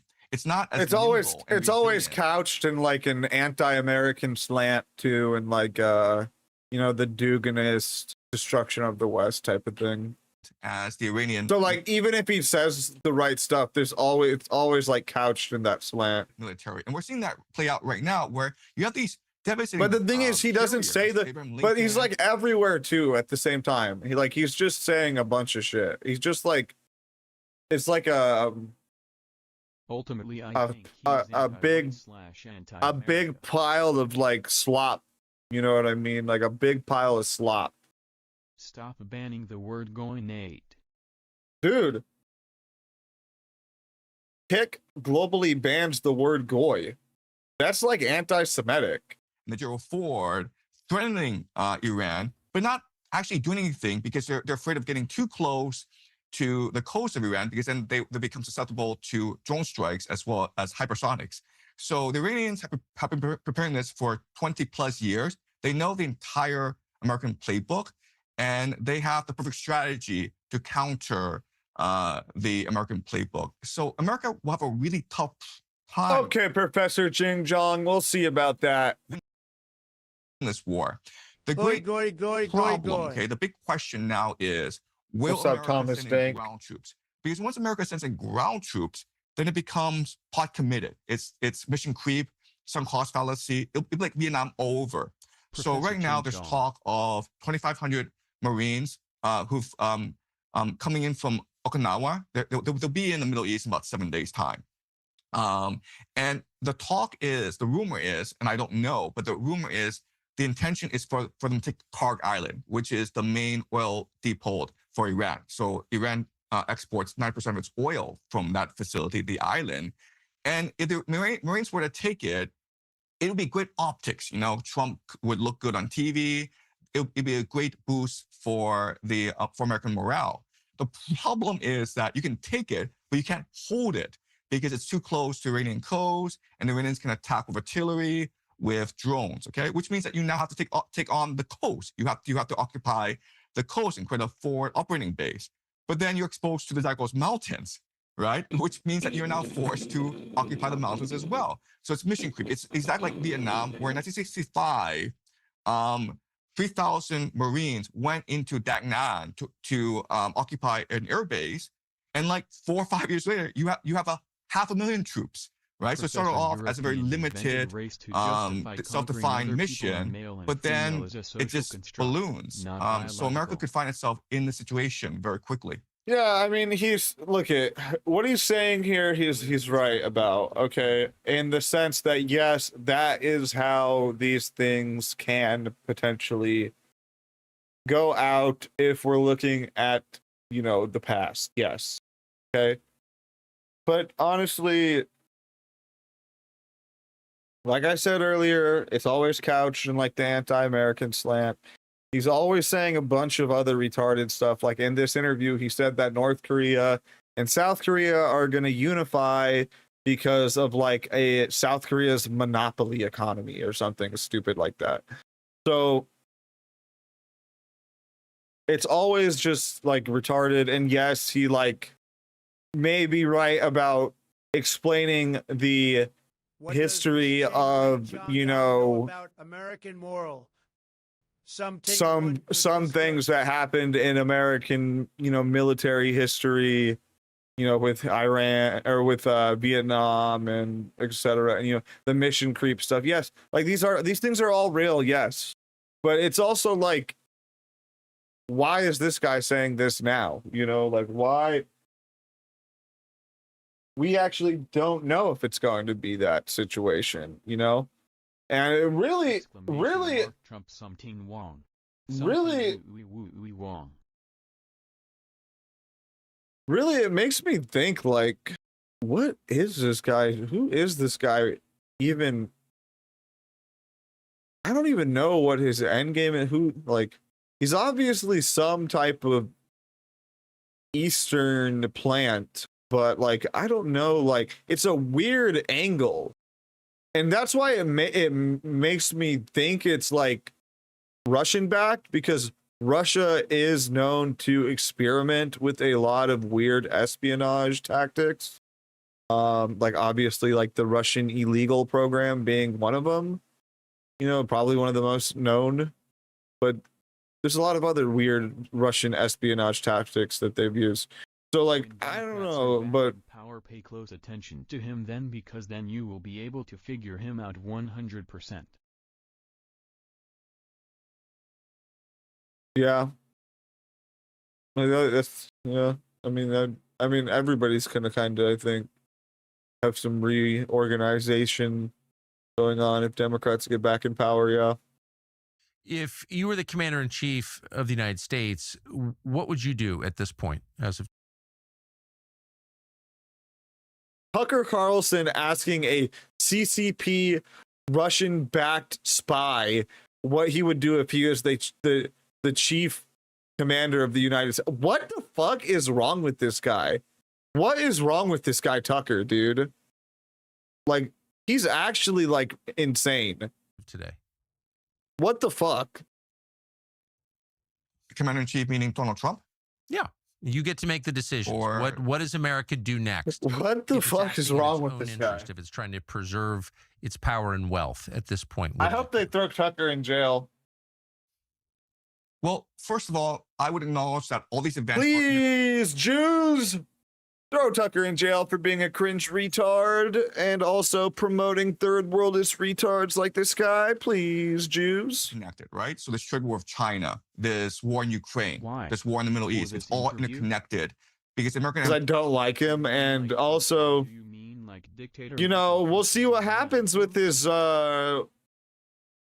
I mean, he's definitely some type of asset, and he was definitely trying to be like some spy or something. I don't even know what he was doing, some type of negotiator.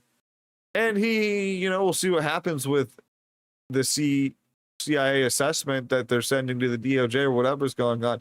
But I doubt anything's really going to happen from it, because at the end of the day, Tucker's a fucking CIA agent. It's too overstretched, and it has its fingers on everything, and so it allows its enemies to provoke it into these never-ending wars. So what I would do is basically sit down everyone, all retarded fucking Russia, nonsense, China, Iran, and say it's time for a new world order where we are partners. You know what? Zhang actually was based for that, I will say, in this relationship. Right before America was the hegemon, but I don't know. He probably just like read that on Twitter and needed something. Like, I don't think like two things can be true. They are all fake. Zhang can be right about that and also wrong about everything else. US dollar was the world reserve currency.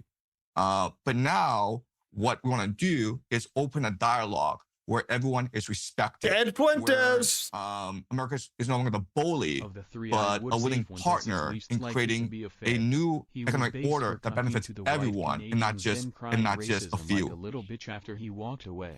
I think that's the not wisest base. possible advice and probably the only path that preserves civilization. But the one country standing in the way of that is Israel. Yeah, to be honest with you, you are right about that. As much as I hate Fuentes and will indulge in the calling him a Fed because it's funny, but yeah, like realistically, like Fuentes is the least likely to be a Fed out of Jiang and Tucker, yeah. Which is the only beneficiary of this war. Jiang's actually probably the least likely. Jiang's a spy, not a Fed. Yeah. I think that's true. Can you think of another beneficiary other than Israel of this war? Jiang's a freaking spy, dude. It's actually he's actually the least likely, actually, for being a Fed. The foreign agent. Russia is now able to take all these war profits. Right, and then help the Iranians, finance the Iranians in the struggle against the Americans and the Israelis. So the Russians also benefit tremendously from this war. Yeah, but fair point. Interesting. Yes. Israel has to be constrained by the United States. He did admit that. In order to do what you just recommended it do. Is that possible? Does the American president... He admitted Russia is benefiting from the war with Iran. Interesting. That's where it's like so confusing to pin him down.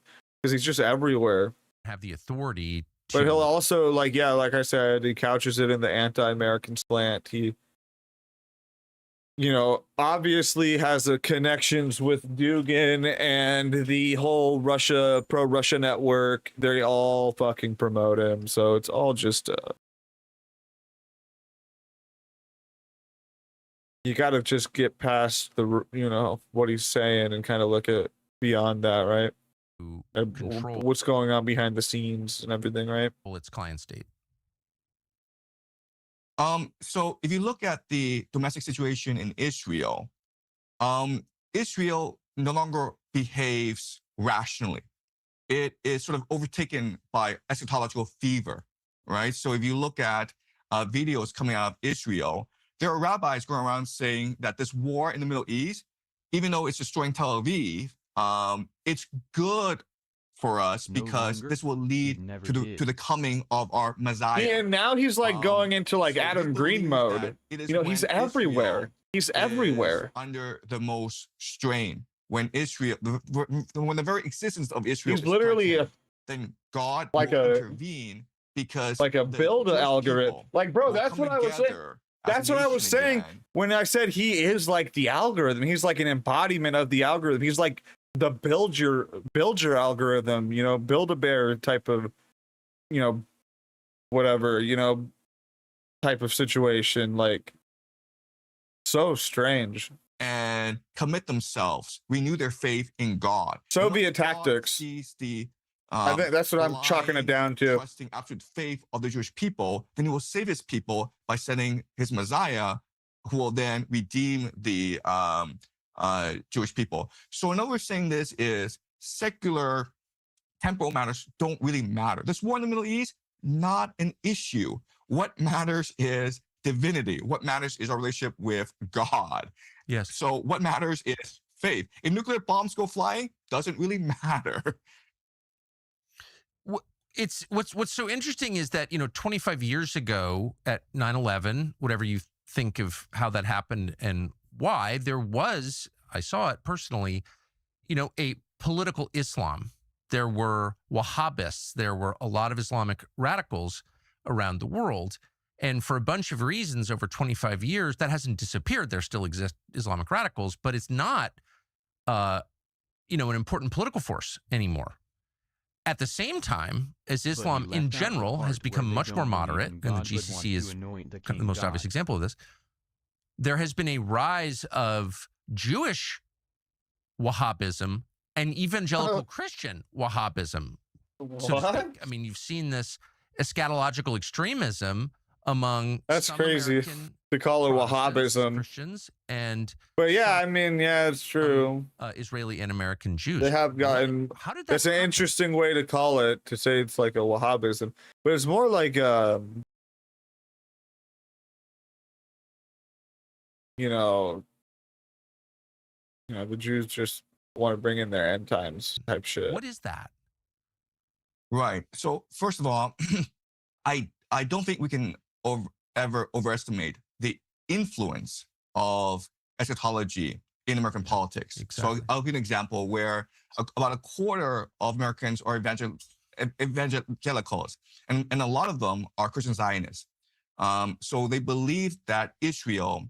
The thing is, it's not just the evangelicals and the Jews. It's all Abrahamic religions and faiths. All have the same end times, eschatology. It's just a little bit different flavor, okay? Crucial, the linchpin to achieving God's plan and the return of Jesus. And so a very prominent figure that you probably know very well is John Hagee, who runs something called the Christians United for Israel. It's 7 million members. And these are the people who are financing a lot of the conflict in the Middle East, in Israel, because they're the ones who are funding West Bank settlements. And so Christian Zionism, it is an extremely powerful political force in America. So all right, cheers. The question is, how did this happen? And yes, the issue is that this is a plan that has been in motion for centuries, and it's a very complicated history, but it involves different religious groups among the Jews, Septim Frankists, Shabbat Lubavitch. Oh my gosh! Now we're going into the fucking Frankists and the Shabbat. Oh, fucking lobotomize me. It also involves the Freemasons, the Knights Templars, the Rosicrucians. It involves the Jesuits. So you have these different fucking everything. It involves everything. It's literally every fucking. It's the Jews. It's the Jesuits. It's the Rosicrucians. It's the Illuminati. It's the Man in the Mask. It's the Phantom of the Opera. It's fucking everything. This guy is just everywhere. Different secret societies, different religious organizations working together for the centuries to achieve. I don't know. Talk to Lils about that. He went to Freemason stuff. This plan. I don't really know anything much about Freemasonry besides like the kookery from it, which I don't even know how much of that is real.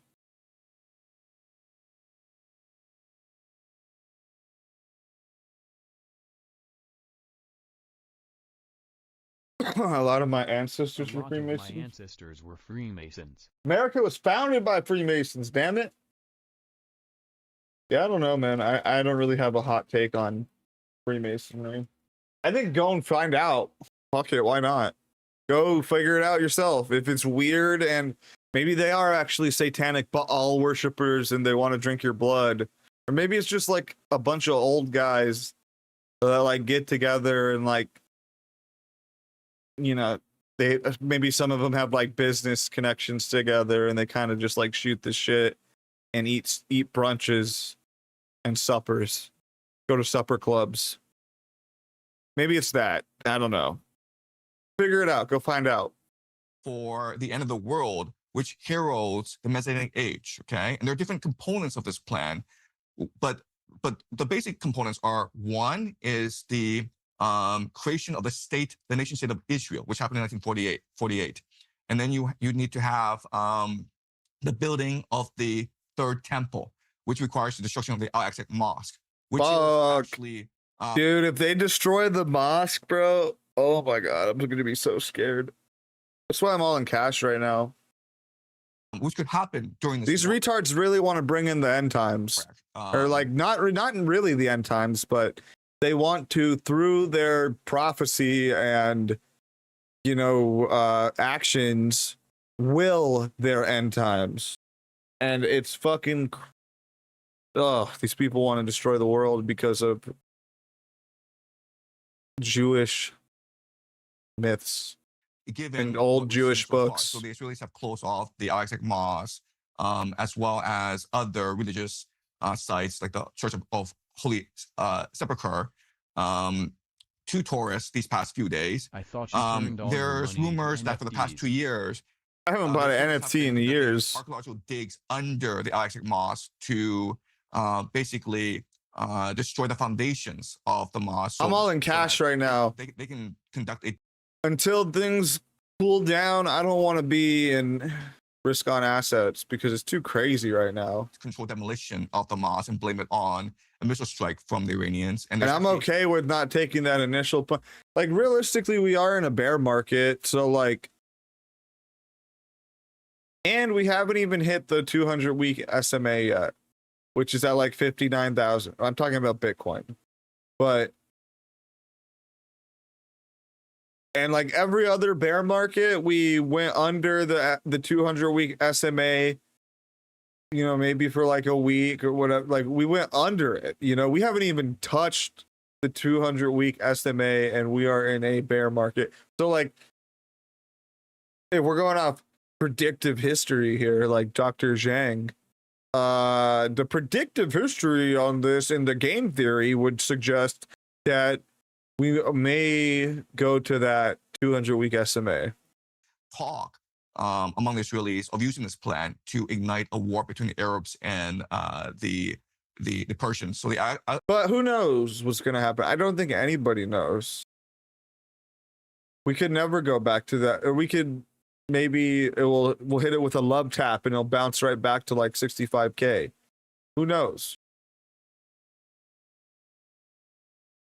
I really don't know. I don't think anybody knows. I think anybody telling you that they know, or they're wrong. But I think right now I still buy Bitcoin every day though. I buy $25 of Bitcoin every day still. So you know. I'm going all in when it hits 15K. Dude, if Bitcoin hit 15K, I'd be going all into it. I'd be taking out loans, personal loans, small business, fucking everything. I'd be scrambling to get money. Al-Aqsa Mosque needs to be destroyed for the third temple. They also talk about this war of Gog and Magog between Israel and the entire world. Then the coming of the Jewish Messiah, the creation of the Greater Israel Project. The thing with this shit, like, they're talking about this and then they're going to say some stupid shit like, oh, these are like the bad Jews that believe this. The good religious Jews don't believe this. Like, that's what Tucker says. And I bet you they're going to say some bullshit like this. Maybe I'll be wrong. But no, it is the religious Jews that want, you know what I mean? Like, it's just Judaism in general, you know what I mean? Like, that's just the whole package, okay? It's a entire package. But we'll see. Because that's what Tucker usually says. It'll be like, they're the satanic Jews, not the good Torah reading Jews. The return of all Jews from the diaspora. So there are different components to. So honestly, this is just all over the place, man. This is just meant to just totally, misdirect people. By the way, this entire 44 minutes has been nothing but misdirection. No, like, real leading to truth, like throwing out bits, but not like leading the horse to water, type shit. And it's just all like that, and that's what it's all meant to be. Classic Soviet tactics. And if you just observe geopolitical events, we're seeing these events converge together today. I mean, all these events are playing out. So it seems as though there are these very powerful shadow forces working behind the scenes. Oh my God. Who they are, but it seems. What do you mean? It's literally, we do know who they are. The people who are causing the Iran war right now, we know exactly who they are. What are you talking about, you dumb retard? They're not fucking shadow forces. They're able to control geopolitics in a certain manner as to fulfill. This is what I'm saying. This is what I'm saying. Totally just misdirection. Their eschatological script. What role do you think Donald Trump plays in this? Totally. You see what I said there?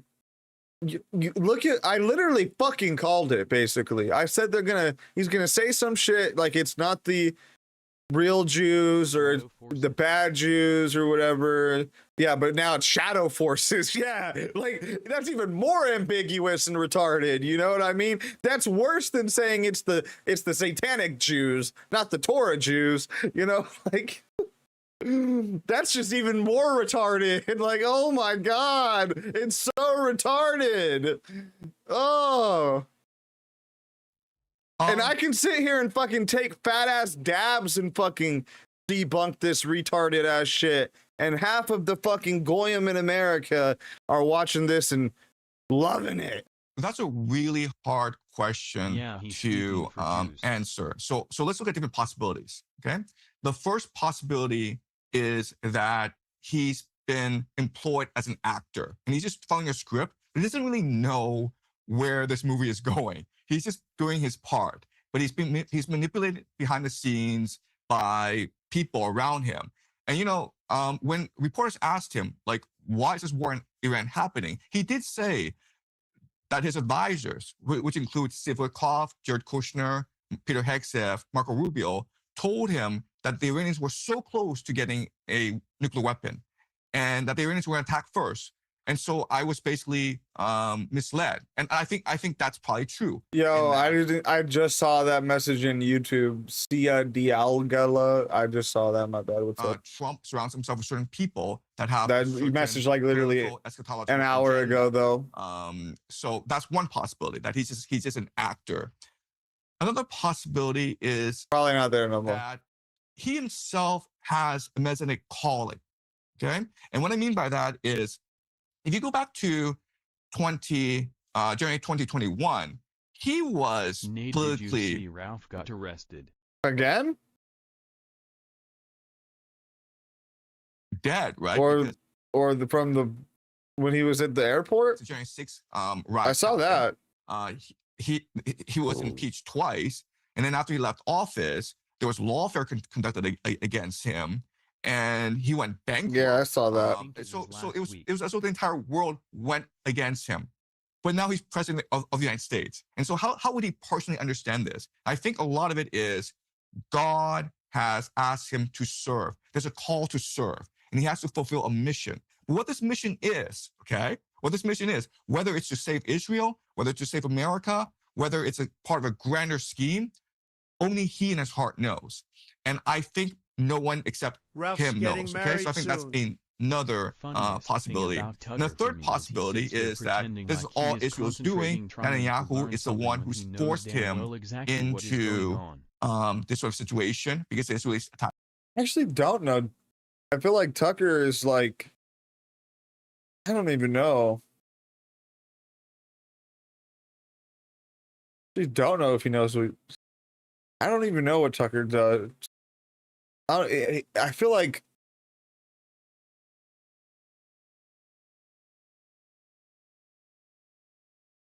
I mean mostly in regards to Jews. Oh, I don't know. I honestly don't know because he says a different thing every day. Getting married to a black porn star. This can't be real life. No, they're getting married? Really?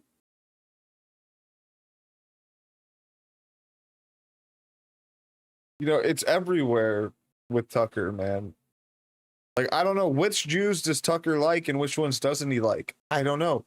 So one day is he saying all the satanic Jews are bad, but then we like the Torah reading Jews, or like the Netanyahu government and admin is bad, but we just need a new Jewish admin that's not Netanyahu or something. Like, you know, like it's not even real criticism of Jewish power, you know, or anything like that. It's actually misdirection, like everything else in this entire fucking podcast that we've watched so far. It's been nothing but misdirection. Anyways. First, and Marco Rubio said this, where you know what? We wanted these negotiations, but the Israelis were planning to attack. If they attack, the Iranians would be compelled to attack both the Americans and the Israelis, and we did not want to put our soldiers in harm's way, so we attacked with the Israelis.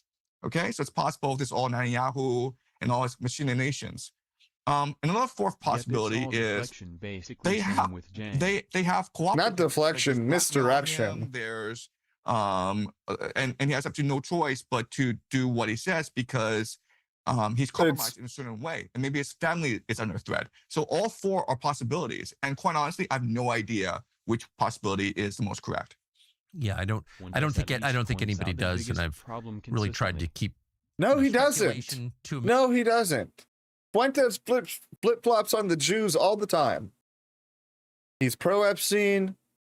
Then he's saying the Epstein regime runs America. He's freaking says Jews are the finest in the movement. And then he says that, the Jews, the perfidious Jews need to be expelled. So like, no, he actually flip-flops a lot too on the Jews. And Fuentes, yeah, he may rail against the Jews, but if there was some type of Jewish interest that helped Fuentes, or like some Jew or Jewish money, like Fuentes would hop on that. He has no real alliance to being like, principled anti-Semite or whatever, Literally endorsed. Yeah, endorse Laura Loomer. Like, there's a bazillion different things. But anyways, yes, Fuentes names the Jew. Oh man, that's fucking crazy in 2026. Yeah, man, that's awesome. You can call out Israel in 2026. Fucking great. You're fucking cool. That's awesome, dude. Like, it's the same. And now, because that's another thing too. That is why Fuentes is saying the voting Democrat shit now, because I mean, he even gets tired with the low IQ anti-Semitism shit and like blaming everything on the Jews and, in this type of thing. Like, yeah, right now it's like the Iran situation, and that's obviously because of the Jews. I know that. Power in America. Fuentes does not have the interest of America in heart. He does not care about America. And in that sense, I'm saying white America. He's okay with his multi-culti lifestyle in Chicago. Supposedly Milo says that he's living a secret gay double life in the Chicago Undercity. But we can't let Fuentes get the launch codes. I don't know. We'll have to see. We'll have to see what happens with that. With Milo, supposedly Milo says he's dropping the Fuentes sex tape in 2026. Imagine believing Milo. I mean, Milo's vault is literally caused a lot of issues already, so I wouldn't be surprised that there's more in that vault. And I don't like Milo. I don't really like Milo either, by the way. He's like pro Candace Owens and shit. But I'm just not going to deny his effectiveness of like what he's been able to. Like, he took Sarah Stock out the fucking, he blew her out the water,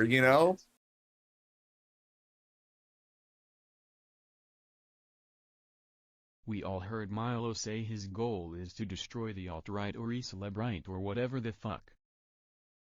Did he say that? I don't. Good. It needs to be destroyed if that's the case. Minimum, you always want to. I think it was a great thing. What Milo did with Sarah Stock and Elijah Schaefer, great. I supported that. I don't really like Milo, but yeah, so exposing grifters, especially like a fucking the Sarah Stock situation. A woman selling her, trad purity, being like the, waiting till marriage girl, trad Catholic e-girl, selling that shit. like worse than OnlyFans. At least OnlyFans, it's like, you know, it's honest in a way. I don't know, like that sounds bad, but it is in like what it's selling, right? It's selling pussy. The bitch is selling pussy, okay? It's straightforward. It's not like this convoluted fucking scheme to scam people off of your fucking manufactured Brad identity, you know? That's way more cynical than being an OnlyFans whore. I'm not gonna lie. Believe that people's motives are Way transparent. more They state cynical. why they're doing what they're doing. But of course, you can never know what's inside a man, right? Even in yourself, it's hard to know your own motives very often. So I think that's a wise take. What happens to North America, United States, and I do want to include Mexico and Canada. We don't think a lot about those countries, but they're both massive land masses and they have big populations and they're our neighbors.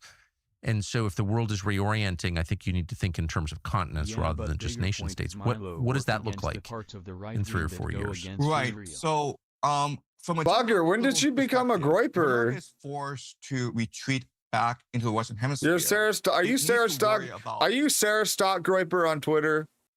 Resources, and so it is in the best interest. No, of I'm just America kidding. To eventually take over and colonize both Canada and Mexico. Dude, Milo is literally anti-Israel, bro, and he's promoting Candace Owens. But what's left? Lol. Mexico for its labor supply, Canada for its resources. You know, Canada's probably the wealthiest country in the world. I know. And so from a geopolitical perspective, if the world is retreating into self-sufficiency, if there's mercantilism, if there's trade barriers, then America has absolutely no choice but to ensure its own supply networks. And No, he unironically promotes Candace, saying she's awesome and she's speaking truth. And got to think like Mossad, dude. yeah, but you said that Milo has worked against part of the right wing that go against Israel. Dude, that's not true. Not good options. Candace Tucker 2028. I will not vote for Tucker Carlson. I will not die for Tucker Carlson. I will not die for Tucker Carlson. No, I refuse to vote. If Tucker Carlson is like, it's Tucky F baby. if it's Tucker Carlson and he's like actually the front runner, I don't know, man. I'm like, oh man, that's so cooked. I can't vote for that. I'm sorry. If the Goyim have gone that bad, down bad. I said earlier, both rungs on the same ladder that leads to where Jews want. Lol. I'd vote for Stephen Smith before I vote for Tucker Carlson, who would get her vote in 2028. I don't know yet. It hasn't started yet. Definitely not Tucker Carlson. Vivek Ramaswamy. No. No, dude. Definitely not Tucker Carlson, I'll tell you that. It's eventually taking over Greenland, Canada, Mexico, Latin America, Cuba, Venezuela. So America doesn't really have much choice in this matter. At the same time, what we're seeing is that this war, as well as other events, are I can't wait for James Fishback to lose fissures and start his podcast in America, especially between left and right. So witness what happened in Minneapolis in January, right? And so we can expect that, hell yeah, that as this war continues, Loomer 28, possibility that Donald Trump will call up a national draft in order to ensure the manpower to fight this war. Then you will have rioting in the streets. You have massive violence, in which case the National Guard is deployed. There's a plan to deploy the National Guard to all major American cities by April. Fuck you, Dr. Ching Chong. One sec. I'm gonna go get a soda. Fucking Dr. Ching Chong. Omega King Pain Boot 2028. In Dr. Ching Chong. Ping pong.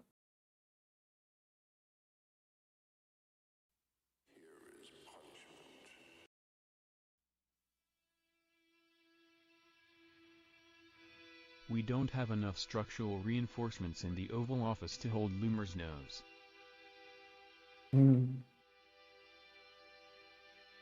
Laura Loomer runs the show. Her tentacles have suctioned on. Well, if you remember, supposedly Laura Loomer gave Trump head, right? So I bet that's why Trump's listening to her. Duh. She got crazy dome. I'll be right back.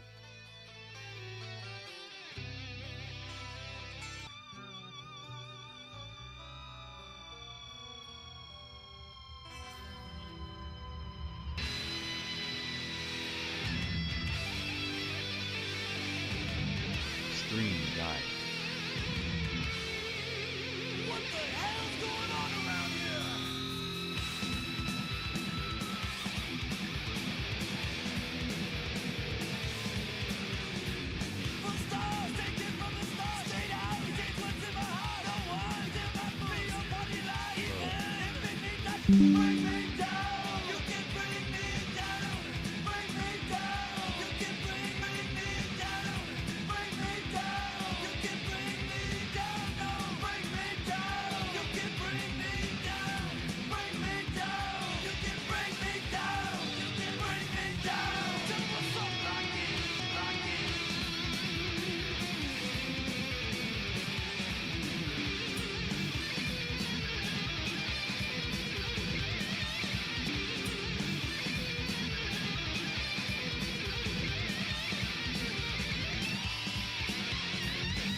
Back no regret.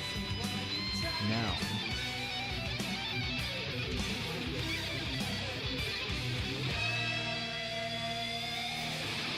Just cause you don't understand what's going on don't mean it don't make no sense. And just cause you don't like it don't mean it ain't no good. And let me tell you something, before you go taking a walk in my world, you better take a look at the real world. Cause this ain't no Mr. Rogers' neighborhood. Can you say feel like yeah, maybe sometimes I do feel like I ain't happy about it, but I'd rather feel like than be full of and if I offended you, oh, I'm sorry, but maybe you need to be offended. But here's my apology and one more thing.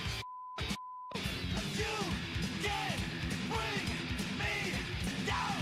Bring me down. You can bring me down. Bring me down. You can bring me down. No, bring me down. You can bring me down. Bring me down. You can bring me down. Bring me down. You can bring me down. Bring me down. You can bring me down. Bring me down. You can bring me down. Bring me down. You can bring me down. You can bring me down. Can bring me down. Can bring me down. Can bring me down. Suicidal.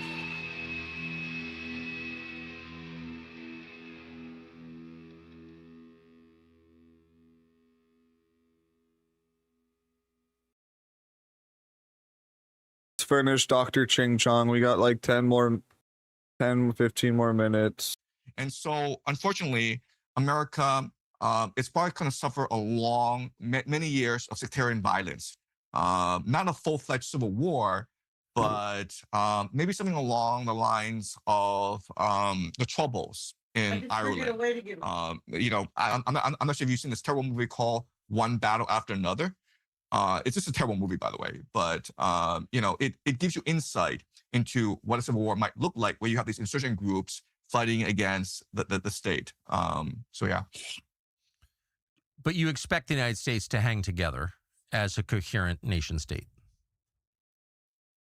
Listen, Tucker, the United States is the greatest nation in the world. Yes, it is. Open, generous, entrepreneurial, energetic.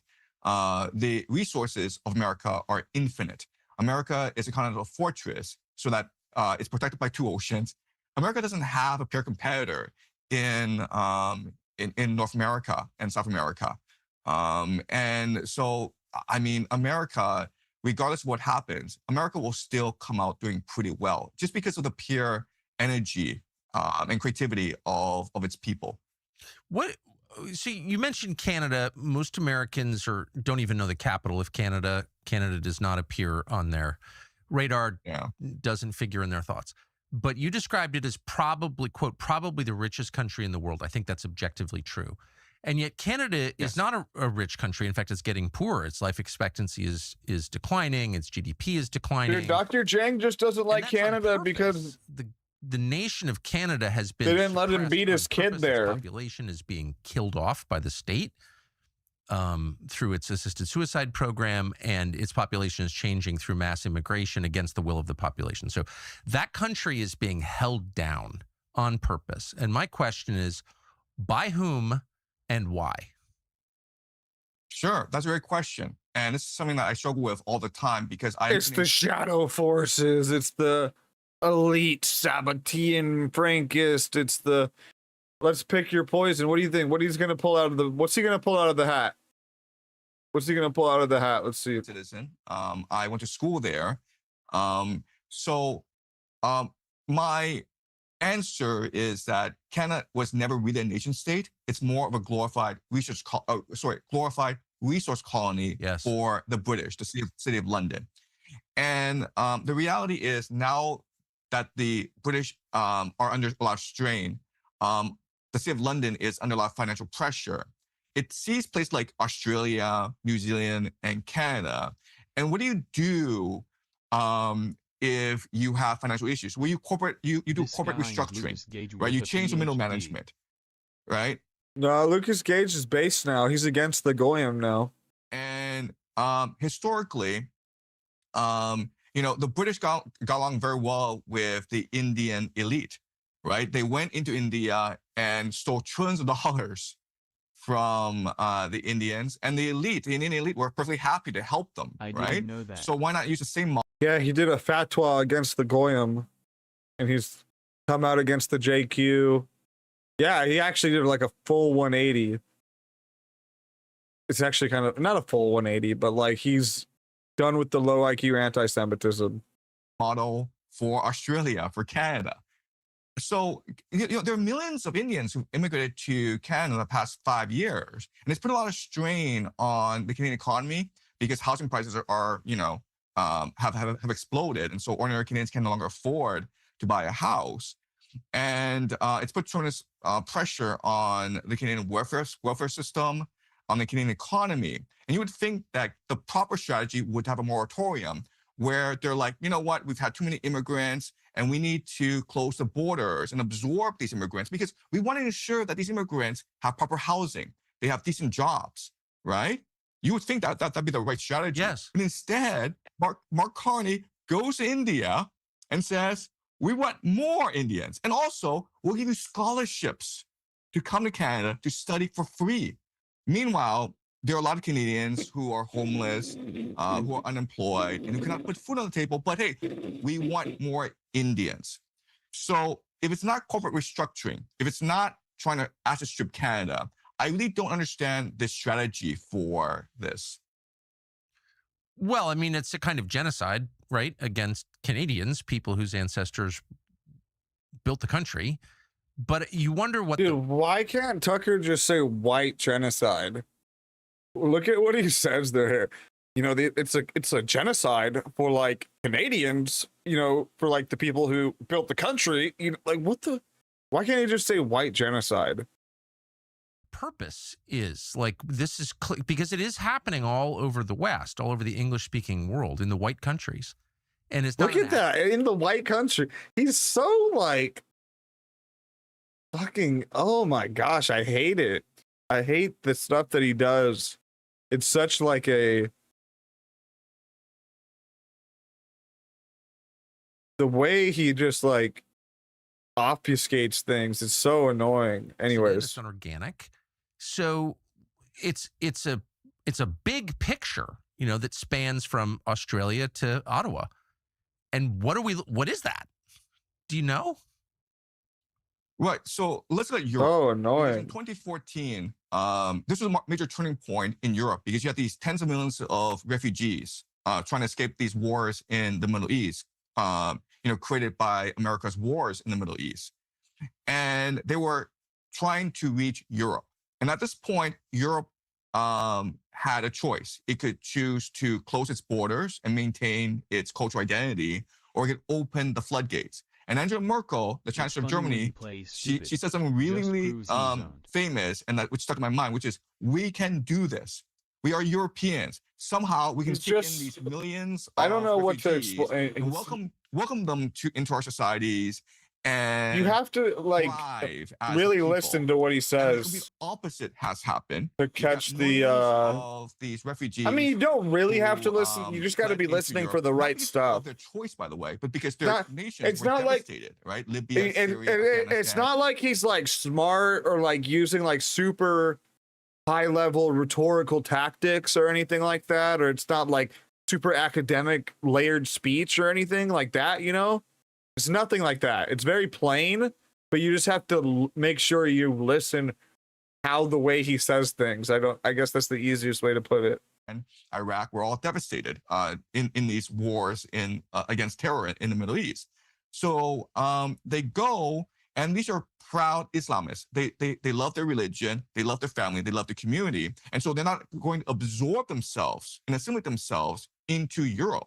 And today, you're looking at population replacement in a lot of cities. You go to certain places in Britain, and you might think you're in Cairo or Baghdad. And this has caused tremendous conflict throughout Europe. I would not be surprised if like 2 to 4 years' time, you have civil war break out, insurgencies break out in places like Britain and France. So the question is, why is this happening throughout the world at the same time? Exactly. Why is it that these different nations, whether they're European, whether they're Canadian or Australian, why are they adopting the same policies? Not just in terms of COVID, right? But also in terms of like immigration. And so that's one of the great questions that we have to ask about the world we live in today. It seems as though it's almost a controlled demolition of Western civilization, right? The Anglosphere, Western Europe. It seems as though these nations are being destroyed purposely. For what end? I don't know. But I would just say there's a certain pattern that has emerged, and the result can only end up in the controlled demolition of these societies. I don't even think that's up for debate. I mean, of course, just look at the bottom line numbers, of course. Yes, it's not up for debate, but you have to keep in mind the guy saying it. The CCP, Kremlin-backed, whatever, this guy's just foreign agent. You can just label him blanket statement, foreign agent. Like, as much as, like, yeah, that is true to an extent. And like Tucker says, it's undebatable. But got to keep in mind where this is coming from. The white populations are... And the motivations. Being killed on purpose. And Professor Jiang's motivations are completely different from ours. The question is why? And I don't have the faintest idea. And I know there's a lot of speculation as to who's doing it. I'll just say bluntly, I don't know. I mean, I know who the instruments are, of course. I don't know. Keir Starmer's not in charge of... Like, these fucking idiots will go on here for 50 minutes and talk about how the Jews run the world and... Oh, fuck. Damn it. And how Israel is trying to manipulate world events through political, end times prophecies, fucking the the shadow force. Like, they'll go on here and sit here for 50 minutes and blame the Jews. And like, look, yeah, the Jew. I'm not saying like, one second, let me take this dab so I can rant about this for a second. But like, this is crazy. This is crazy.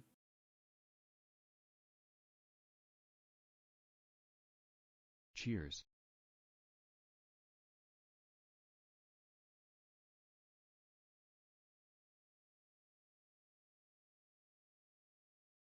Fuck, it's too cold. I fucked up. Retorch.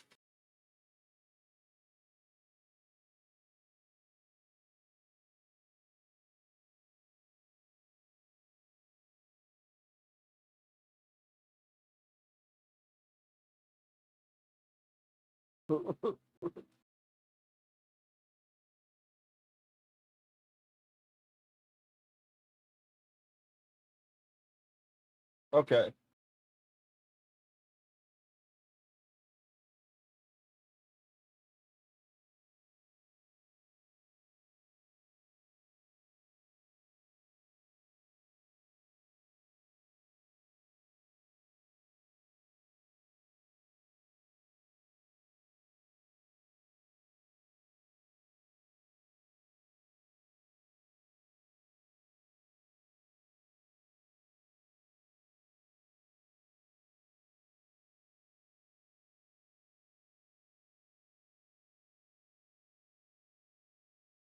Hey homie, I can share your stream in the Kick community to help hit 200 followers and 800 viewers and also earn $1,500 Shut up! per stream. Add me on Telegram or Discord if you're interested. Okay. Kick Boost Pro, Steven773. For Tucker to just, let's go back here, you know, so this whole fucking thing, right? And let's just be blunt, okay? Let's be blunt here. This entire fucking conversation is a conversation insinuating that Jews are the reason we got into the war with Iran, which is true. Okay, which is true. And that Jews control the world and that Jews are running everything, right? That's what this entire conversation for 55 minutes that they have been talking has been going on about. And then Tucker to just be like, Omega King Pain Boot 2020. you know, we don't know what's going on. You know, it's just like, brother, you were just talking about what it was. Like, you were just talking about it. And it's just insane. Anyways, what did he say again? Faintest idea. And up in the controlled demolition of these societies. I don't even think that's up for debate. I mean, of course, just look at the bottom line numbers. You know, of course, the white populations are being killed on purpose. And the question is why? And I don't have the faintest idea. And I know there's a lot of speculation as to who's doing it. I'll just say bluntly, I don't know. I mean, I know who the instruments are, of course. Oh my God. It's not in charge of it's so just like, it's honestly just like bad faith. Like from like somebody who's like, whatever you want to say, a principled anti-Semite, and even somebody that's like a Jewish Zionist. At least we can like talk about it in like a truthful way in a lot of ways. Like obviously Zionists, lie and stuff too and stuff like that, but in the way that we're not like, Zionists are for America being pro-Israel, okay? They don't hide that. They are bluntly and unapologetically, like Laura Loomer, for example, okay?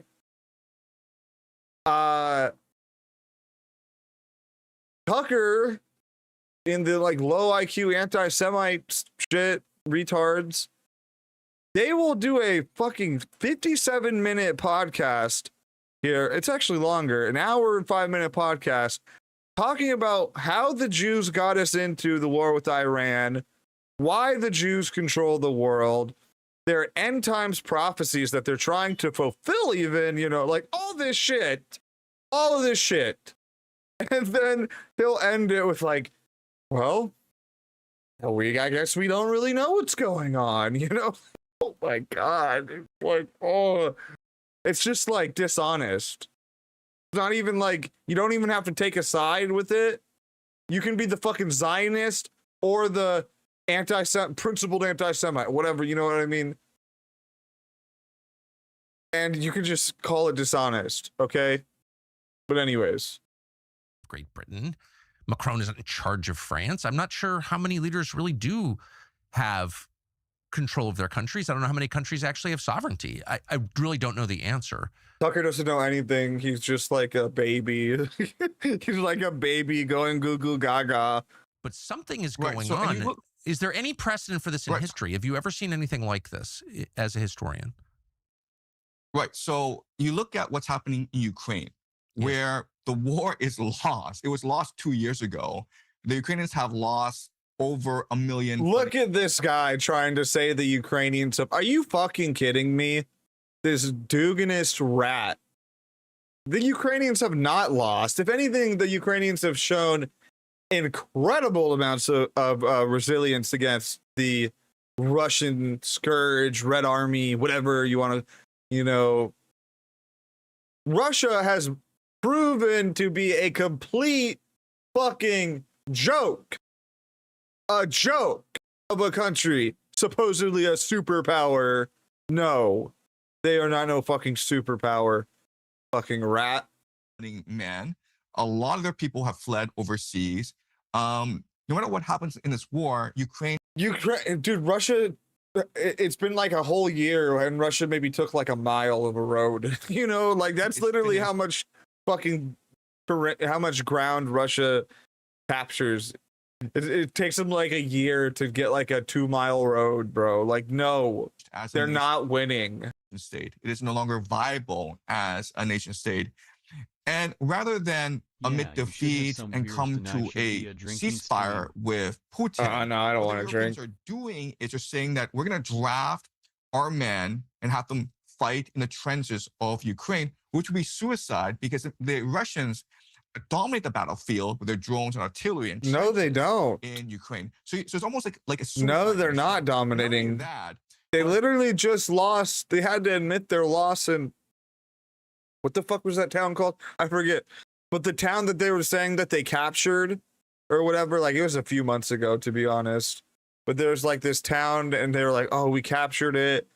And then they ended up lying. And then they had to admit that they didn't capture it. The Germans have said that, okay, we can only draft German.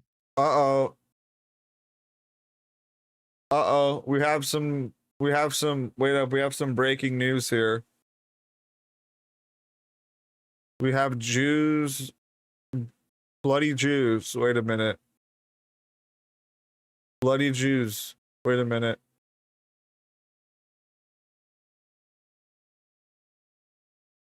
Visual confirmations of an injured person in Arad, southern Israel. Oh shit. Bloody Jews. Bloody Jews. Damn, he got fucked up. Not good, not good. What else is going on?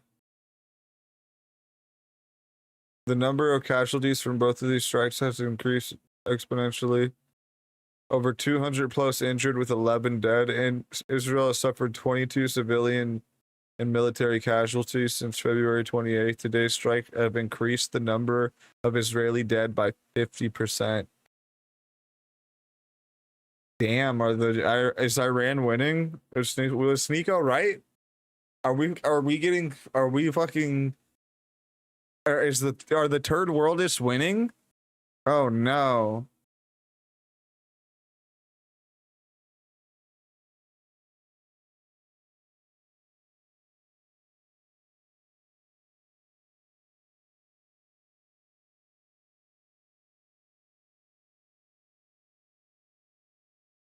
Is anybody live right now?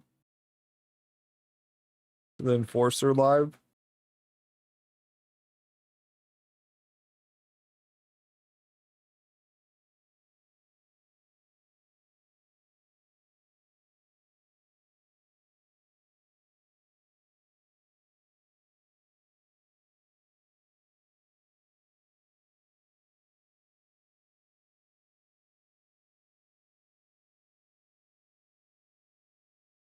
Oops.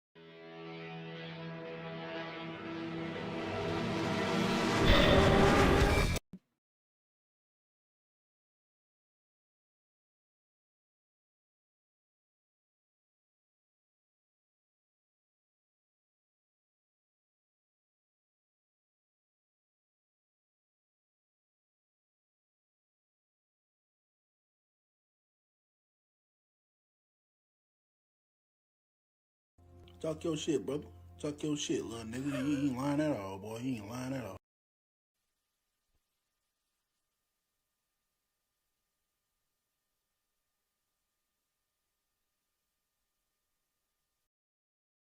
Give it up, everyone. Evil Baranowski. Let's go. What the hell? Let's go. Aiden Ross is watching UFC. All right. Congratulations to Evo Baranowski. Dude, I got in trouble last time I watched Aiden Ross watch UFC, dude. Wait, let's use an attendance, chat. Let's see who's in attendance. He goes home with that record tonight, and Why does he get to watch UFC? You guys remember that? Chat, this is what I do to y'all in the chat. Austin Lane with the right left, sent and tumbling. No. Chat, I'm gonna go back to college to get a journalism degree, and I'm gonna I think I want to become a UFC journalist. What are your thoughts on that? Keep it in your back pocket. It's crazy because he's done judo his whole life, but the power that he has. Okay, buddy.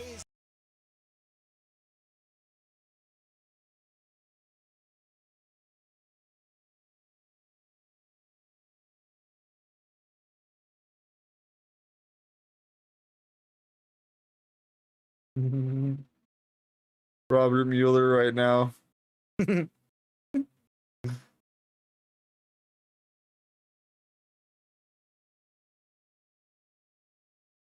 Oh, Sneeko just went live. Look at this retarded Sneeko post. Iran war is a disaster. Trump lifts sanctions on Iran. Hegseth begs unvaccinated soldiers to die. COVID mRNA vaccine confirmed deadly. Ben Shapiro Matrix attack. Jiang interview 3 prepper.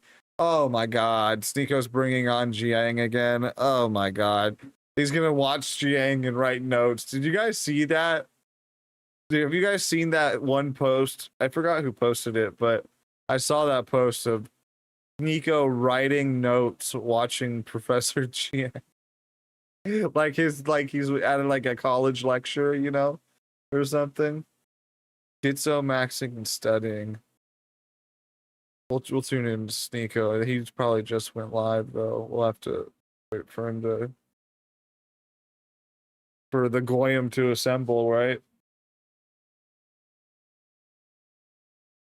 Wait for the Goyim to assemble. He's not even live. I'm not tripping. He live on YouTube?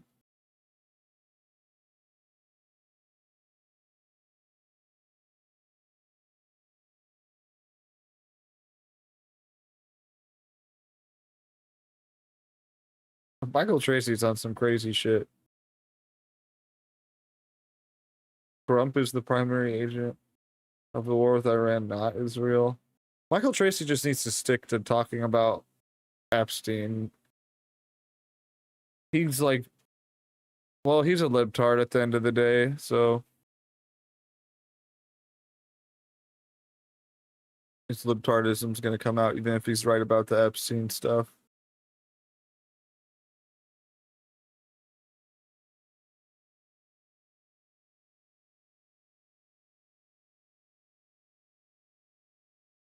Dude, is the quartering pushing Fuentes now?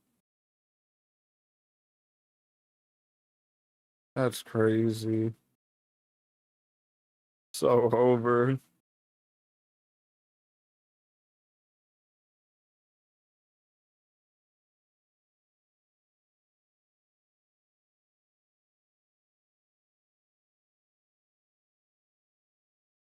We're basically done with this Jiang shit. Fuck you.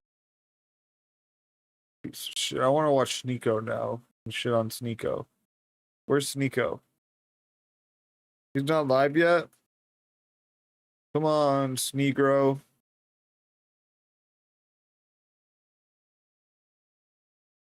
What a piece of shit. Live now, Goyam. Oh. Going live on YouTube.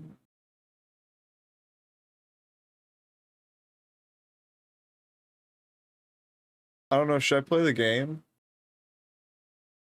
Should I play the game?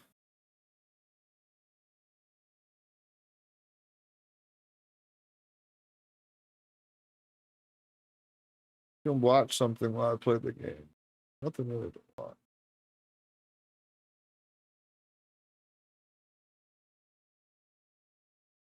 I hate gaming on stream. I feel like nobody likes it. People just want to hear me yap or react to videos. Nobody likes gaming.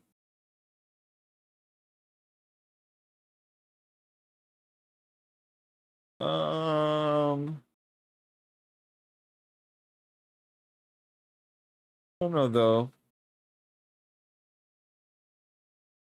I kind of want to play the game.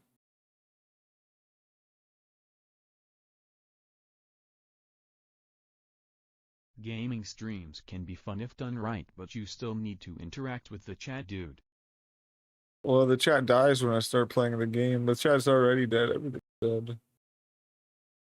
It's going good earlier when I was ranting, but then, you know, I don't know what I should do. Thinking here. What should I do?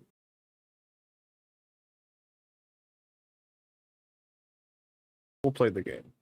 But we'll watch a video in the corner while playing the game. I think that's a compromise.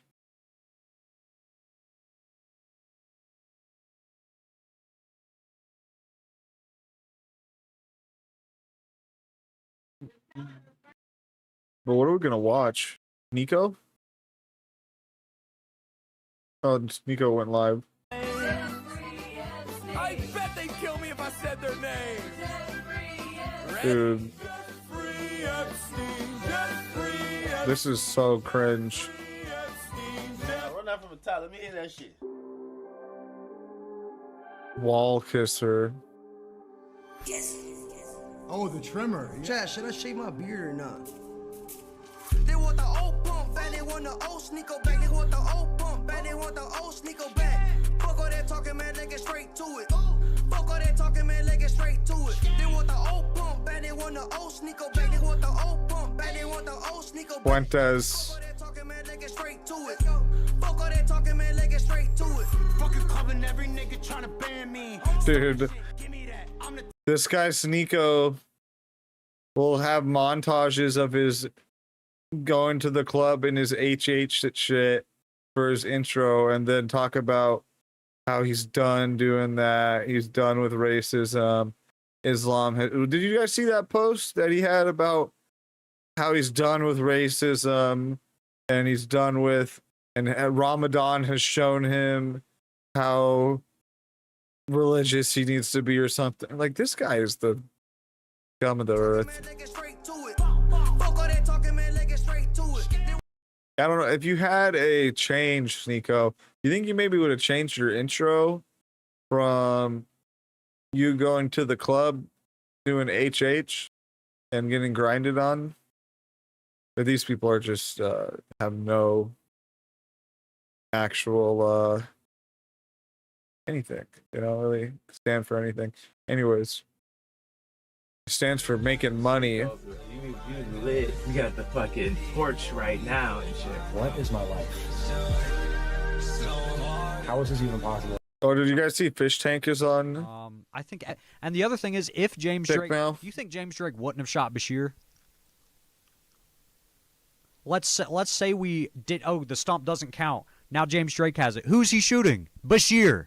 He's shooting Bashir. So, that's it. He lost the game. I know people are mad, but we're not taking our ground. We're not.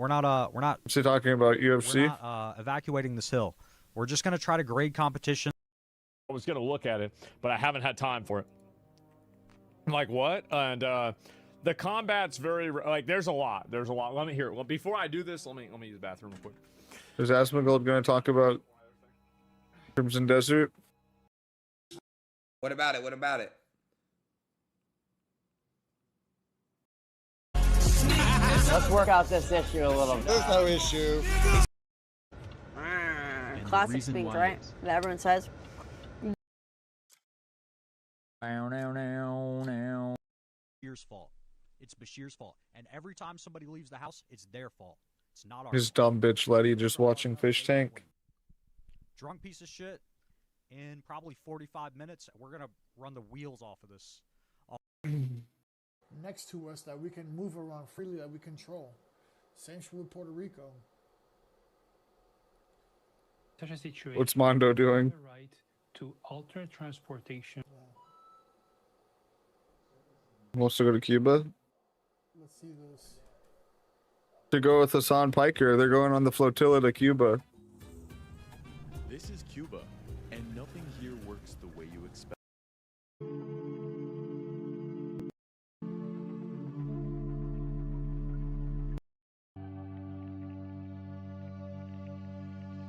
Your energy is. I know that the surprise party is coming. Did you get all that? Because I have no idea what I just said. Tales from the. That was a good one. Loses addicted to Roblox. Hurry up, Negro. Start your stream. Can I take a picture? This guy takes forever to start his fucking stream. I want to hear this retard say something stupid. I want to hear him say something stupid so I can riff off it.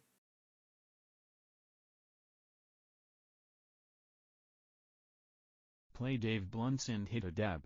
He's trying to get an underage girlfriend.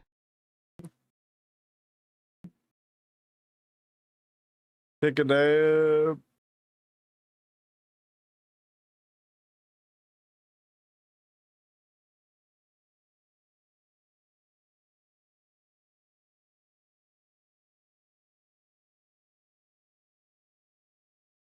Constantinople, not Istanbul.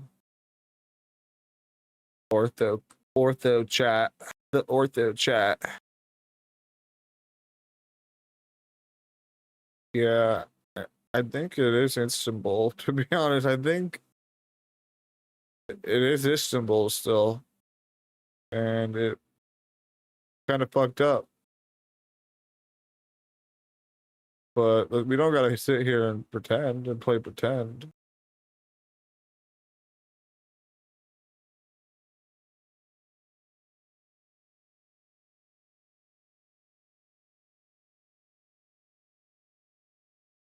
Boom, boom, boom, boom, boom, boom, boom, boom.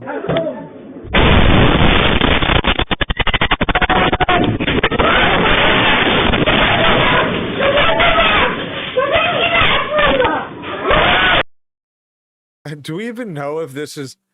Jackson Hinkle posts this and says, Israel tonight. Like, this could be this could literally be AI. Who knows? Channel 3. Yeah, okay.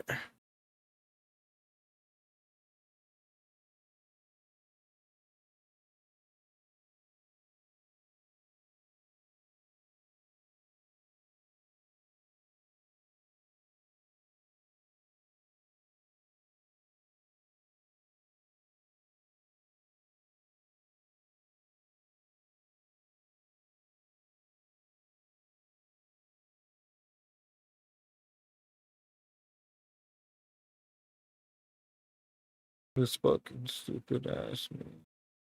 Alright, let's take a dab, I guess.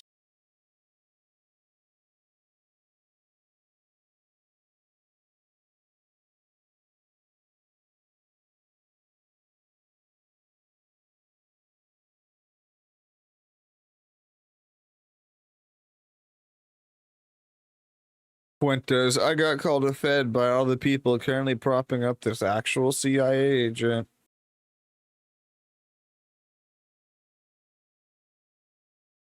JFGRP reposted.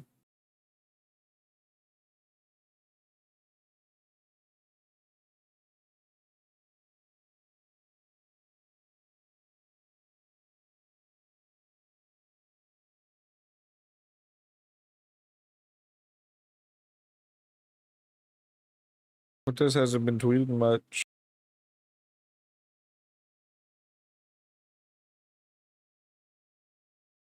Another victim post though. Woo.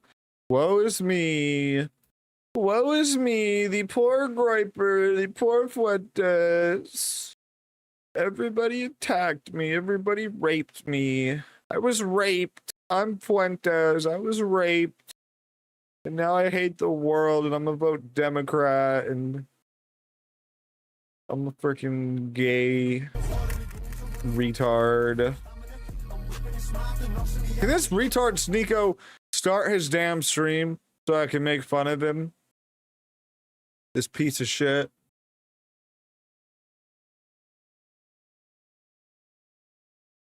Just in, Bitcoin forecasted to go as low as $47,000 this year per Kelch.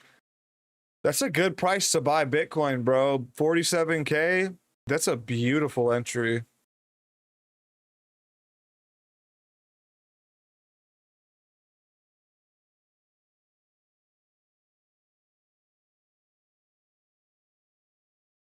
It's a pretty good price.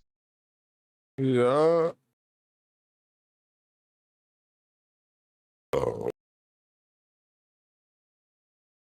All right. Yes. Put my 10K into it. Yeah. Afro Man won his case. Even if I lose in there, I won in America. I won in the hearts and the spirits of America. So, hey. Fight. Hey. Ron Newland ain't the only first one that's been molesting any people around here. Afro Man's like a MAGA icon now. Yeah, I never heard of yellow pound cake before this. We the people stand with Afro Man. Check it out, you can see him. I've been watching this whole thing. All right. Yeah, come on, brother. Everybody's loving the Afro Man. You love, yeah, the lemon pound cake. It's a banger. Ken Shapiro made a video about Afro Man. Legal Eagle just dropped a video on how Afro Man The Ohio won. Sheriff's Department picked the wrong fight. About 3 years ago, they raided the home of the rapper Afro Man, broke his beloved front gate, and kicked down a charming side door. Over 3 years later, Afro Man was put on trial. Not because of any crime he committed, the police found nothing incriminating in their raid. No, he was on trial for what he said about the police raid in a viral music video. Why are you stealing my money? 7 Ohio sheriff's deputies filed a defamation lawsuit against Afro Man, alleging his music video caused them immense harm. But Afro Man and his attorneys obliterated them in court, and it was all caught on camera. All of it is an outrage. So today I'm going to break down how Afro Man and his legal team beat the defamation case and answer the question he's been asking for the past 3 years. Will you help me repair my gate and door? This is Winchester, Ohio, population roughly 1,000, a small town in Adams County about 50 miles east of Cincinnati, and the county itself only has about 27,000 people. And on this Sunday morning, heavily armed sheriff's deputies are about to make a very big mistake. Enter Joseph Edgar Foreman. Born in 1974 in Palmdale, California, you know him as Afro Man, the guy who gave the world Because I Got High in 2000. The song was a goofy anthem celebrating weed that went to #1 in 23 countries and got nominated for a Grammy. Afro Man was everywhere. I was gonna go to court before I got high. But by 2022, Afro Man had traded the limelight for a quieter life in Winchester, Ohio, where he lived, performed locally, and made music on his own terms. He had a home studio, security cameras on his property, and cash from gig earnings stored in the house. He was not, by any apparent measure, a drug trafficker or a kidnapper. Someone, however, had told the Adams County Sheriff's Office otherwise. On August 21st, 2022, the Adams County Sheriff's Office obtained and executed a search warrant on Afro Man's home. The warrant alleged suspicion of drug trafficking and kidnapping. Sneako's live. Let's see his Negro saying. I don't like this. I don't like this fatigue, man. I don't like it. I'm already feeling it. And I have so much to cover. But I'm happy to be here. And this usually happens whenever I come back from Ramadan. The past several years, I always come right back to Miami. And so you're in the midst of Saudi and Medina, the holy cities of Mecca. Oh my Medina, God, this where all guy. women are covered, and then you go right back to Florida. And this is the OnlyFans capital of the world. Oh my God, this fucking guy. You dated an OnlyFans girl. You dated an OnlyFans girl. Back into that lifestyle. You probably had sex with an OnlyFans girl 2 weeks before Ramadan. Pissed because you guys remember. Oh my God. I went to Hajj in New York, and I went to 3 masjids in Manhattan. All of them were locked and closed. So I go to this one in Miami, Masjid Feza, and it's locked. And I'm like, such a LARP. Banging on the door, having like this. What do you, this Larry David Curb Your Enthusiasm moment. And then some guy opens it. He's like, what are you doing? Some Saudi guy's in there. And he's like, I thought you were, he was ready to shoot me. He was like, he thought, because there's been more attacks on the mosque recently, but nice guy. So I prayed Before mosque. to lock in. And he told me something that I've been thinking about doing. He said that they're going to build a new masjid in Miami. I don't even know if I should be saying this, but that's going to be my next project because we closed the Lent/Ramadan charity. Shout out to Love Speech, you guys doing that. Sneako's gonna build mosques in Miami. That's his new project. That's how he's gonna save America, building mosques in Miami. Are you fucking kidding me? Sneako is 100% backed, endorsed by Nick Fuentes. Putting mosques in Miami. They knew that I was raising money, but to get it in immediately and to get the charity running, they wanted footage. They put footage out there and they fed people from their own money that, from other money that was sent to them. So I covered that. And the rest of the money is going to different organizations, different charities that we are now working in. I think one is called the Human Development Fund and several others completely, no, they're not taking any profits. It's going to be great. It was difficult to find and work with those, but we doubled it. From 2024, we raised $100,000. This time around, we raised over $200,000. So very happy to you guys. It's now closed. Sneako.com is not showing that anymore. And I'm going to be releasing the merch soon.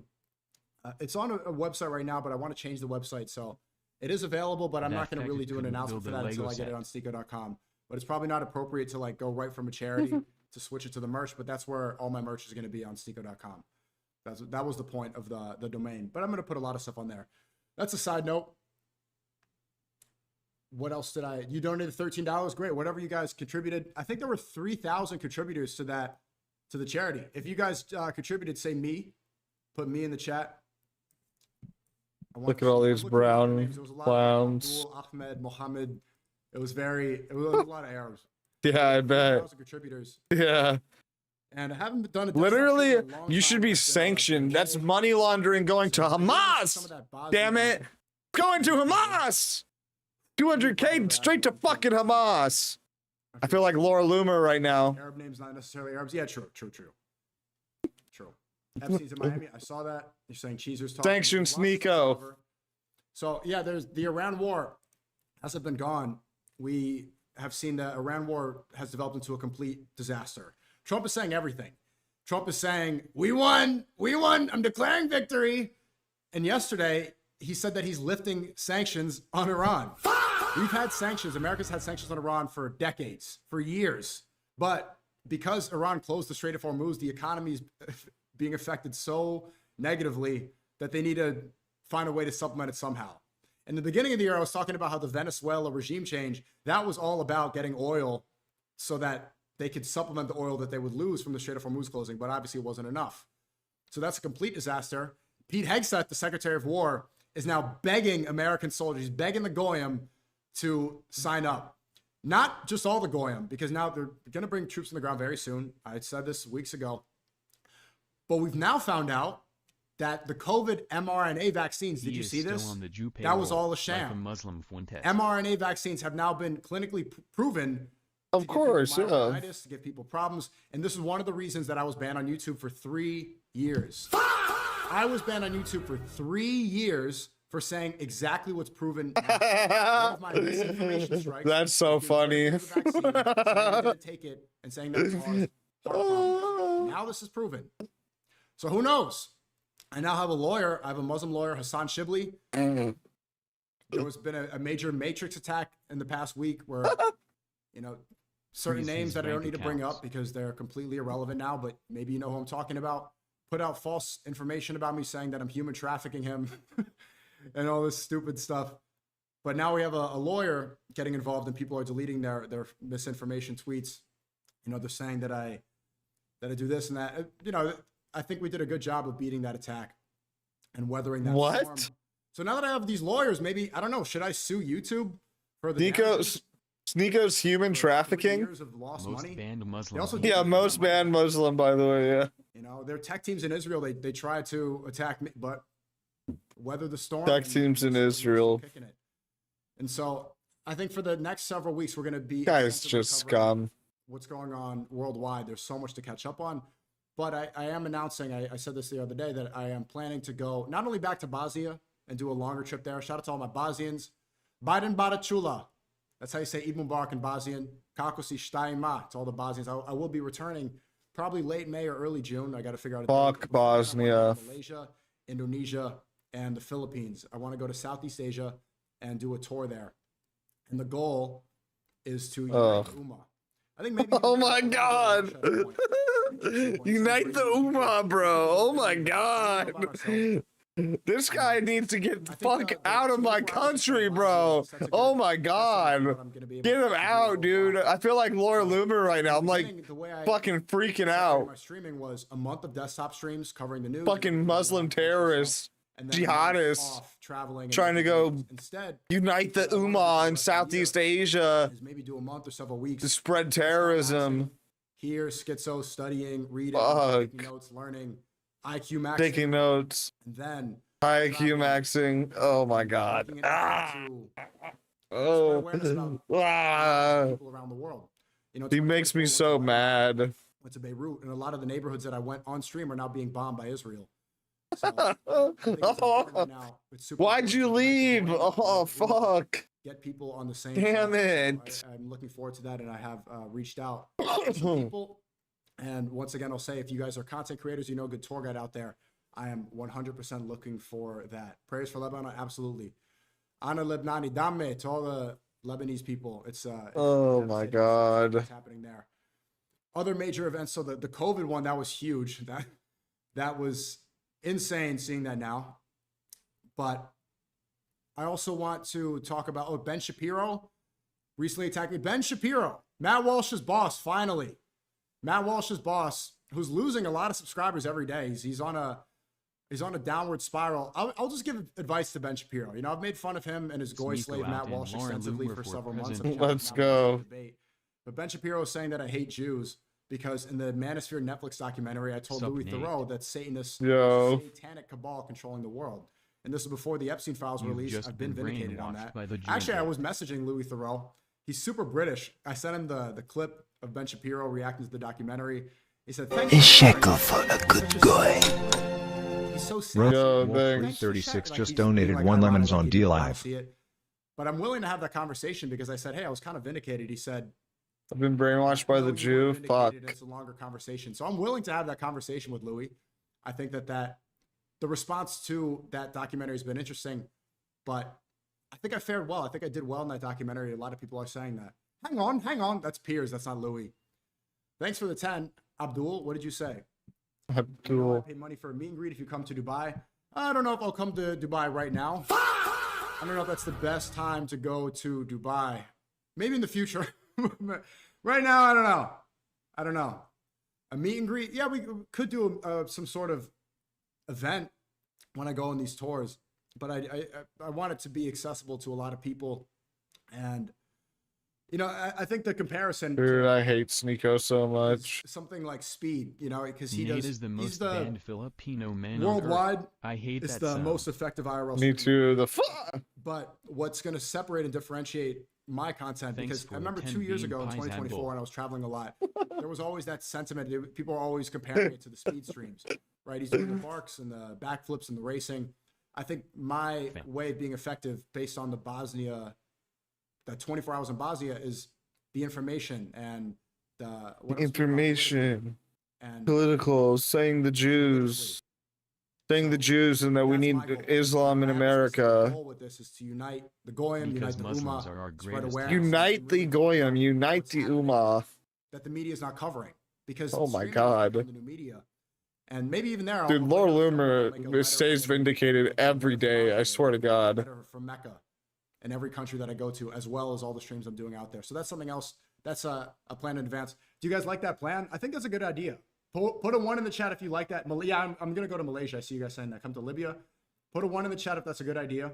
Every brown clown country in the world, Sneeko will unite the Ummah. Lectures, reading, news coverage, and then Man, literally, I called this. My stream last week was literally Sneeko unites the Ummah. Right? Wasn't that my stream last week? When was that? 7 days ago. Sneeko, Noahide Sneeko leads the Ummah. He's doing it. right now, I don't know. I was talking to Clav about doing a stream. He's in Fort Lauderdale right now, but just what the wave that I'm on is, I don't know. He's doing a lot of the club maxing and stuff. It's just we're on different wavelengths. So I'm down to do a collab, but I would prefer to do a desktop with him.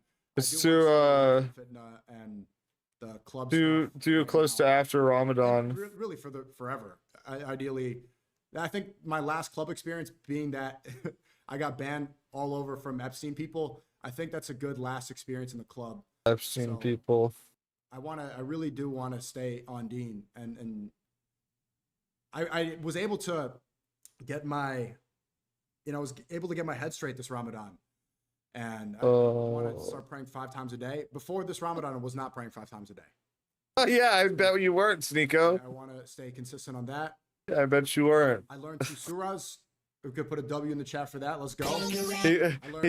He finally learned how to become a Muslim. It took him 5 years. He finally learned how to become a Muslim. So now I have 3 surahs. Oh my God. You guys know that I have Fatiha, but now I have Ikhlas, and now I have Surah Nas. This dude Recite is a it? fucking Okay, so cornball. Ikhlas is I know, it's so crazy. Hu Allahu Ahad, Allahu Samad, Lam Yalid wa lam yulad, wa lam yakul lahu kufuwan, wa lam yakul lahu. Look at this fucking brown clown. Oh my God. One more time, I mess it up. So I'm under him. 100% endorsed by Nick Fuentes, by the way. Did Sneeko get his Ramadan tattoo this year? That's a class. Bang. Surah Nas. This one's a little longer. So I'm under him. Ku'aulu birabin nas, malakin nas, ilahin nas, min sharil waswasil khannas. Benjamin Netanyahu, if you could hear me. Okay, hold on. I'm getting distracted by the chat. Hold on. Start over. Okay, so Benjamin Netanyahu. Please, if you can hear me, when Sneeko is in some brown clown nation, Benjamin Netanyahu. I think my USB is cooked. It's saying it's write protected. I can't change under properties. CMD or registry. Am I cooked? On your computer? Like when you plug in the USB? Clip. No, one more time. Last time, I have a lot to talk about. You can get those replaced. Surah Nas. Bismillahirrahmanirrahim. Hu'audu birabbin nas, malakin nas, ilahin nas. You can replace it. Waswasil wan nas, alazi waswasil. Look at this fucking guy, bro. Oh my gosh. Yeah, BB. BB, if you can hear me, please send Sneeko a pager. Did I get it right? Please, BB. I messed it up. Yay, but I Pass? only back it Okay, up I'll take monthly, it. so Almost. I'm What did I trying to mess up? fix it if I can. Oh wait. Okay, fine.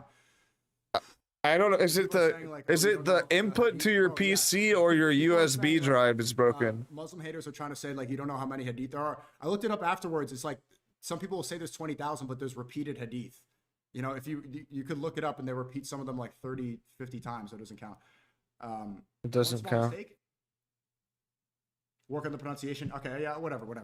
Thanks for the 50 in the chat. You said thank you, YouTube. Eid Mubarak. Eid Mubarak, everybody. Thank My you so other much. one works fine. Wait, no. I don't know. You're gonna have to. Last time. You're gonna have to go to the Indian. Kuhu Allahu Ahad Allahu Samad. Dude, this fucking guy needs to get out of my country. Oh my god. Surah Nas. Qa'udu birabbin nas, malakin nas, ilahin nas, min shari. What a clown. Nas, alazi yuwaswisu fi sururin nas, min janati wan nas. This is crazy. Okay, let me quickly. I need to grab an Advil. It's Hannas. Yeah, okay. I need to grab a thing. Hold on, 1 sec. It's Hannas. 1 second. Oh my god. I'm cooked. I'm just going to say I didn't do it. I'm just going to say that I didn't play the song. I don't find the song funny. I didn't think it was appropriate to do. You got to. Yeah, it literally is like a. This is not funny. This is horrible. Literally a curse.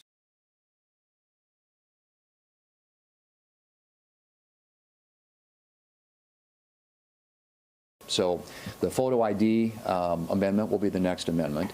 And I think all these things in the Save America Act, as we've all said, are common sense. We think they're supported by overwhelming majority of Americans. And in many cases... Bro, Fox News just has Scott Pressler in the corner. Scott Pressler reacts. To be fair, Scott Pressler has been a patriot out there with his long ass hair and his I don't even know what else is going on there, but he's been out there fighting for the Save America Act.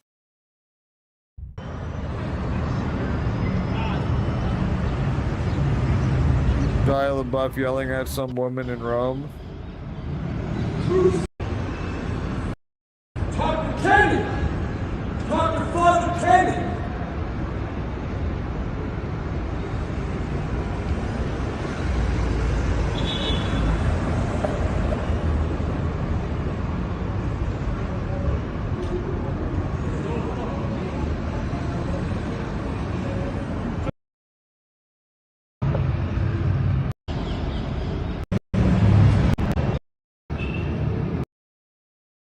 Oh, that's not good.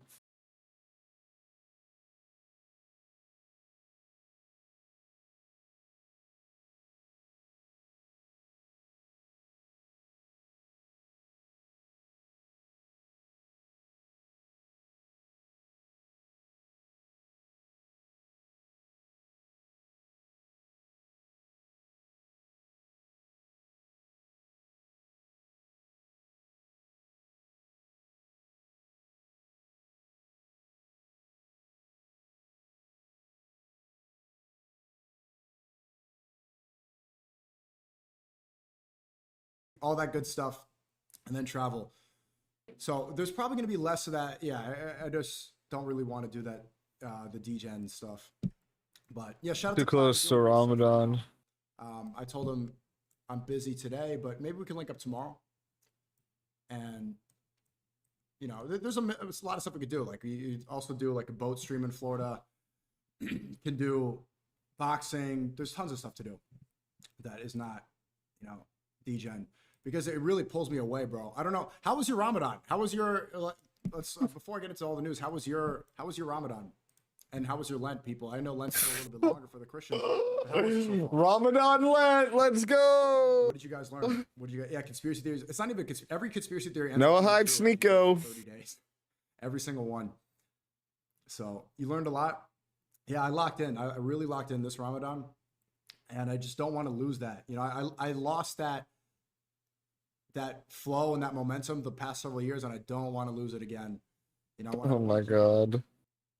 I did say that before, but that's super important. I mean, there's nothing really more important than that. So I want to stay on that. So Fucking guy. Eid is not the end. Eid is not the end. And I also saw, Nick Fuentes said some stuff. We're gonna go respond to all that. Trump's gonna deport you to Pakistan, I guess. How was did you guys Let's go. Medina streams? Were you guys here for that? It was good to be back. You learned patience. I know I need to work on that patience stuff. I don't know. I also heard that something like getting sick, it does clean your sins. You know, like that's the benefit in Islam of getting sick, is that it's another way to cleanse yourself of sin. I don't know. Maybe that's why I got sick the past several days, but what? Quran, that's beautiful. Great to see that. What about for the What about for the Christians? What'd you guys learn this Lent so far? Mobstar fight? I didn't see that yet. We're going to get into that. Love that you're back. I'm glad to be back. You know, maybe I should even start by showing you the revenue because when I do the travel stuff, I wasn't really putting in hours, and a lot of times I was cross-streaming. So here's my revenue so far for... Oh my gosh. Sanction Sneeko! So far, where's the chat? Sanction Sneeko, $131,000. Kick is literally supporting terrorism. This is when I started traveling. I went to Medina right here. Look how down it was. Is because I was doing like 1-2 hour streams, and it was also cross streamed on YouTube completely. I don't think I did any. You know, you make more when you cut from Kick and go to YouTube. So now we're going to be putting in these hours again to really make real money. You gotta one, you have to do it exclusive on Kick. Disgusting. $5,000 a stream. 2 hours. So look here, like, look at this. I streamed March 18th, made $100 from KCIP, $300, $200, $300. This one I made. Sanction Sneeko. To like some of these days, $15,000, $13,000. $15,000 in one day. Yeah, so it's still, you know, Sanction Sneeko, Sanction Sneeko, Sanction Sneeko. This is literally funding the Muslim Brotherhood. Monetarily, any rules that we can do. To do the Laura Loomer, send this to Laura Loomer. Although I do really like going on stuff like the Bosnian news and getting the clips in from the Bosnian. This is ridiculous. But it's Tick needs to be held accountable. It's definitely more incentivized to be putting in crazy hours in America. I know. Why don't you do Kick only when you travel? Because so many people watch on YouTube. So all right. On YouTube. W touching grass. Yeah, I know. I can't handle Sneegro anymore. I'm not gonna lie. I can only handle so much.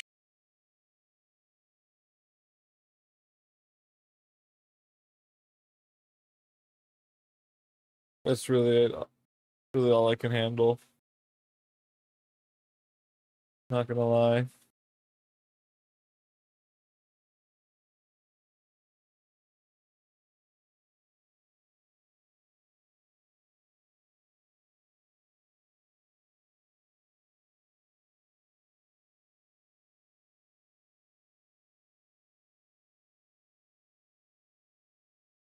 Well, I think I'm actually gonna get off. How long have I been streaming already? 6.5 hours. I think Lulz is live too. I'll host Lulz's channel. He's on For the Lulz right now. Yeah, I've been streaming long enough. I'll probably stream tomorrow morning too.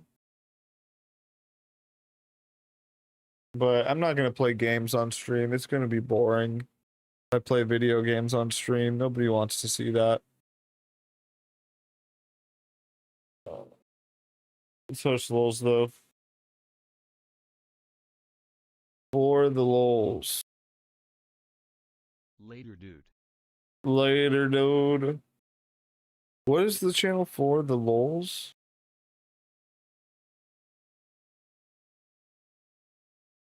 These are the only real viewers Lulz will have.